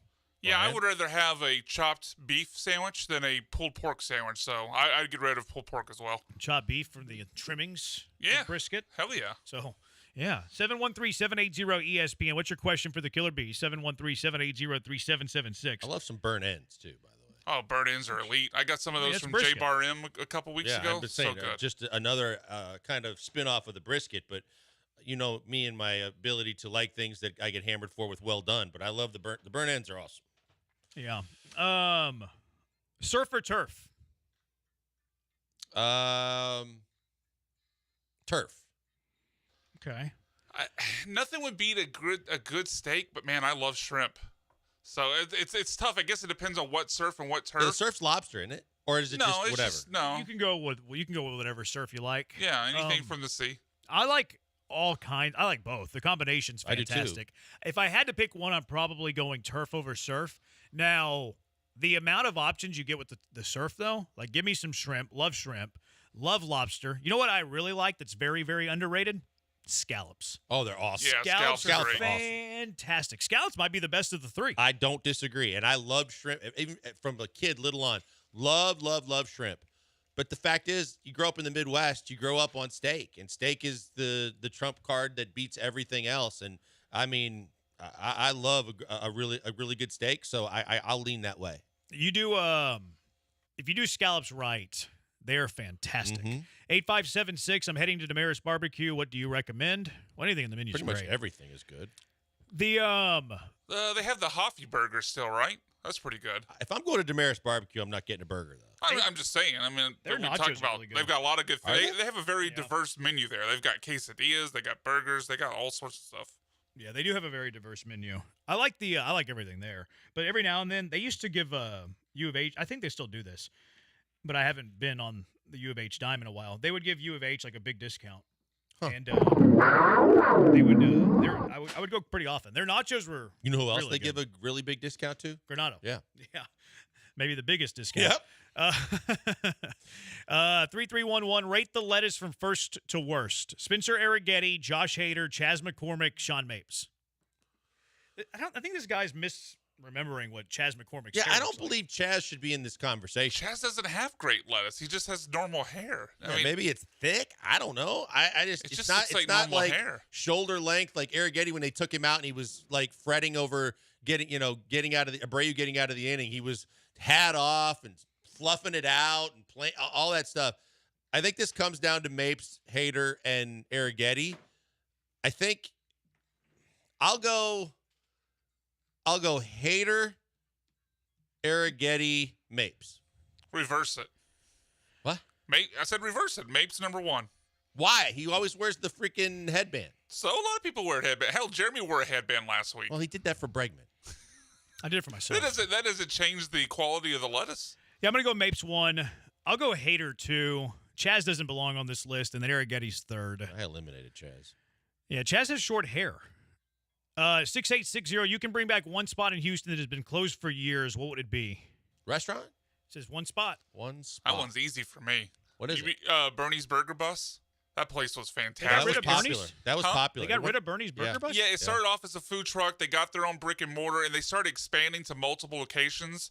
And they started exploding, and then boom, the pandemic hit. So I have my theories that maybe they spread and just got hit, at the worst possible time while they were trying to expand. But yeah, their burgers were fantastic. Yeah, I didn't realize they had shut down. That's disappointing.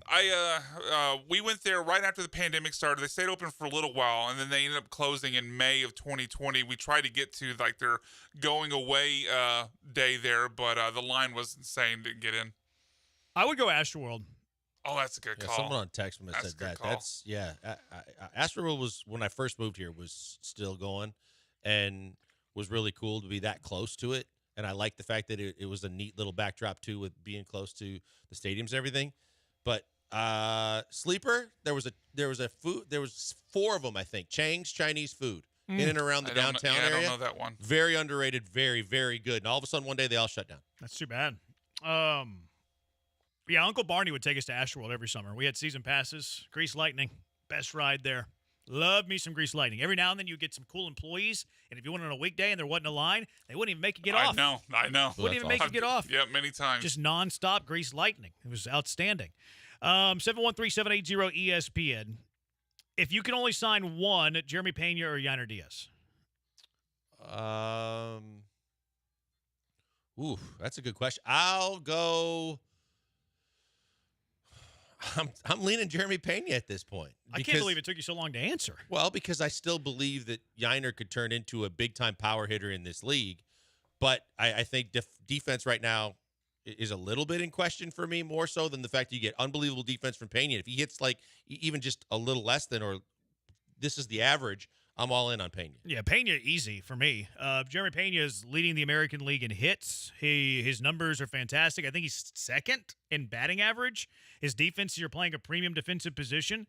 Jeremy Pena. I still have hope that Yainer Diaz is going to I still think that Yainer Diaz is going to hit. I am worried about Yainer Diaz and his transition to an everyday catcher and what that is doing to his bat. Because I do think that catchers have a difficult time sustaining their offensive success. Like, how many good hitting catchers are there in baseball? Not a lot. Like Adley Rutschman, Salvador Perez, even Real Muto has kind of fallen off the last couple of years. So I do think that him being a first-year primary catcher is very much impacting his bat. I'll tell you the sleeper that the people don't throw in that conversation up, though, is Will Smith. William Contreras, Will Smith we just is saw good. him. Yeah, William Contreras and William is good. Contreras is really coming up quickly. Yep. Yeah, those are two. Well, Smith's not young, but William Contreras isn't he? More. I think he's like late close to 30. Yeah. Oh, is he really? Yeah, he's been around a little bit. 713-780-ESPN. Do the arrows count? It's not bad. Yeah, but the funny thing to me was, having worked in that same building for so long, the arrows weren't a thing when they were a thing. People were not like loyally supporting the arrows. It was really bad crowds. Now that they're gone and people are also contemplating NHL. It was minor league hockey. It was minor leagues, though. Right, but that's what I'm saying. And that's so different. But now all of a sudden people miss them when they're gone. But while they were here, I didn't think they got nearly the support that I thought they would get. I mean, I enjoyed going to the games, and I would love to have them back. But I mean, you can't dismiss the aspect of it being minor league. Like when I would go, there would be 3,000 to 5,000 fans there. I'm not sure how many they put in on a consistent basis, but they would tarp off the top of the the Compaq Center or later on the Toyota Center because there weren't enough fans. But again, it's minor leagues, so I don't think they'd ever tarp it off. They just wouldn't let the people games sit I up went there. to. It was they had the curtain that would go Oh, around the curtain. That's yeah, right. yeah. Yep. No, yeah, I said tarp, but yeah, I meant curtain. What were you doing in the Summit? I was part-time janitor. Gotcha. Evan Gaddis, 3039, higher number. Kyle Tucker home runs this season or times per year. Y'all sweep the floor in your house. Kyle Tucker already has more home runs at the times I sweep my floor in a house over the course of a year. Does vacuuming count? No, I don't think so. Because vacuuming is way easier than sweeping the house. We have one of those little hybrid vacuum sweepers. Oh, like the Swiffer thing? No, it's not really a Swiffer because it's not wet. Pause. No, but it's manual or is it electronic? You mean you plug it in? Yeah. You plug it's not one of those. What do they call those ones vacuum. that just go on its own on a schedule? Roomba? Yeah, no, it's not a Roomba. I'm not bougie. No, me either. No, we have a normal vacuum that we use for our carpet, but then we have like a lightweight vacuum that's kind of like just like a broomstick, but then it has like a little vacuum head on the end. We use that for the staircase. Yeah. So we have both. I vacuum daily at our house. Really? Daily? Yep. We have dogs. We have dogs, and I have a wife that's extremely anal about making sure the house is clean all the time. Daily. So I just know that one of the things to knock off the list in the morning is quick vacuum. You're like what Harrison Butker described. Nope, because my wife earns a good living. What time do you vacuum? So I know not to bother you.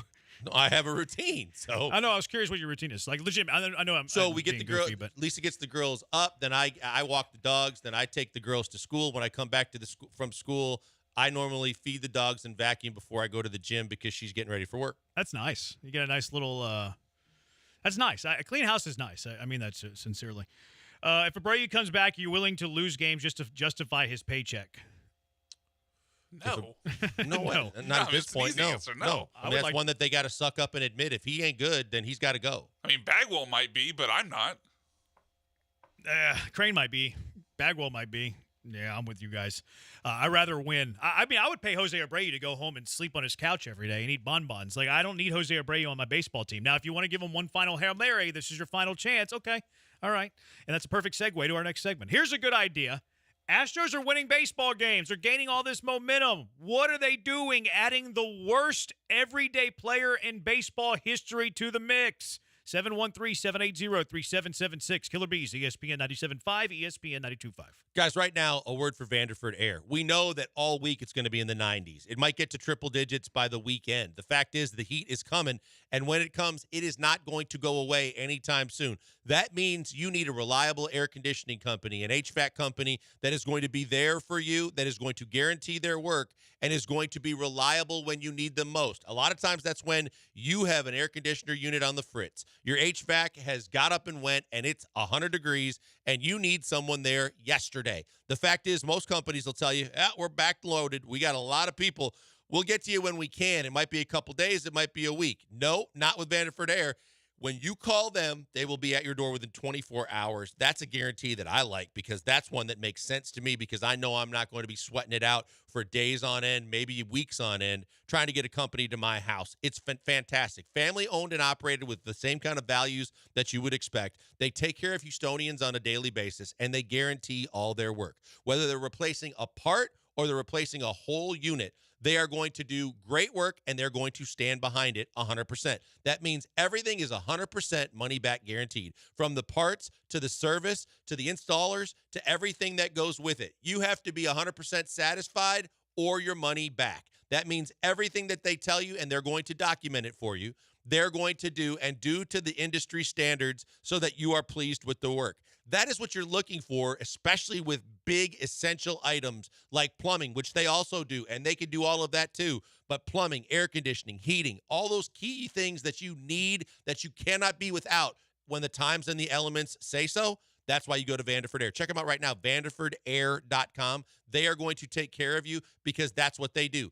Their entire business is circulated around making sure the customer is happy, and they guarantee their work. They will guarantee you their work. That's why I guarantee you go to them. Save their phone number now because it's going to be essential. 281-557-COOL, 281-557-COOL, vanderfordair.com.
Dana Brown saying on Astros radio this weekend that Jose Abreu could join the Astros on their next road trip. Joe Espada said today when he was meeting with the media that his return is imminent. I'd like to see him produce a little bit better in West Palm Beach. Surprised he said that. But that his return is imminent. So looks like they're going to bring him back for the Oakland series. At least that's kind of my hunch. It's kind of my feel. They have a day off on Thursday, travel to Oakland, then 3-game series against the Athletics in Oakland. Why in the world, when the Astros are starting to play good baseball, they've won 8 of their last 10, they're 4 games back, they're starting to play. Here's a brilliant idea. Let's bring back the player who was on pace to be the worst everyday position player in big league history. Why are the Astros making this move now? Again, if I could take a crack at this, because I would not do this now, but if I could take a crack at why, isn't this the place where CPR started working last year and they resurrected what was left of the season when he had the sprint around the bases home run for his first home run and slid into the dugout? And it's Oakland. They're not a great team. And it's on the road where he probably won't face the home boos. And it's a point in the schedule where maybe he can get right because they owe him one. They're doing him the solid that they said they were going to do. And everything lines up to where this is the best opportunity to where they still probably have a good chance to win the game against Oakland. It's on the road where he's not going to get booed by the home crowd. And the fact that he's had some good times in Oakland, even as an Astro when there weren't many, that's the best I can do. Yeah, this is interesting timing because you are playing well. To me, this isn't the time to do it other than having a handshake agreement. Hey, Jose Abreu, whenever you go down to West Palm Beach, you're only going to be there for a few weeks, and we promise to call you up by this date. I also think it's funny that they're doing it on a road trip, the first of 7 games in a row on the road. Why would you do it on a road trip and not at home, Branham? Home fans aren't going to be too kind to Jose Abreu, and that might impact the mental capacity of one Jose Abreu. You do it on the road, you're not going to have your own fans heckling you. So you got a little bit of a runway here when you're on the road, 7 games. Not to say he'll be in the lineup in all 7 of those games, but you give him a little bit of a grace period where he doesn't have to worry about the fans at home that are unhappy with Jose Abreu. So the handshake agreement, the fact that they're going on the road, I believe that's the reason they're doing this. But it's weird to me because you're playing good baseball. I do think this is a final Hail Mary, though. Mm-hmm. I don't know how long this period's going to be. What do you think? How long is this runway? How many weeks? How many games are they going to give Jose Abreu the opportunity to win a job on this roster again? Not even a starting job, just a spot to earn a roster spot, so they don't have to give it to somebody else. I think it's 2 weeks. I think I can't go further than that because of the hole that you dug to start the season. I think that the circumstances are such that maybe if it's a roster spot, they might hang on until the end of the month. But at the same time, you don't have the wiggle room to give up a spot on your bench to a guy that pretty much hasn't been worth it all season long just because of the fact that you're trying to save face on the fact that you're going to be paying him a boatload of money over the rest of this season and next year, and you don't want to just set him free. You have to do what's best for this baseball team. And because of the fact that this baseball team and injuries and all the things we've talked about led to them not being their best to start the year, there's more pressure, there's not enough wiggle room, and there's you can't leave your team out high and dry and hang it out to dry for the sake of trying to save face with a contract. I think it's 2 weeks of playing time, and it doesn't have to be every single game, but that's the maximum. And then they just either got to be done with it, wipe their hands of it, or hopefully he performs and shows you he's at least worthy of a roster spot. I'll say a month or two. I feel like they're going to give him a couple of months. I think he'll get the rest of this month. I think he'll get June and July. And if it's still an absolute train wreck and he can't, hit left-handed pitching, I think that they will DFA him. But is he going to play that whole time? I think, we'll get to that part in a second. So my leash is he gets through July. I think that they keep him on this roster, the rest of May, June, and July. I think that is the leash. I think that is the runway for Jose Abreu. Now, how do you handle the first base share becomes the question. For me, I probably start him against left-handed pitching. I think I go straight platoon. If I was running this team, Jose Abreu would not be on it. But if you're telling me, I'm Joe Espada, that Jose Abreu is going to be one of your 26 guys and you have no choice, you have no say in the matter, okay, and you have to give him a few starts every now and then, okay, I don't love what you're doing to me, but hey, you sign my check, you pay my bills, I'm willing to do business with you. I would have Jose Abreu start at first base against left-handed pitching. I'm going to keep John Singleton as my first baseman against right-handed pitching. I have a straight platoon at first base. I give Jose Abreu through the end of July to see what that looks like. If he's holding his own, okay, then he continues to keep his job. He's fighting for his job. He continues to earn his job. If after that 2 months, plus a week, he's not hitting left-handed pitching, he's doing nothing, I'm DFAing Jose Abreu. See, I just think because of the fact that you got Singleton going by Abreu going, that if you platoon with Abreu with Singleton, do you run the risk of Abreu getting back to not being effective either? And I don't like the thought of him DHing either. So that's why I don't like him being up at all. But that's why I said 2 weeks. I mean, if 2 weeks you want to get him starts at first base and see if the work has helped, see if there's signs of life. But by the end of June, I can't screw around anymore, and he's probably not going to do you a solid again. And the fact that you're not leading the division by 5 to 10 games where you've got some comfort in throwing him out there more, I can't do it. So what's your plan? I said I'll give him 2 weeks of like consistent playing time to try and show what he's got and that he can still play. You don't think that's going to screw up Singleton though? That's what I'm saying. It could screw him up, but I'm gonna give him. I'm not saying maybe it's by say consistent play time. Maybe that is the platoon system, but at least he's getting real baseball opportunities to play in games and starting games. In the 2 weeks, if he doesn't show signs of life, then if you want to just say Singleton's going to be our starting first baseman, he's going to be a bat off the bench for the rest of the month of June, and give him a few more chances to pinch hit or do something like that. By the end of June, if it's the same old Abreu, I'm pulling the plug. Yeah, I prefer your way. I'm just predicting what the Astros do, and I feel like they're going to protect their investment a little bit more. Look, I would have DFA'd him when I sent him to West Palm Beach. So, like, I'm cool with that idea.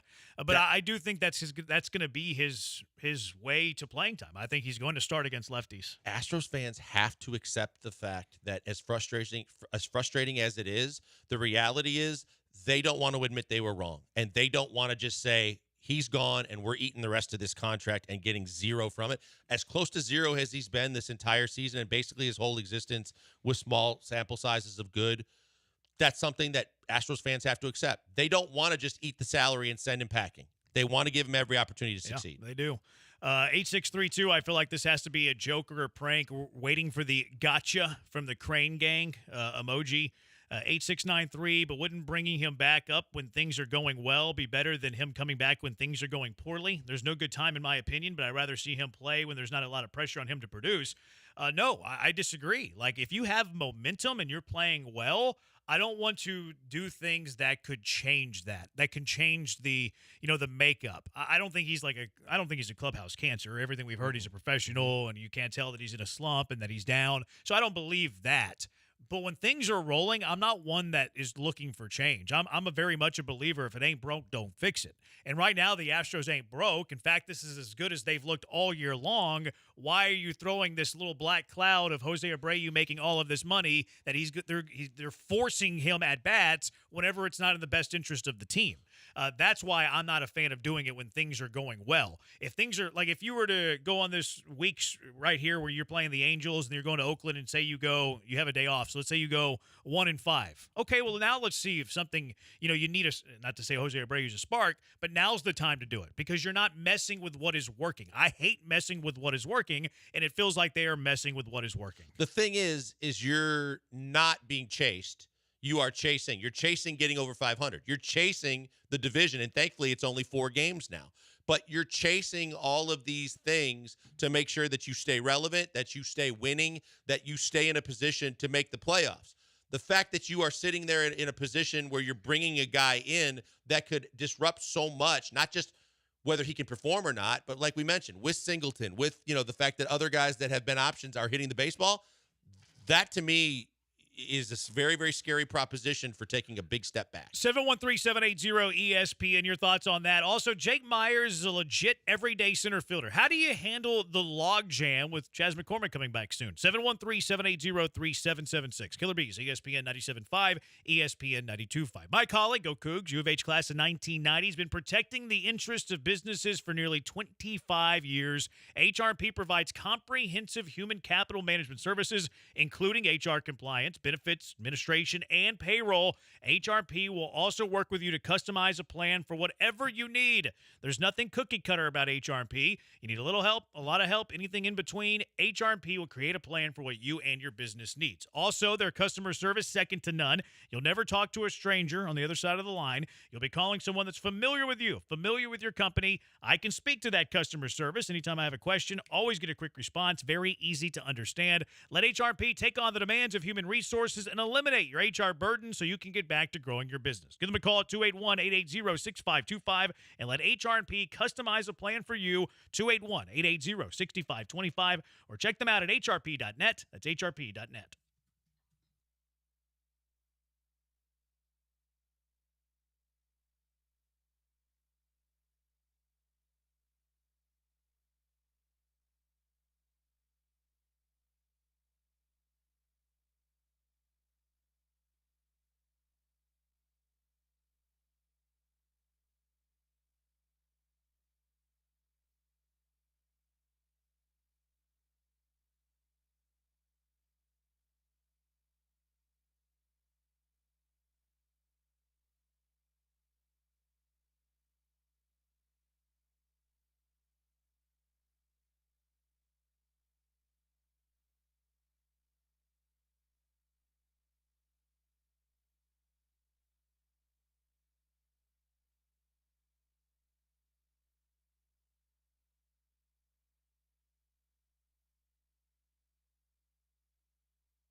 Coming to you live from the Veritex Community Bank Studios, it's the Killer Bees. On ESPN 97.5 and 92.5. Here's Joel Blank and Jeremy Branham.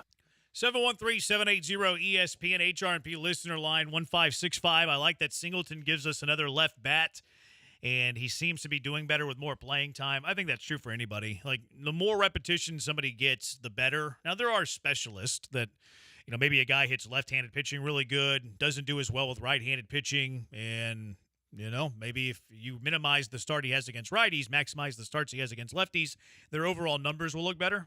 Maybe like a Chas McCormick last year with Dusty Baker. Corey says, who goes down when Abreu and Chas come back? Chas will be the first move, we think. Abreu will be the second move. What are the next two moves? I think Cabbage goes down for Chas, and in my opinion, I would send down Kessinger for Abreu, but I don't know that that's going to be the way they think about this. Yeah, I think the first move is easy. It will be Cabbage. Mm-hmm. The second move is going to come down to Kessinger and Loperfido, and it's going to depend on how much they can play Loperfido. They mentioned that they want to give him at-bats, you know, playing often. They want, you know, somebody to help the team that's on the bench to play a role. And Kessinger, like, while he's valuable in the sense that he provides insurance in case there's guys that get injured, he doesn't play a whole lot. So maybe they, you know, because of the amount of at-bats that he's had, maybe they keep Loperfido up because you can play him in left field against a righty when Chas isn't playing.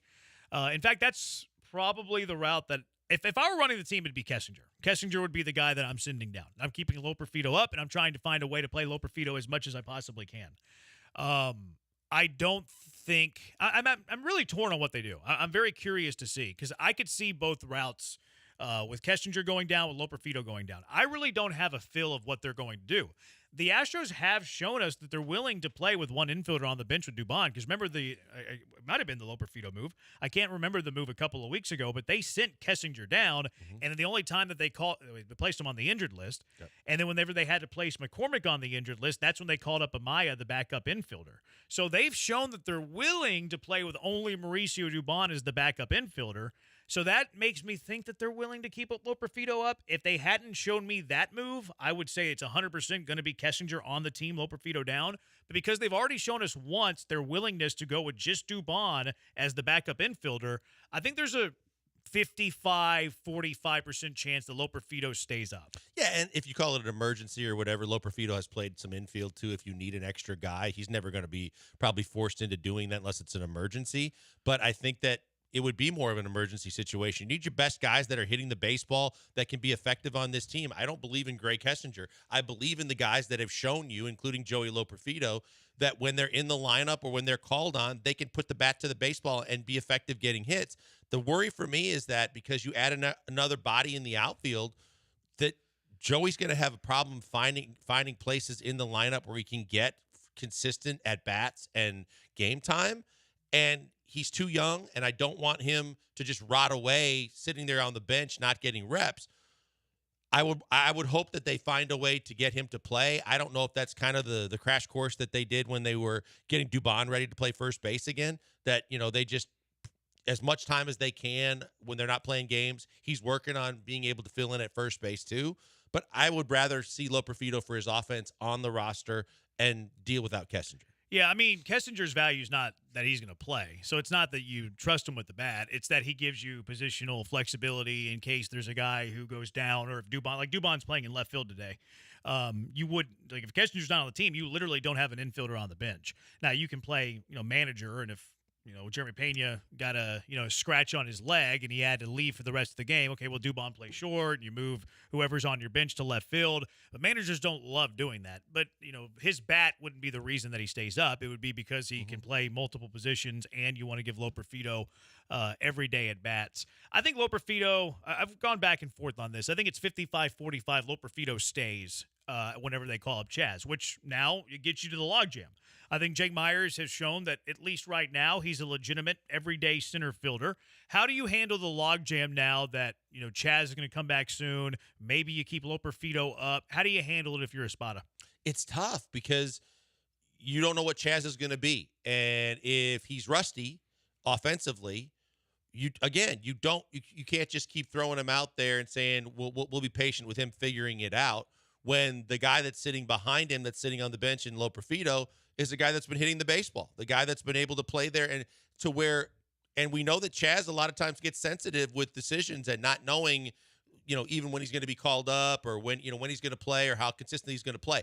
I would continue in the early stages, even if I activate Chaz, I would continue to play Loperfido at least in a platoon situation with Chaz. But I'm riding the hot hand, and until Loperfido starts to struggle, I still want to keep him out there. It's difficult because it's a proven guy like Chaz, to where I guess you could platoon the two. Yordan just becomes your everyday DH. But that's the best case scenario that I can figure out for how they're going to use them. Yeah, so you're cool with playing Loperfido every game against righties and Chaz against lefties? Yeah. Loperfido's going to get more at-bats that way. Yeah. I have to look. That's the biggest thing. I mean, I'm more than about. Chaz. He's gonna get more at bats than Chaz. Okay, I'm fine with that. Yeah, I am too. Chaz doesn't. I'm actually all right with this too. Like Loperfido, until Loperfido cools off. Like if Loperfido goes through like a stretch where he's not producing, okay, well then let's flip it around. But if it's right, Chaz McCormick comes back tomorrow. Like Mauricio Dubon starting in left field today, no Loperfido. That's okay. Reed Detmer's a lefty, like normal splits. Mauricio Dubon hits lefties really, really well. I have no problem with Chaz starting against lefties. I have no problem with Joey Loperfido starting against righties. And if Chaz heats up and Loperfido fades, okay, well then let's adjust. Yeah. Let's adjust. But right now, this moment, I'm actually with you. I would straight platoon them. And if you're not if you're not doing that, then you should really send down Loperfido. If you're saying that Chaz is going to start 75% of games in left field and Loperfido's only going to start once every 4 games and he's only going to pinch hit in very rare situations, you might as well send him down to Sugar Land and learn how to play first base. That's when your theory there makes a whole lot of sense. If you're going to really just kind of stunt his growth by only playing him 25% of the time, then get him consistent at bats back in Sugar Land while he consistently works on becoming the best first baseman he can be. Because I really firmly believe that the decision is coming sooner rather than later. Abreu's not going to be he's not going to find it. He's not going to figure it out. He's not going to be the guy. And you're going to need another guy to play first base. And by then, hopefully, Loperfido has gotten the defensive side of it figured out. And that he's going to be the guy offensively that we've seen, and maybe with more consistent playing time there. I don't know if the pop comes back or not. I've seen enough of him offensively to have confidence in him in the lineup. I'm fine with that. Yeah. I know that he's played first base in the minors. Like, everybody will counterpoint that. But on 2 different occasions, we've seen Joe Espada play Mauricio Dubon at first base. And how many times has Joey Loperfido played first base since he came up to the Astros? 0. So they don't have confidence in him to play first base. If you feel like, and look, Jose Abreu, they're going to hope that it works. I hope that it works. I hope that he turns into MVP Jose Abreu. That'd be a great addition to this team. But in the back of your mind, you should start planning for the situation and the scenario that it doesn't. And I think it's a very real scenario that Jose Abreu will not work again.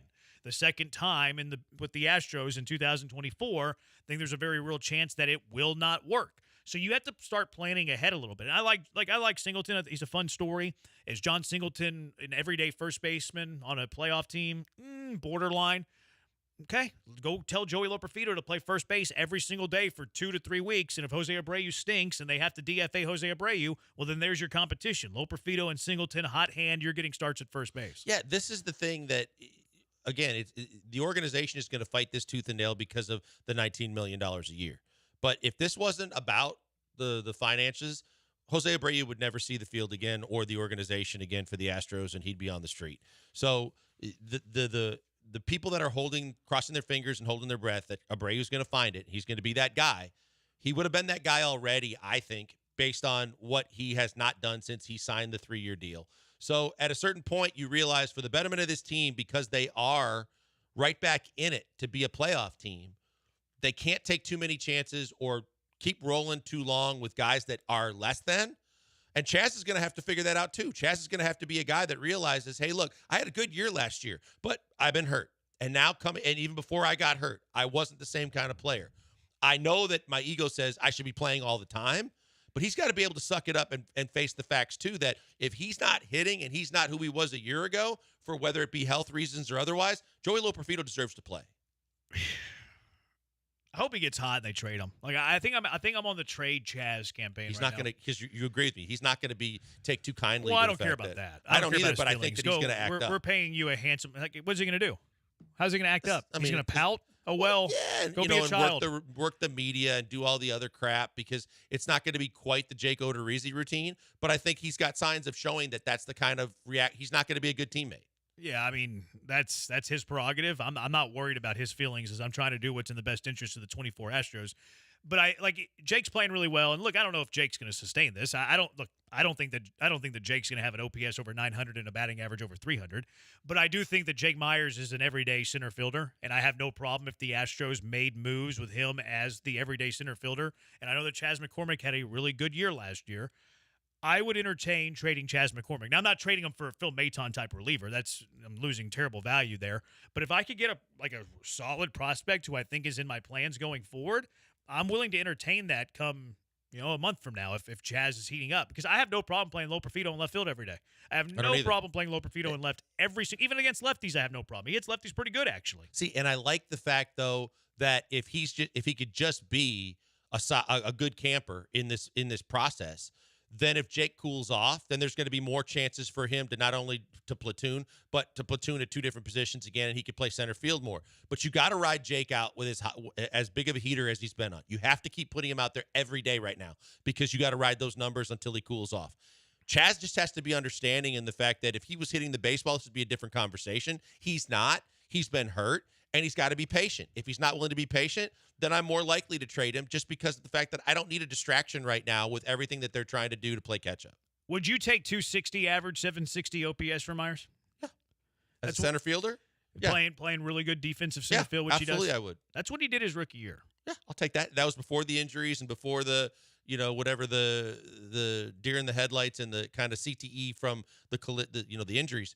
Yeah, I'd take that. Yeah, see, I think sometimes we lose sight of what he had to go through to get back. And again, I don't think he's a 300 hitter, 920 OPS guy.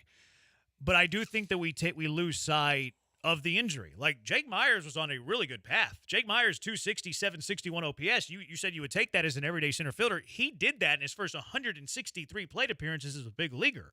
If he doesn't get hurt, it's probably a much different trajectory for Jake Myers. We lose sight of that sometimes. We see the 2022 when he rushed back, and Dusty didn't want him back, and James Click did, and he was poor.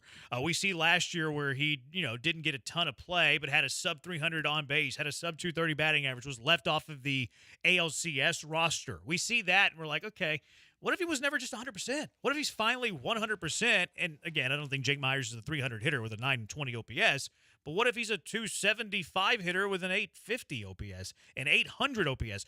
Bregman, his last 2 years, he was 802, 820. What if he's Alex Bregman with an 820 OPS? They'll take it. He could be that. Because of the fact that it's the mental game as much as the physical, right? Just like when they say with an ACL injury, you're really not your true 100% self for over a year's worth of time once you're even cleared to be back. It just takes that much time. He had injury with his throwing arm, with the shoulder, the fact that he had the fence when he hit the fence, as well as on the dive in. Mm-hmm. He had injuries that it's one thing to say medically he was cleared. Okay, but is he 100%? Like, is he true Jake from before the injuries? And then secondly, from a mental standpoint, does he trust himself and trust his abilities and feel comfortable that he's not thinking about getting hurt, that he's not pulling up or having reservations about diving or jumping on the wall or making a throw so that he can feel like his old pre-injury self? That takes time a lot of times, and it's both mental and physical. Yeah. Yeah, and he's playing with confidence, and I think confidence is pretty critical too. So it's fun to watch this from Jake. 50-30 weight. What has Chaz done to show he's a complainer? Well, last year it was the whole thing where, working, was it his brother?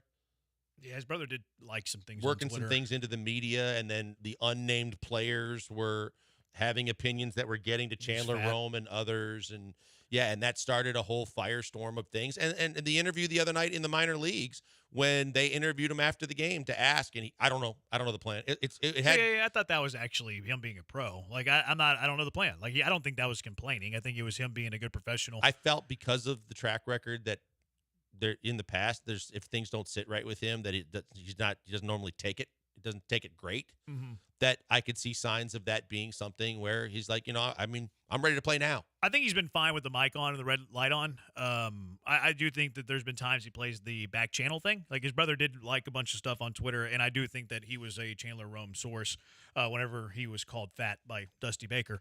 I believe that to be true. But every time he's on camera or he's behind a mic, he says the right thing. But that's not to say that he doesn't behind the scenes. 1029. What's going to happen with Pedro Leon?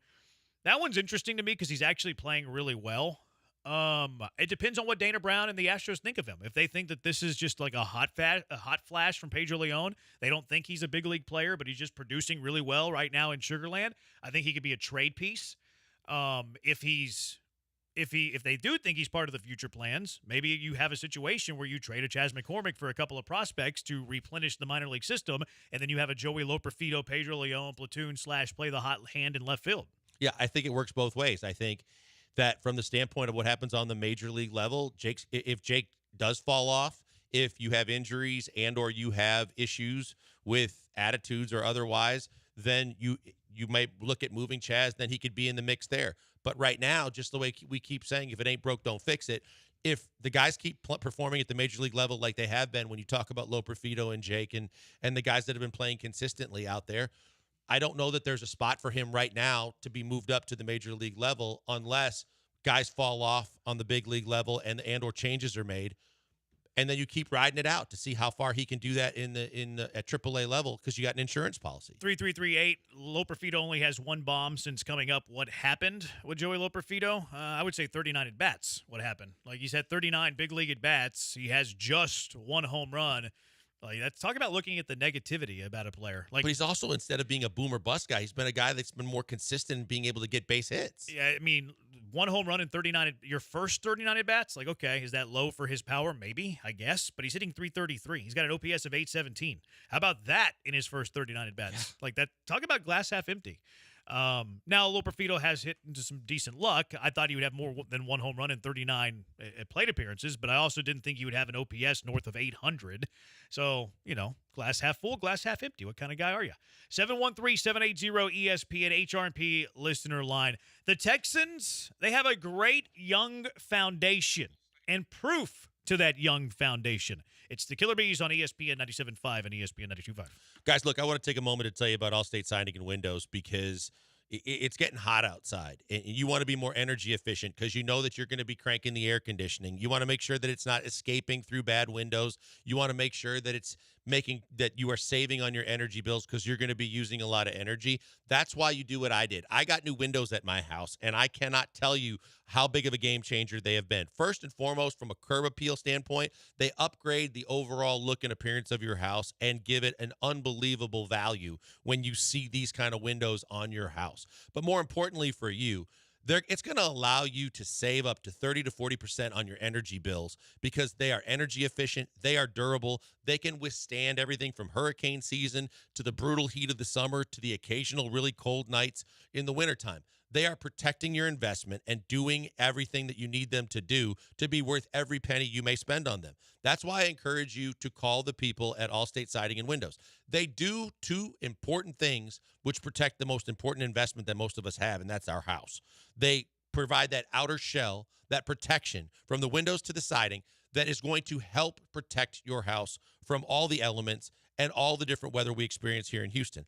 And because they are family owned and operated for almost 50 years here in the Houston area, that by one family that continues to look out for Houstonians, it makes it even more valuable for you to call them. They're going to come out to your house free of charge, and they are going to tell you how their siding and windows can be a benefit to you and your house.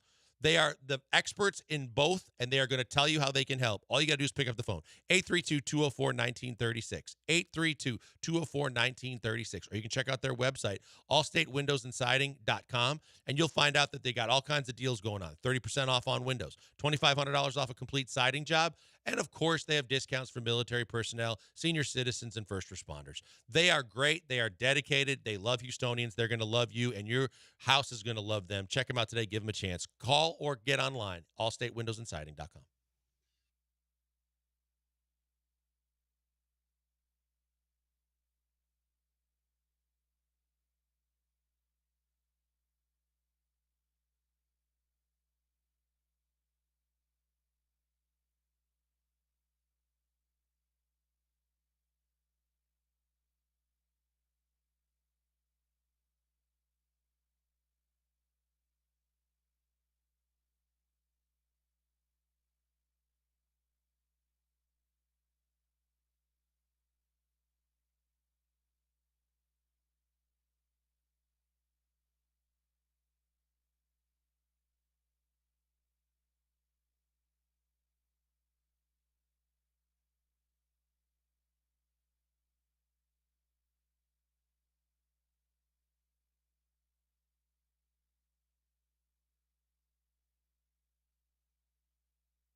You're locked in with the Killer Bees on ESPN 97.5 and 92.5. Live from the Veritex Community Bank Studios, here's Joel Blank and Jeremy Branham.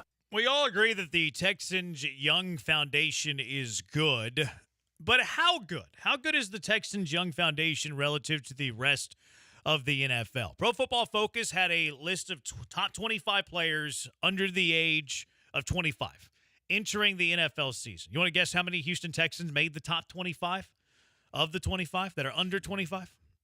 How old's Nico? I think he's older than 25. Is he? Entering the season, I think he's going to be 26. Okay. So 3. No, he'll be 25 entering the year. 4, 5.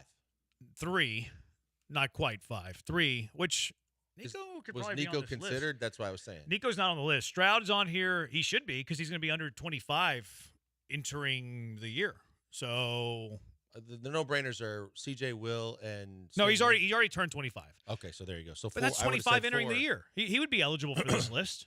Should be. Well, it says under 25. I mean, Maybe he's yeah, not. to be technical, it does say under 25. It says under 25. The 3 no-brainers are C.J. Will and Stingley. Those are the 3. Yeah. Those are the 3. And I kind of disagree with where they are. Like, C.J. Stroud is 7th, and Stroud is behind Penei Sewell, tackle for Detroit, Right. which, okay, kind of tough to differentiate between quarterback and tackle. Number 2, Sauce Gardner. Number 3 is Trevor Lawrence. I'm not taking Trevor Lawrence. Absurd. Now, this is I'm pretty sure that they use Pro Football Focus grades because they're Pro Football Focus. But then they had Jamar Chase 4, which Jamar Chase, so now that tells me, you had Jamar Chase behind Trevor Lawrence. But this is going off Pro Football Focus grades, and Pro Football Focus grades love Trevor Lawrence. Kyle Hamilton's 5, Aiden Hutchinson 6, and then C.J. Stroud 7. Stingley checks in at 23, and Will Anderson checks in at 14. But, I mean, where they're ranked based on Pro Football Focus grades, who cares? Like, why get caught up in the mud on who's 7th and who's 6th, et cetera, especially when you're using Pro Football Focus grades, which how much do you put stock into Pro Football Focus grades? And if you don't put a whole lot of stock in Pro Football Focus grades, who cares if where Stroud is at 7th and then Lawrence is 3rd? But to me, this does tell about a young foundation that is amongst the best in the NFL. The Houston Texans, placing 3, are one of only 2 teams in the entire NFL that have 3 players on this list or more. The other team that has more than the Texans are the Lions. They have 5.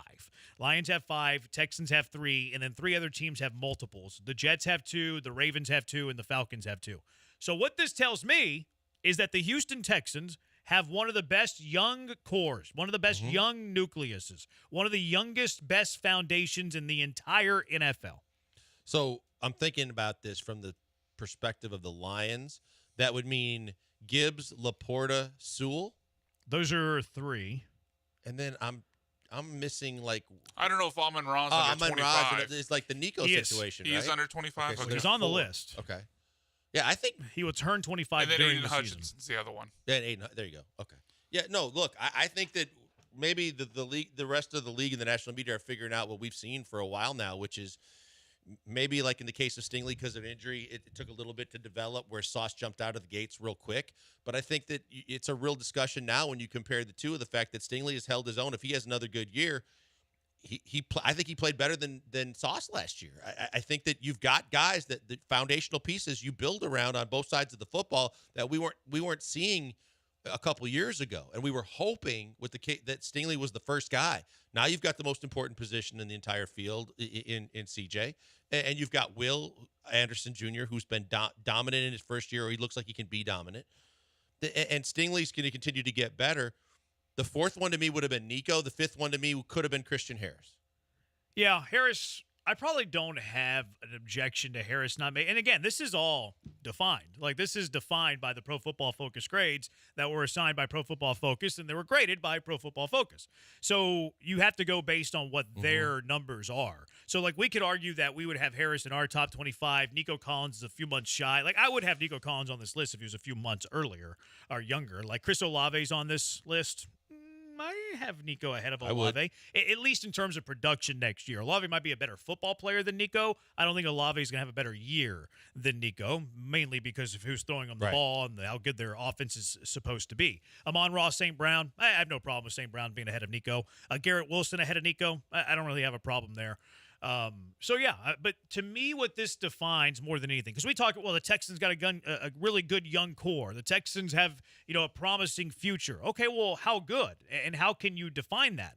Well, this is about as good as you can find in terms of defining a young nucleus around the NFL. I mean, 2 years ago, before you had Anderson, before you had Stroud, we were looking at this list. We were looking at this list last year. And you know how many Houston Texans were on this list? Not a single one. There wasn't a single Houston Texan that was top 25, under 25, which I do think is a good bar to define how good your young nucleus is. And now you have 3 of 25. You're only one of 2 teams in the NFL that can say that. It does define that you're going forward, that you have a promising future. And then we could even argue, well, if Nico Collins was 3 months younger, he'd be on here. If Christian Harris could very well be on the cusp of this as well. So they have 3 in the top 25. They would have 4 if Nico was 2 months younger, and they might have 5 if you go top 30, top 35. So what this tells you more than anything is that the future is bright for the Houston Texans. No question. And you think about, too, not only just hoping a couple years ago that Stingley was going to get healthy enough to maybe you could have 1.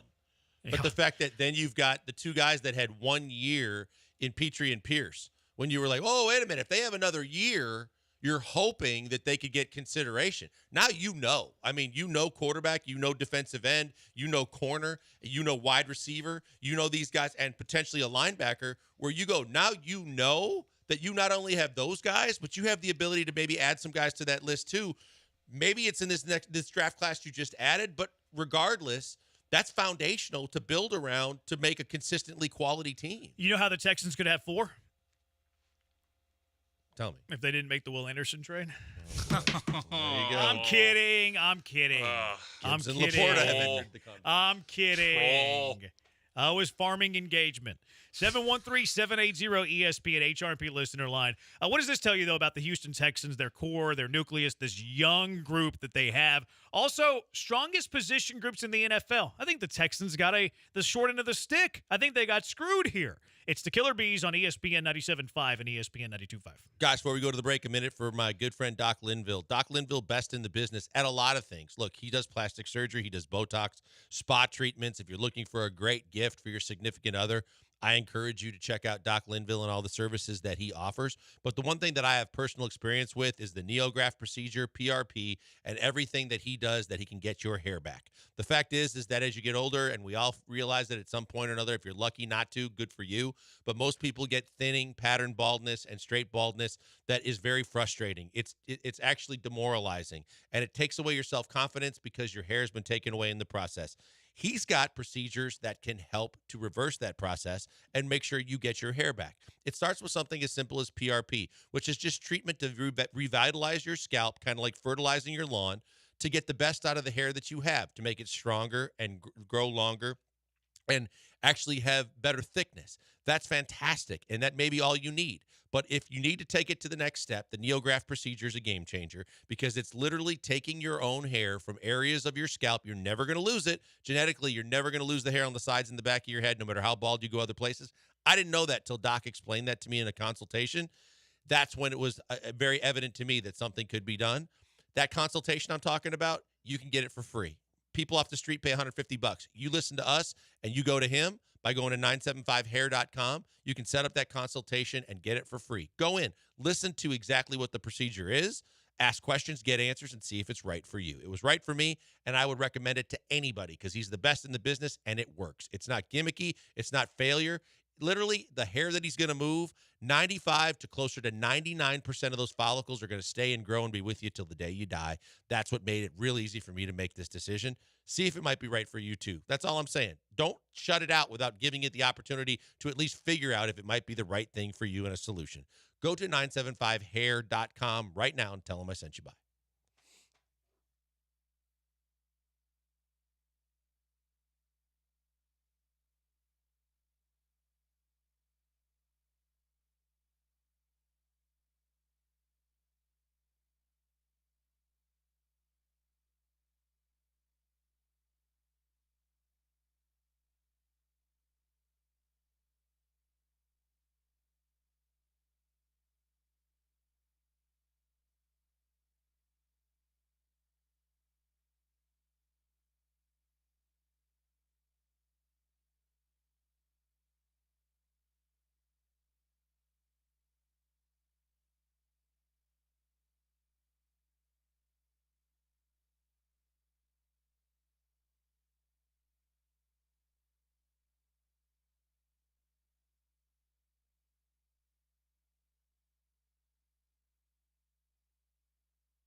You're listening to the Killer Bees with Joel Blank and Jeremy Branham. On ESPN 97.5 and 92.5. Broadcasting live from the Veritex Community Bank Studios.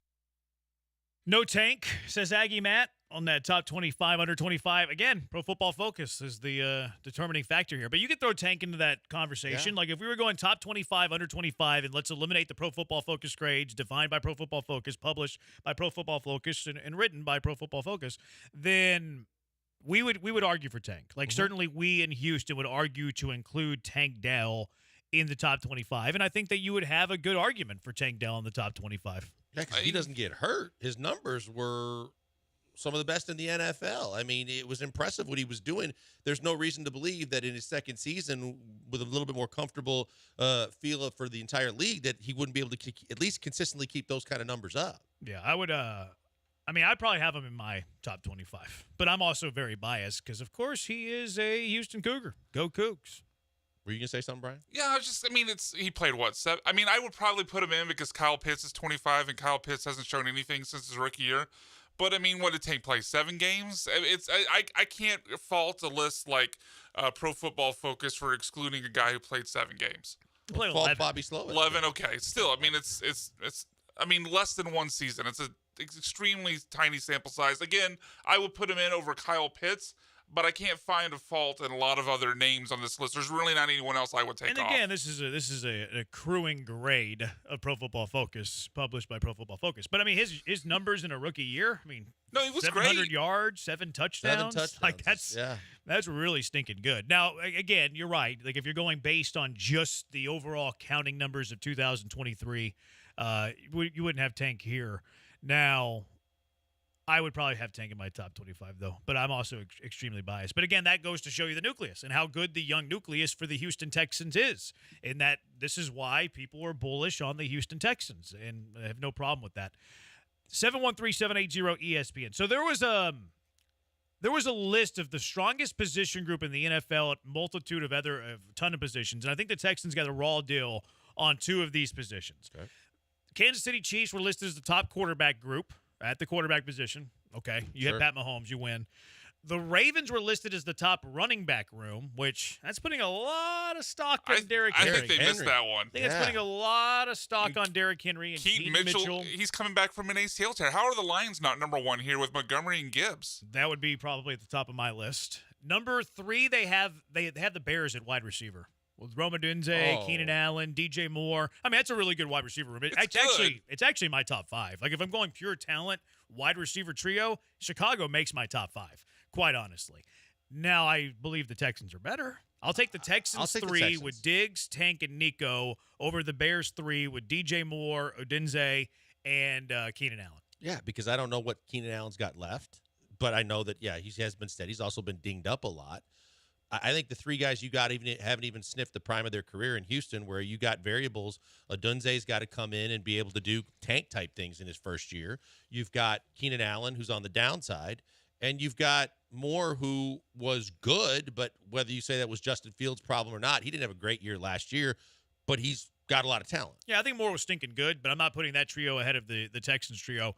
Lions were the offensive line. I don't really know a ton about offensive line around the NFL, but I'm not going to argue for the Texans, although I think the Texans have a chance to be pretty good offensive line. They had a lot of high picks on that offensive line that are dominant. The 49ers for the linebackers, I'm not going to argue with that. I do like the Texans with Azeez Al-Shire and Christian Harris, but I'm not going to argue number 1. Jets, number 1 corner. Which fine. I mean, the Texans, all they have Stingley. So, I don't have an argument there. Ravens safeties, you missed the boat when you didn't draft Kyle Hamilton and you drafted Kenyon Green. The one that I have an objection to is the Browns were given the top defensive lines. Zadarius Smith, Dalvin Tomlinson, Shelby Harris, and then Myles Garrett, who is a freak. And then they have Ogbo. I'm just kidding. They picked him up from the Texans. But Zadarius Smith, Dalvin Tomlinson, Shelby Harris, Myles Garrett. I'm sorry. I'm going Houston Texans. 100%. I'm going Danielle Hunter. Will Anderson, who's going to have a phenomenal year. Danico Autry, Foley, Settle. Texans, they're sleeping on the Texans here. Texans have a better defensive line than Cleveland. Take it from someone that's seen a lot of Zadarius Smith's career. He is definitely on the downside, and he is not even close to what he used to be as a pass rusher. The three guys that you're starting the list with the Texans are all right there in their prime again. They are in prime real estate to do a lot more damage. Zadarius Smith, if he's your second best pass rusher to Myles Garrett, I think that's where it's. I don't think they hold a candle to the Texans. Yeah, I mean, Myles Garrett, obviously, of either defensive line, is the greatest player on either team. But I think you could say 2, 3, and 4 belong to the Texans. Yep. And that's why I would give the edge to the Houston Texans. I would take Will Anderson, Danico Autry, and Danielle Hunter over anybody on the Browns not named Myles Garrett. Myles Garrett's a freak, but he does not combine for all of them. Give me the Texans over the Browns. 713-780-ESPN HRP listener line, 713-780-3776. What are you nominating for your car wreck of the day? 713-780-3776. Car wreck of the day up next on ESPN 97.5 and ESPN 92.5. What is never a car wreck is Gentle Ben. Gentle Ben is the best. The vodka, the gin, the straight bourbon whiskey, cast strength bourbon, all top shelf, and it all starts with the finest ingredients, classic time-honored distilling methods. Gentle Ben uses a revolutionary technology that eliminates impurities for the cleanest, smoothest spirits you'll ever taste. One of the things you'll love that's not in Gentle Ben are harsh solvents. Nasty elements don't belong in your spirits, and they don't in Gentle Ben. You get all the flavor with none of the burn, unparalleled smoothness, and an enjoyable drinking experience. Just pick up a bottle. Just have a sip. You're going to be hooked. Next time you head to dinner, ask for it. Favorite bar, ask for it. Look for Gentle Ben at the liquor store. If you're looking for plans, head to the tasting room in Alvin. If you're going to an Astros game, stop by the Gentle Ben bar just to the left of the Crawford boxes inside of Minute Maid Park. Or if you just want to order straight online, I don't blame you. GentleBen.com. Go straight to the website, GentleBen.com. Add it to your cart. They'll have it delivered to your front door. Gentle Ben, all of the flavor, none of the burn.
Live in the Veritex Community Bank Studios, it's the Killer Bees. Now back to Joel and Jeremy.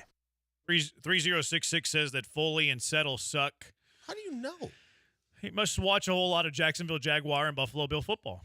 Okay, or he's just trying to be pot stirrer guy. 1602, 49ers, Seahawks, Dolphins, and Texans wide receiver rooms all better than the Bears. Let's discuss that tomorrow. That's a fun conversation. We'll save that for tomorrow. Can I put the Bengals in there too? Yeah, we'll throw, and then we'll have an honorable mention. We'll throw one team that was not listed there into our conversation, and then we'll debate it all. So throw in a team. And then Brian will throw in a team, and then I'll throw a team. Brian, you're going to be out there with us at the Yeah, I'll golf be out course there tomorrow? with you guys tomorrow at the golf course. Cool. That'll be fun. We have a busy week. We'll be there tomorrow at the golf course. We're at Highway Cantina on Wednesday. And then Thursday. Texas Star Grill Shop Thursday. I can't wait. I might just buy myself a grill when I'm there, too.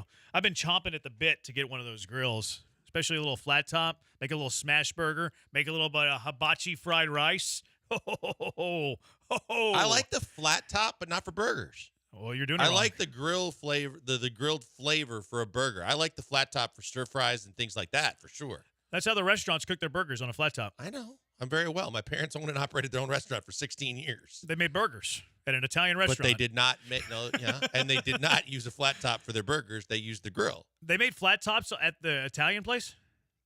I don't know where the Italian place is. I thought it was an Italian place. No, it was never an Italian place. Oh, that's my bad. Well, it was just American fare? Yep. Oh, Yep. okay. Well, that makes more sense then. A lot more Joe's sense. family's got the Italian place. Were the cheese curds fried? Nope, because they didn't serve cheese curds. Bunch of ketchup, I bet, at every Oh, table. hell yes, if they every needed table. it. Soccer Matters coming up at 6 o'clock. Manchester City, by the way, 4 straight Premier League titles. Is Pep the greatest manager in Premier League history? Yeah, once I saw that, I was like, let's lean into the gimmick. It happened last week. He goes by one name. Pep. Is Pep the greatest manager in Premier League history? And Dynamo GM Pat Onstead live. I'm a big fan of his. We had him on last year. We did. He was a really good interview. So make sure you're tuned in to Soccer Matters starting at 6 with Glenn Davis. Framber Valdez, that's his music. Yep. He's on the mound today against the lefty Reed Detmers. What is Framber's line today, Blankers? We'll take it or leave it. 6-1. Yeah, I'll take that. Yeah, I'll definitely take that. I mean, what would be the situation where you wouldn't take it? I can't think of one. You're playing 6-0. No, Yeah, like that's even what's the better. situation where you would say no to 6-1? Yeah, I wouldn't say no to 6-1. I don't think ever. No, I'll take that every I'll take time. that every single But start. I feel like he's getting right again. I'm just saying, you gave us a very easy scenario. True, he did. I'm not trying to challenge him. I'm trying to nail it. Okay, that's fair. Yeah, we'll That's fair. take it. We'll take it. I'll take it. All right, let's get to our car wreck of the day.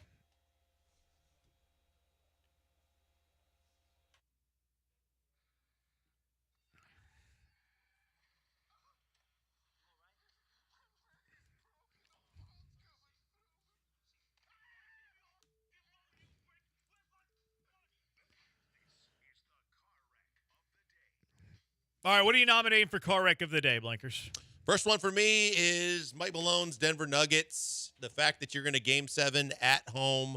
You have a 15-point lead at the half. You have a 20-point lead early in the third quarter, and you blow it. And your two best players came to play. 70 of the 90 points scored by two players, and you, as defending world champions, couldn't get enough help to do a little bit more and hold off the Timberwolves. So that was a tough one. Yeah, he was kind of mean in his post-game press Yeah, conference. he was. too. Dropped an F-bomb. He wasn't very nice. Yeah, that's a good car wreck of the day. I'm going to nominate the criminal Scotty Scheffler. Criminal Scotty Scheffler. He didn't listen to the police. He didn't do what the one policeman was saying. He drove his vehicle with the policeman on his car and was arrested. Scotty Scheffler is a criminal, and he should be treated as such. See, I will push back on that simply because of the fact that we don't have all the facts yet, and now there's no body cam footage. But according to reports, all the other players that had the car that identified them as players were allowed to do exactly what Scotty Scheffler did, and that he was listening, but then the officer had issue with him, and that's where everything went. Well, He was evading arrest. The one video we did see, I think it was from Jeff Darlington. I think that's he who it acted was. like he witnessed a murder. The police didn't know, or at least some of the cops there didn't know who Scheffler was. So that could, to Joel's point about the other players being let through, that could have led in part to what we saw on Friday. Unbelievable. But all the players were also, I guess, told before the tournament that was going to be what they were going to be allowed to do no matter what. Yeah, And you would assume he'd done something similar on I mean, I Thursday think already. It was different because there was the death on that road. Well, there was an prior. accident, yeah. there was an Okay. accident that day, so it totally changed the situation. Totally changed the scenario. And Scotty Scheffler, because he thinks he's the world's number one, he thinks he's above and beyond the law and tries to go against what he's being told by a police officer. It's sick. Now- It's sick. If this was not a white golfer, we would be saying we'd be singing a much different tune right now. Much different tune. Played that card. I think the one thing that he said that I cry BS on is they said, "Did you ever tell them who you were and what you're there for?" And he's like, "No, I did." And it's like, you kind of have to. Now, if he doesn't get arrested, he would have won. He would have won because it took its toll on him on Saturday. He was worn down Saturday. First day on adrenaline alone, yeah. I think he rolled, but he even admitted in the third round, it just kind of someone pulled the plug. Yeah. What do you got, Brian? First, I got to nominate Joel, including players who haven't played this season for Angels or Angel in the outfield. No kidding. That deserves a nomination. Good call. And total Bush League, Joel. Wow. And then speaking of Bush League, Kyle Busch and Ricky Stenhouse Jr. getting a fight at the NASCAR All-Star race. That's the best thing that happened to him, though. I actually condone this. You know what I loved about it? I was telling this to Joel before the show. I mean, not only was it an all-star event, which, I mean, how many all-star events are complete duds throughout sports? But NASCAR, the official NASCAR account, was tweeting out the videos themselves. I can't imagine baseball or basketball. They would bury this thing. NASCAR was tweeting out the videos. Like, here's another angle of the fight. That's the first time I paid attention to NASCAR in a decade. What the hell does all-star in racing mean? I have no idea. They only pick the best select racers few. that race. I don't know. The fans vote on All who gets offense, to race. no defense? I have no clue. You get a berth in the NASCAR Series final if you win it? 63775 says Branham is wrong. No, I'm not. These golfers can't even drive on the fairway whenever it's raining, yet Scotty Scheffler thinks he can drive the wrong way down a road when a cop told him he couldn't? I'm kidding. Car wreck of the day, Branham's GME shares. Yeah, they're kind of tanking. I got out. I didn't profit as much as I would have liked, but I did get out. Good. I had what is it called whenever it falls to a certain point but you sell? Is it a stop limit? I think on Cash App it's like an automatic sell. Something like that. Yeah. I had it set where I guaranteed a profit, but I didn't sell it anywhere near its peak. So maybe I lost opportunity cost, but I didn't lose on the share. Yeah. Brandon T says he nominates BMAC's parking job for car wreck of the day. I'm going to take photos of that when we get off the air here. Please do. Please do. You parked in the carport, second row, second from the I'm curious. Atrocious. Terrible parking. All right, what's winning? Nuggets? I wanted to nominate the Valhalla, too, real quick, for being the easiest combined score to par by the field in a PGA Championship history by 254 shots. Easiest PGA Championship course ever by a mile. Wow. I didn't know that. And then the Knicks, too, because the Knicks deserve to be on here. All right, what's winning? Nuggets? I like the Nuggets. Yeah, I would say Nuggets. You're up 3-2. You're up 3 in a row. You're up 20. I don't know if you effing people realize this or not. It doesn't matter if you lost by 20 and blew a 20-point lead or not. You lost the game, and it hurts. Thank you, Mike. You're welcome. All right, Nuggets, congratulations. They won a title last year. They win car wreck today. How about that? Coming up next, Glenn Davis, Soccer Matters. Thanks to Brian for all the hard work. He's blank on Branham. We'll see you at the golf tournament tomorrow. It's the Killer Bees on ESPN 97.5 and ESPN 92.5.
All right, let's go, everybody. Soccer Matters, ESPN 97.5 is on the air tonight. Jam-packed tonight. We got a lot to get after here.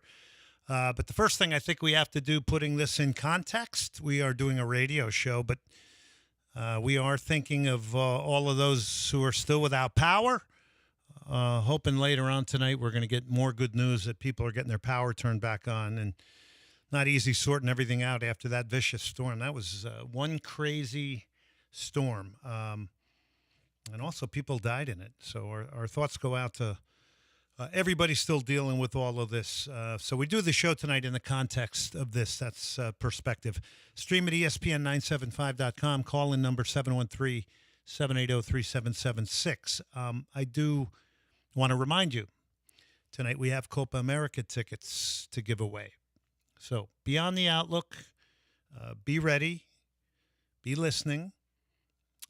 Colombia and Paraguay has already sold 57,000 tickets. Did you know that, Guillermo? You told me, but it's still pretty surreal. But like I said earlier, not surprised. El Tri fans, I think Colombia's gunning for you. They're gunning for you when it comes to filling stadiums up. I think those tickets are selling, from my understanding, better than the Mexico-Jamaica ones. Do you think El Tri is a little saturated down here, Guillermo? I mean, listen, you're a big Mexico fan. Yeah, I just think it has to also deal with like the level that the team is on. Hasn't been doing good. Hasn't been on the roll. So maybe people just are upset with the team and refuse to watch it. Do you like what Jaime Lozano's doing with the roster? You know, not including Memo Ochoa and Chucky Lozano and some of these guys that really, I like it. I think it makes a big statement that, you know, look, youth is going to be coveted now. We've got to decide to turn the corner here, and maybe the fact that the U.S. has expanded so well and accelerated their growth with all the players playing in Europe. Maybe this is the impetus that El Tri needs and Jaime Lozano and the Federation needs to try and do a few things that are going to accelerate their program. Yeah, definitely. I mean, this is the reason why Jaime Lozano got introduced into the team as the manager. Like everybody, the fans, the Federation, everybody, that's what we wanted to see. We wanted to see him bring the youth players, build up a new system, a new roster, and that's what we're finally getting. It's about time if you're asking me. You know, most Dynamo fans don't know this. He was interviewed by the Houston Dynamo, Jaime Lozano, and he was known for his work, as Guillermo just mentioned, with youth players. So we got tickets for Copa America to give away tonight. I'm going to say at some point I'm going to do a pair of tickets to Colombia, Paraguay. I also have Dash Courage tickets for Friday night. Now, when I give a Dash 4-pack out, and Guillermo loves this because he likes seeing me get all fired up and you know, pushing the Dash fans and people to call in for the 4 tickets. So tonight I don't think I'm going to have to push anybody. But if I do, I will.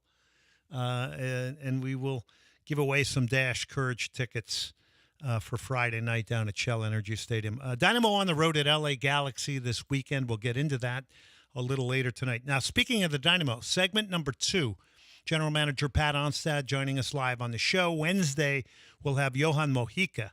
I know I mentioned that this interview with Johan Mojica of the Colombian national team in Osasuna in Spain would air tonight, but that will air on Wednesday. And, of course, he's a part of the Colombian national team, so he's going to play against Paraguay June 24th. By the way, you can get tickets and buy tickets at lsse.net. You know, the other thing I was thinking about, because I do think sometimes, you know, when the World Cup's here in 2026, this is a really interesting question to ask yourself. How many Houstonians are actually going to be able to go to those games? You're going to have people from all over the world coming here. You can't walk up to the box office at Energy Stadium and buy a World Cup ticket. You have to go through the FIFA website. Sadly, I'm worried that a lot of Houstonians are not going to get the opportunity they deserve unless they're getting ahead of it and getting to the FIFA website when those tickets are going to be able to be purchased and you get in line. But, you know, that kind of makes me sad, you know, but they're going to be people, it's like the migration of the lemmings. They're going to be coming from all over the world, and depending on the teams we get here, for our 7 games, 2 knockout games. It's going to be pretty incredible. All right, so if you want something that's World Cup-like, you're going to want to go to the Copa America. So you got Mexico, Jamaica. You also have Paraguay, Colombia. I think at some point we're going to have Brazil and Mexico tickets to give away on this show too, which will be at Kyle Field. They are apparently selling incredibly well. My gut tells me there's going to be 90,000 people for that game. That's going to be historic. And for Aggie fans, it's going to be historic. Interesting. So we'll go over the Dynamo disappointing draw with FC Dallas.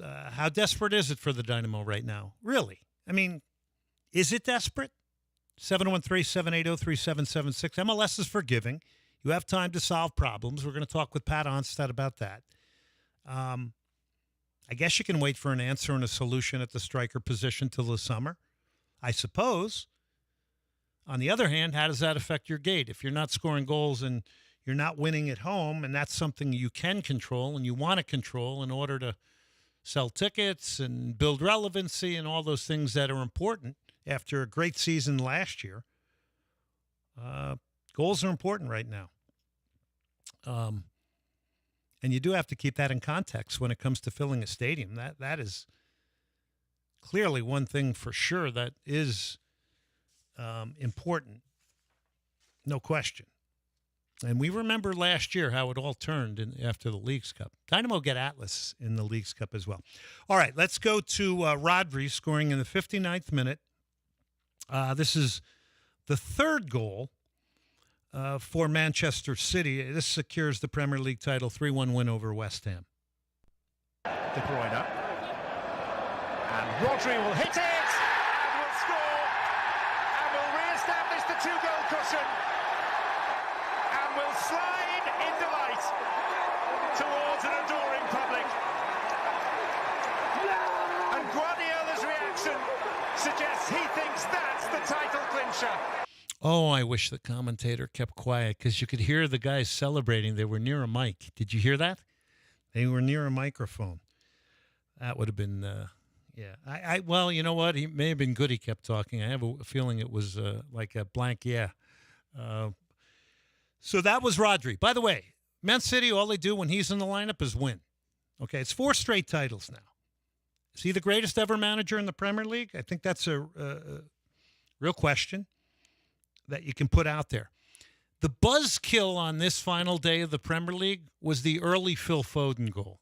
Because I was watching Arsenal, and I was thinking of our former producer, and we always have him in the Hall of Fame of Soccer Matters, Andrew Carlson, who's a big Arsenal fan.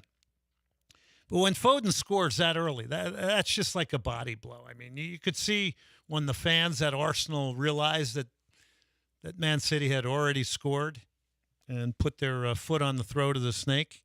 Yeah, that was a bit of a buzzkill. So it didn't really live up to the drama. It didn't go late into the second half. I think we all knew what was going to happen. Here's Pep Guardiola on winning his 4th title in a row. The feelings are the feelings. You support the team, but in terms of numbers, and nobody had been better than us. So the records, the goals, and points, and 4 in a row. We have done something unbelievable. 6 Premier Leagues in 7 years. So it's in this country, in the modern football, with the quality, the managers, the teams, and everything. It's always the team surprised me. The organization surprised me. It's an incredible club, well organized. All departments drive each other to the next level. And before was Liverpool to push our limits, and now have been Arsenal. So I want to congratulate for the deep of my heart for Mikel and staff, backroom staff, and players and fans with an incredible season. We got the message from Mikel and his players. We got it. So we have to take our right decisions in the next years, in the next part, because they are there to stay. He's young, the perfect age, have more experience already in Champions League. 2 years were close. We compete incredible well again, and at the end, for a little margin, we won it. We did it. This is tough for Manchester United fans to swallow. I don't think there's any question. May not be admitted, but that's 4 titles in a row. And for everybody who always tells me that the Premier League's the greatest league in the world, well, if he's won 4 titles in the row, he's done something pretty remarkable. Now, One of the big Man City fans is the Oasis's Noel Gallagher. So Noel loves to get on social media and pimp up Manchester City, especially when the times are good. Here's Noel Gallagher. It means we are now out on our own, the greatest club side in it. No one's done 4 in a row. Was it above Liverpool and United and Arsenal, and much deserved. Been a great season. And we're not even on our best about it. Okay, that was Noel Gallagher of Oasis. There was a really wonderful piece of sportsmanship, and we're gonna get more into Guardiola. But let me just let me just say this about Pep Guardiola. By the way, is he the best manager ever? 713-780-3776 in the Premier League. Does that make him 4 titles in a row? Does it make him the greatest Premier League manager in history? 6 overall for him. He's the first to win the treble twice. He's got 4 of those. They call them the Moose Cup, Carabao Cups. He's got 4 of those. And that is before we get into his overall career, which might not apply, to the whole question of is he the best Premier League manager ever. But remember, he's won 3 Champions League titles, 3 La Liga titles, 4 UEFA titles, Super Cups, 4 Club World Cups. This year, with the injury issues to Kevin De Bruyne, you had the perfect ready-made playmaker in Phil Foden. I think Foden ends up with 19 or 20 goals this year. Exceptional season. And I remember the time, and I've mentioned this on the show, when people were saying, he's never going to get a chance. He's one of the rising English stars. He's never going to play for City. Well, that was a big no, because he is now the heir apparent to Kevin De Bruyne, and we'll see what happens with that situation. And like I said about Rodri, when that guy's on the field, he's just a symbol that they're going to win it. Now, a lot of people are, look at all the charges against Man City, and all the financial negligence that they have been involved with, and all these charges that are out there. And I don't know. I don't know when anything's going to come of these. I can't think Manchester United and all these other clubs have worn a halo. So I don't know. There's so much going on in the world of football globally. There's so much going on with agents. There's things I don't even know about. There's things we don't know about that go on behind the scenes. It's pretty crazy. I do want to get to what happened at Liverpool. This was fantastic. Here is Pep Guardiola talking about Jurgen Klopp leaving. And I mean, what a great rivalry these two managers have had. I will miss him a lot. Jurgen has been a real part important in my life. He brought me another level as a manager. I think we respect each other incredibly. I had the feeling that he will be back. I just want to say thank you so much for his words. But he knows perfectly that behind me there are a lot of things that this club provide me and give it to me. Yeah, by the way, for everybody who says, Pep's got all the resources, and Jurgen Klopp has the resources, I know it's a little bit different. Jurgen Klopp, they were a little bit more precise and maybe a little more measured, and their tentacles don't go out as far. But you still have to manage these high-paid athletes that have egos that are monstrous. These are men that lead men. Here's Jurgen Klopp saying goodbye to the crowd at Anfield. Obviously, I saw a lot of people crying, and it will happen to me tonight as well, because I will miss people. That's clear. But as well, change is good. And just you never know exactly what to expect. But if you go with the right attitude into that, then everything will be fine, because the basics are 100% there, and that's there, the team, and that's the new coach, so manager. Well, there's Jurgen Klopp going out like the class act that he has always been. Pretty remarkable what this man has done for Liverpool. Sad. It makes me sad not knowing he's going to be in the Premier League. Such an amazing personality. We got a lot to talk about. We got Bayer Leverkusen talk tonight. We've got Liga MX talk. How about Rayados? Sadly, for a lot of Rayados fans, including Guillermo, they're out. 2-2 on aggregate, but Cruz Azul advances on being higher in the standings. So we'll get to all that tonight. We're going to get to some of the teams like Bayer Leverkusen historically that have gone undefeated, and there's a couple of good ones in there. So we'll get into that here tonight. We got Theater of the Bizarre a little bit later on. Soccer Matters, ESPN 97.5, presented by the Daspit Law Firm. By the way, you want the real feel of being at a soccer match, during the Copa America, during the Euros. By the way, Euros coming up too. Crazy. We got Inter Miami and Messi coming here. But if you want the real feel, you go to a real soccer bar. You're going to go down to Pitch 25 Beer Park. Got a soccer field in there, 100 beers, big open space. You'll have people in there with soccer jerseys like crazy. It's Pitch 25 in Edo. We had Brian Ching on recently, and hopefully we'll get him on again. To my buddy Dave and Peter out at Hugh O'Connor's, I think they lost their power. So big shout out to Hugh O'Connor's Pub. And when they get up and running again, let's get out there and let's drink some of the good beer out there and eat all that good English food like bangers and mash and shepherd's pie. All right, we'll take a break. Daspit Law Firm. I'm Glenn Davis. More Soccer Matters coming, including the Dynamo General Manager, Pat Onstad, next live.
You're listening to Soccer Matters on ESPN 97.5. And on ESPN 92.5. Brought to you by the Daspit Law Firm. From the Veritex Community Bank Studios, here's Glenn Davis. Going to listen to this a little bit. This is big 80s, Pet Shop Boys. All my friends over at Cactus Music, they love the 80s. Remember the 80s got beaten up for being bad music. 80s put out some of the greatest stuff. You had everything going on. You had punk going on, which was the antithesis to disco. You still had legendary bands like the Stones and Led Zeppelin. Well, maybe Zeppelin was starting to phase out, but we were still listening to Led Zeppelin. You had metal bands, you had hair bands. Then you had everybody weaving reggae into their stuff. Everybody. The Clash, the Stones, everybody's weaving reggae in. All right, 713-780-3776 is a number. We're waiting on Dynamo General Manager Pat Onstad to call in here tonight, and we'll continue to talk to Houston Dynamo. Well, till we get Pat on, let's go back to a kind of a review here. First half stoppage time. Now, the Dynamo at home now are 2-2-3. That's not where they want to be. In fact, their road record, they've won 3 games on the road. So points were dropped again. Here's Amin Bassi getting his first of the year. This is 45 plus 6. So he scores in stoppage time of the first half. Sviatchenko. He's picked out Aliyu. Aliyu, Bassi supports from behind. Here's Bassi now. Herrera's at the top of the box, rolls it back to him. Steris whipped in, shot the goal! And it's a great hit. And it's the first of the year for Amin Bassi. So this was a really, really good build-up, by the way. Bassi along the top of the box rolls it with the sole of his foot to Hector Herrera. Hector kind of freezes the game. It allows Steris to get forward down the left side. And Daniel Steris plays in a great ball. And Amin Bassi does the right thing by stopping to create a passing angle, amongst these maze of defenders for FC Dallas. This was a wonderful goal, a wonderful team goal. We just don't see enough of those. And we don't get enough of those kind of chances inside the box. So we'll talk about that tonight. Chance creation, finishing, all these great words. We all know one thing. The object of the game is to score goals, and the Dynamo have outplayed teams this year. Certainly Austin twice, certainly FC Dallas. But don't take what they deserve because of that missing element of scoring goals. So I'm on the air calling this game for Apple on the local call, and I'm saying, can the Dynamo get a second here and get that cushion to avoid and give you some breathing room in case you make a mistake? If you remember the Austin FC game, that was such a body blow when Rigoni scored late in that game because the Dynamo were killing them all over the field, and then made a mistake. So, if you get a bit of a cushion, then you are basically going to be allowed, maybe on occasion, to have a self-inflicted mistake. And Coco Carrasquilla made a bad choice to kind of hit a blind ball, and ultimately the game-tying goal would come here in the 69th minute, Peter Musa. Musa comes in, chance here, and it's tied up. Unbelievable. I was just about to say, Musa has yet to have a shot on goal here tonight. And like that, he gets on the end of a build-up. He picks up his 5th of the year. And in the 69th minute, it is now 1-1. So that's how the game would end, 1-1. And I think that was a big disappointment at the end of the night in this one. It was a bad goal to give up, but I think it's tough when you're trying to win on margins of a 1-0 score line. It's very tough.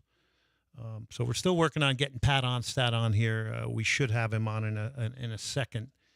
So at the end of the day, it's a tough night for the Houston Dynamo. I don't think there's any question.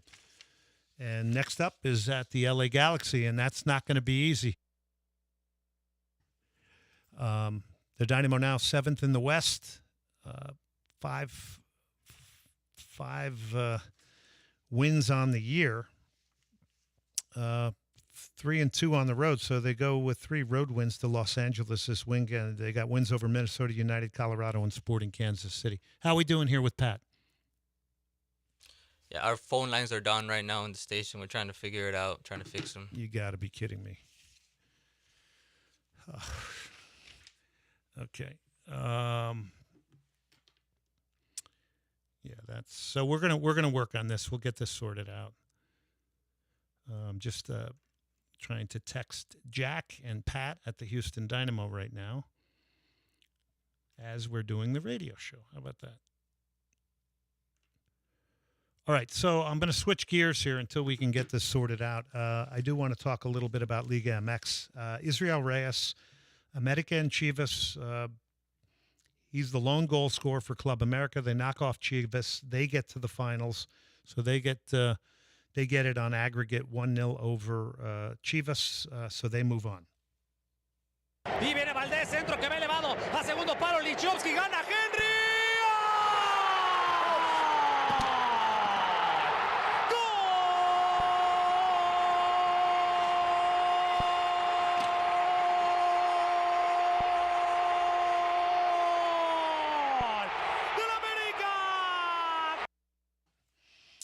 So that's Israel Reyes. So Club America has advanced. Angel Sepulveda scored for Cruz Azul. They would lose 2-1 to Rayados, but they end up aggregate 2-2. So in Mexico, they have a very different thing here. If you were higher up in the table during the regular season, well, then you're the team that gets to advance. So that's how Cruz Azul did. But, man, Rayados was absolutely pouring it on late in this game. Bertarame had both of their goals, and they were absolutely pouring it on. But here's the goal from Angel Sepulveda that made this a 2-2 aggregate and got Cruz Azul through. Viene Farabelli, que jugó y fue campeón independiente del Valle con Martín Anselmi. Lo conoce bien. Esa la tiene, mete servicio. Cuate. ¡Gol!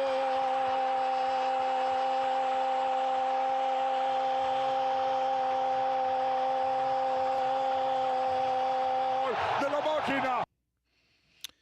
So the Maquina, as you heard, the El Perro Bermudez on the call, the legendary announcer. So the Cementeros have advanced. So it's an all-Mexico City Liga MX final. So that's going to be pretty exciting, I think, when it comes to Mexico. But Cruz Azul barely surviving this Monterrey tidal wave over the final 25 minutes. That was the second leg at Cruz Azul. And they advanced to the Liga MX finals for the first time in 6 seasons. They lost 2-1, but it was 2-2 aggregate after that 1-0 victory to start it off at Rayados, and they'll kick themselves for that. They'll move on, and they're going to face the crosstown rivals in Club America in a 2-legged final this week. Other international news. Jeff Lunau, who will be on the show this Wednesday. Many of you know him for all his work with the Houston Astros. But his team in Mexico, Cancun FC, who had won the title before, they won the Champion of Champions Cup, kind of the Super Cup of the second division over Atlante in Liga MX's second division. So we will have Jeff on Wednesday. All eyes are also on another one of the clubs, that Blue Crow Sports Group, which is Jeff Lunau led with a bunch of investors. Leganés in Spain's Liga, La Liga 2, second division, whatever you want to call it. They win, and they're going to get promotion to La Liga. So they'll all of a sudden be playing Barcelona, Real Madrid, Atletico Madrid, all the big teams in La Liga. That will be a financial windfall. That'll be some story as well. So can you imagine getting promoted and going up against Real Madrid, Barcelona, and then beginning to enter that world? The other thing I would say is, if you remember, we had Fabian Herzeller on this show. I think it was about a year ago. Maybe a year ago. He's like in his 30s. He's the head coach of St. Pauli, which is a very unique club in Bundesliga 2. He was born in Houston, and he's gotten St. Pauli promoted. And I think you might have seen that I put it out on Twitter at Soccer Matters GD at Glenn Davis Sock, a picture of him being lifted by the fans who all invaded the field. But what an achievement. I mean, I'm not sure we all get promotion and relegation in this country. I think the people that listen to this show do, but the general sports fan, I don't think does. So that's real drama. I think we're going to take a break here, and then we're going to recollect ourselves here, and we're going to try to get Pat Onstad on. We're having some problems here with our phone lines. Let's take a break. Soccer Matters, ESPN 97.5. Copa America is coming up. And by the way, you can get your tickets at lsse.net. You got Mexico, Jamaica. You got Colombia, Paraguay. By the way, the Colombians are going to take over Energy Stadium. It is going to be yellow in there. Much as it like is when it's Mexico and green, it's going to be yellow in there for Colombia against Paraguay. And then you got one of the matches that are knockout stage, which if Argentina wins their group, that will be Lionel Messi and the World Cup champions Argentina coming here. So Copa America, it's like a World Cup of South America plus some of the U.S. And CONCACAF-based teams, U.S. national teams, and we'll talk a little bit later about their roster under Greg Berhalter. Tickets for the Copa America, lsse.net, lsse.net. Let's take a break. And again, big shout-out to our guys at Hugh O'Connor's Pub, hoping they're getting their power back on so they can get back in business like all the small businesses here in Houston.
You're listening to Soccer Matters on ESPN 97.5. And on ESPN 92.5. Brought to you by the Daspit Law Firm. From the Veritex Community Bank Studios, here's Glenn Davis. All right, welcome back to Soccer Matters on ESPN 97.5 as we roll on here. Look, a big apology tonight here, but we are having real trouble with the phone line, so it's not going to enable me to either give away Copa America tickets or bring on Dynamo General Manager Pat Onstad. Now, what I will tell you is we will have Pat Onstad on Wednesday, 6 o'clock Central Time. Same thing, ESPN 97.5, John Daspit and the Daspit Law Firm. So I'm gonna say I apologize immensely to everybody who was looking forward to this interview. And I'm very, very sorry that it won't be able to come off tonight, but these things happen in radio. Shouldn't, but they do, and you just have to power on. It's the way we go. So we have a continued talk here in this segment on the Houston Dynamo. Just want to remind you about Danish Inspirations Modern Contemporary Furniture, DanishInspirations.com. So before we went to break, and we were hoping to get Pat on, we won't, but my gut is we're going to have it all set up for Wednesday, and Pat will be available. So I'm just getting this note here from Jack, who works in the Dynamo press side of things. He said Pat will be available Wednesday. Okay, so we will get him on the show, and we will ask the questions that you want around the Dynamo right now. 5-5-3, 8th in the West right now. 2-2-3 at home. These aren't the numbers particularly that they would want right now. But again, they're in 8th place. It is MLS, and you have time to figure things out. So FC Dallas's game ends 1-1. Here is the manager, Ben Olsen, talking about the Dynamo play in relation to the points they're earning. The reality is the performances aren't necessarily resembling the points that we're getting, and that's something we got to continue to kind of deal with and not give away games when I look at this stat line and look at all this and feel in control of the game. We're just not maximizing the points right now. And so the maximization of points, and that gets back to the scoring of goals, because, I mean, if you watch the Dynamo against FC Dallas, their 2 games against Austin FC, they were the better team in most every category of the game except goal scoring. But at the end of the day, that's what it is. Now, flip side, if you go to their game in Minnesota and Colorado and Minnesota would say the same thing about the Dynamo on that day. They would say, hey, we outplayed them in every area, but it was the Dynamo who scored the critical, timely goals. By the way, Peter Musa, who played at Benfica, who scored for Dallas, at the point he scored in the 69th minute, he had not had a shot in the game. He ended up with 2. He got another run to the near post. But I think about a guy like that, if he were on the Dynamo, guy would probably score 10 to 15 goals. Carlos Vela's available, by the way, Guillermo. I know you love him. Yeah, he's an amazing player. And I mean, his career, his talent, just watching him speaks for itself. Well, he's a free agent. Now, there's some people with some leading headlines saying he's retiring, but he hasn't said that. Even you and I were watching a video before we got on air tonight, and it was his brother talking about Carlos Vela.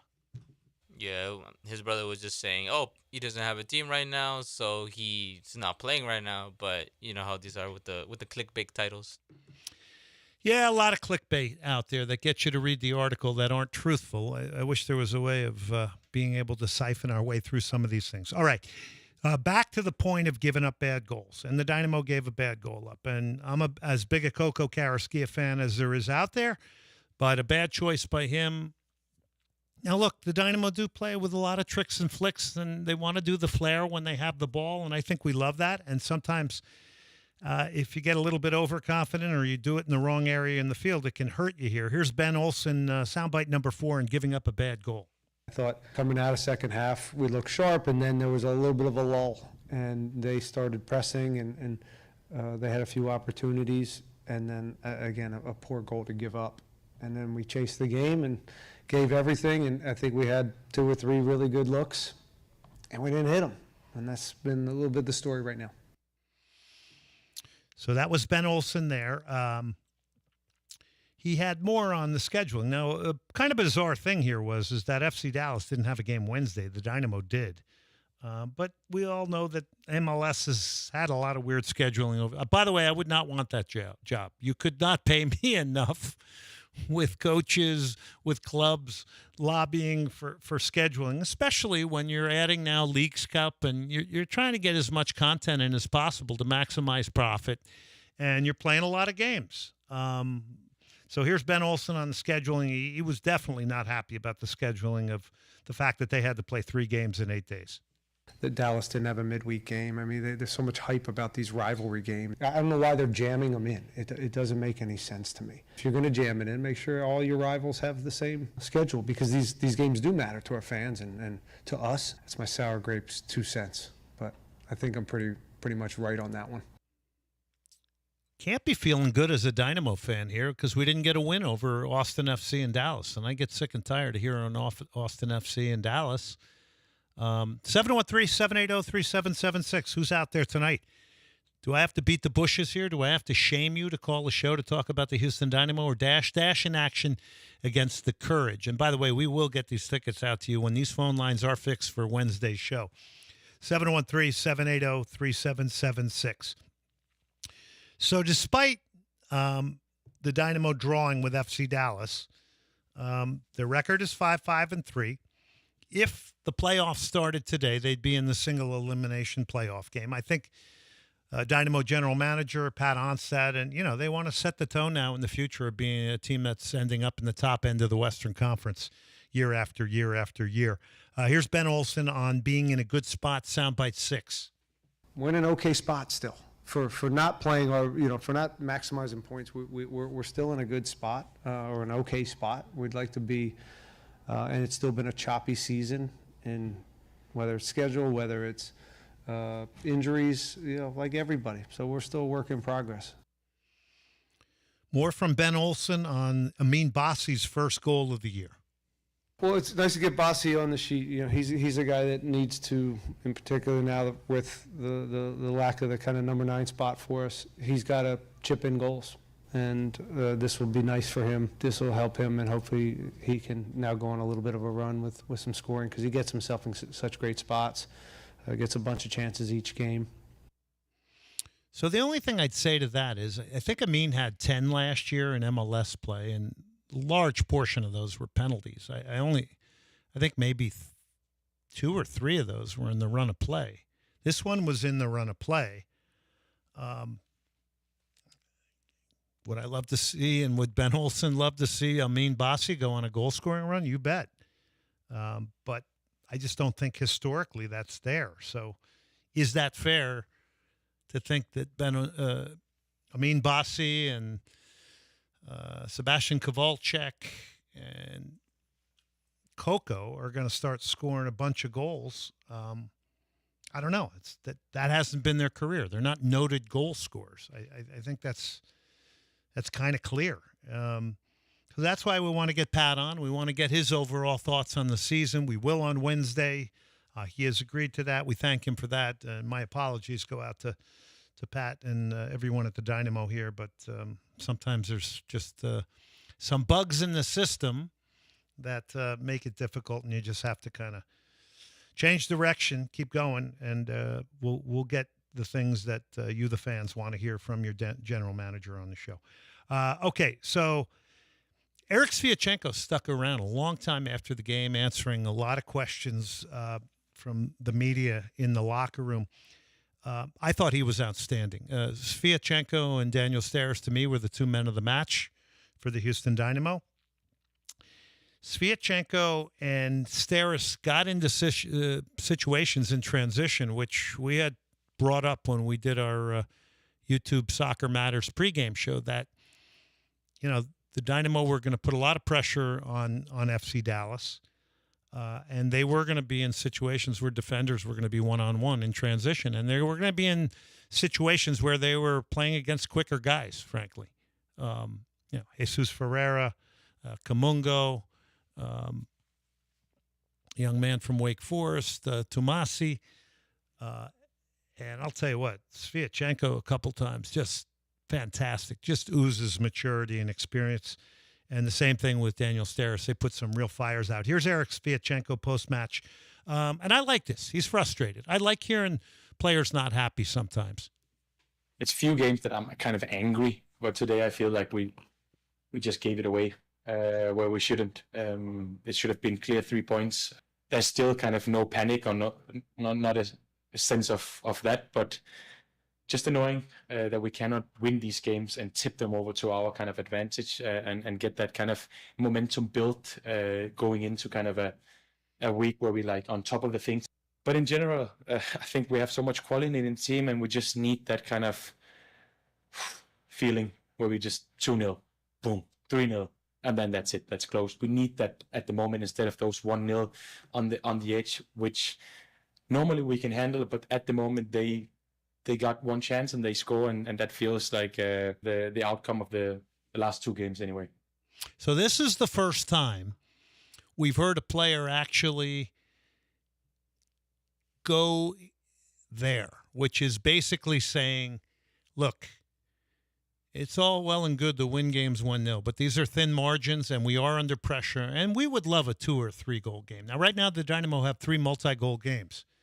It means there's a lot of pressure on people. It also means when there's glaring mistakes, like when Hector Herrera against Austin, who was trying to get back into the rhythm of playing, doesn't attack a long ball, and a kid from Austin 2 cuts in front of him and flicks it in behind to Rigoni, who hasn't scored goals and has been a disappointment as a DP, but he banks it off the post and in, and you lose. Those things aren't remembered when you do have a cushion at 2-0 or 3-0, and you break out. And there's no doubt the law of averages are coming out, and the Dynamo are going to maybe break out at some point and have a 3-goal game, but they don't have one right now. And this is in 13 games. I mean, we're a third of the way through right now. Now, the other thing is, again, like we always say, conditionally based on the way this league goes, 62% of the teams make the playoffs. Urgency. Come within self. It's just the way the league works. Dynamo could find a striker in the transfer window, and we'll ask Pat about that. If he's got targets, I'm sure he does. If they were to sign somebody like that, and, all of a sudden you are getting more 2 and 3 goal games, there's less pressure on people. Maybe they're games you can play out in a way that's very different the last 15 or 20 minutes because you don't have people running as hard because they're down 2 or 3-0, and they take their foot off the pedal. And it also, takes a little... It saves your legs a little bit, and mentally it gives you a little bit of a break. I think it's very tough.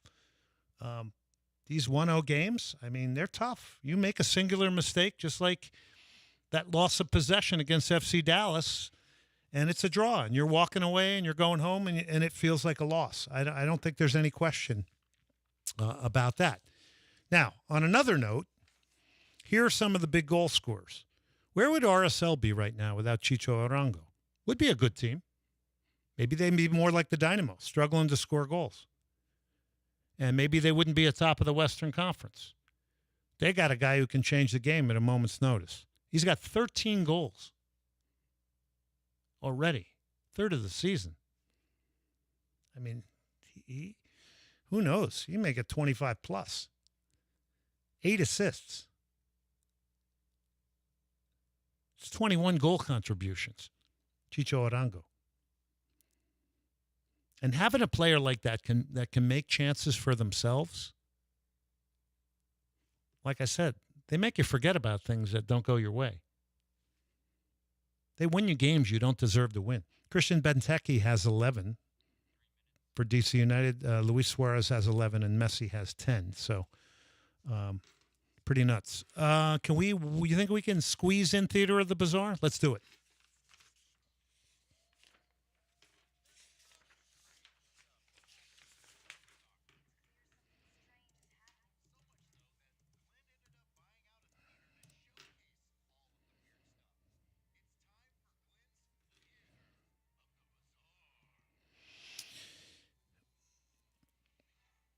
All right, I don't know how bizarre this is, but I would say it's very, very unique. Bayer Leverkusen completed a miracle in the Bundesliga, undefeated.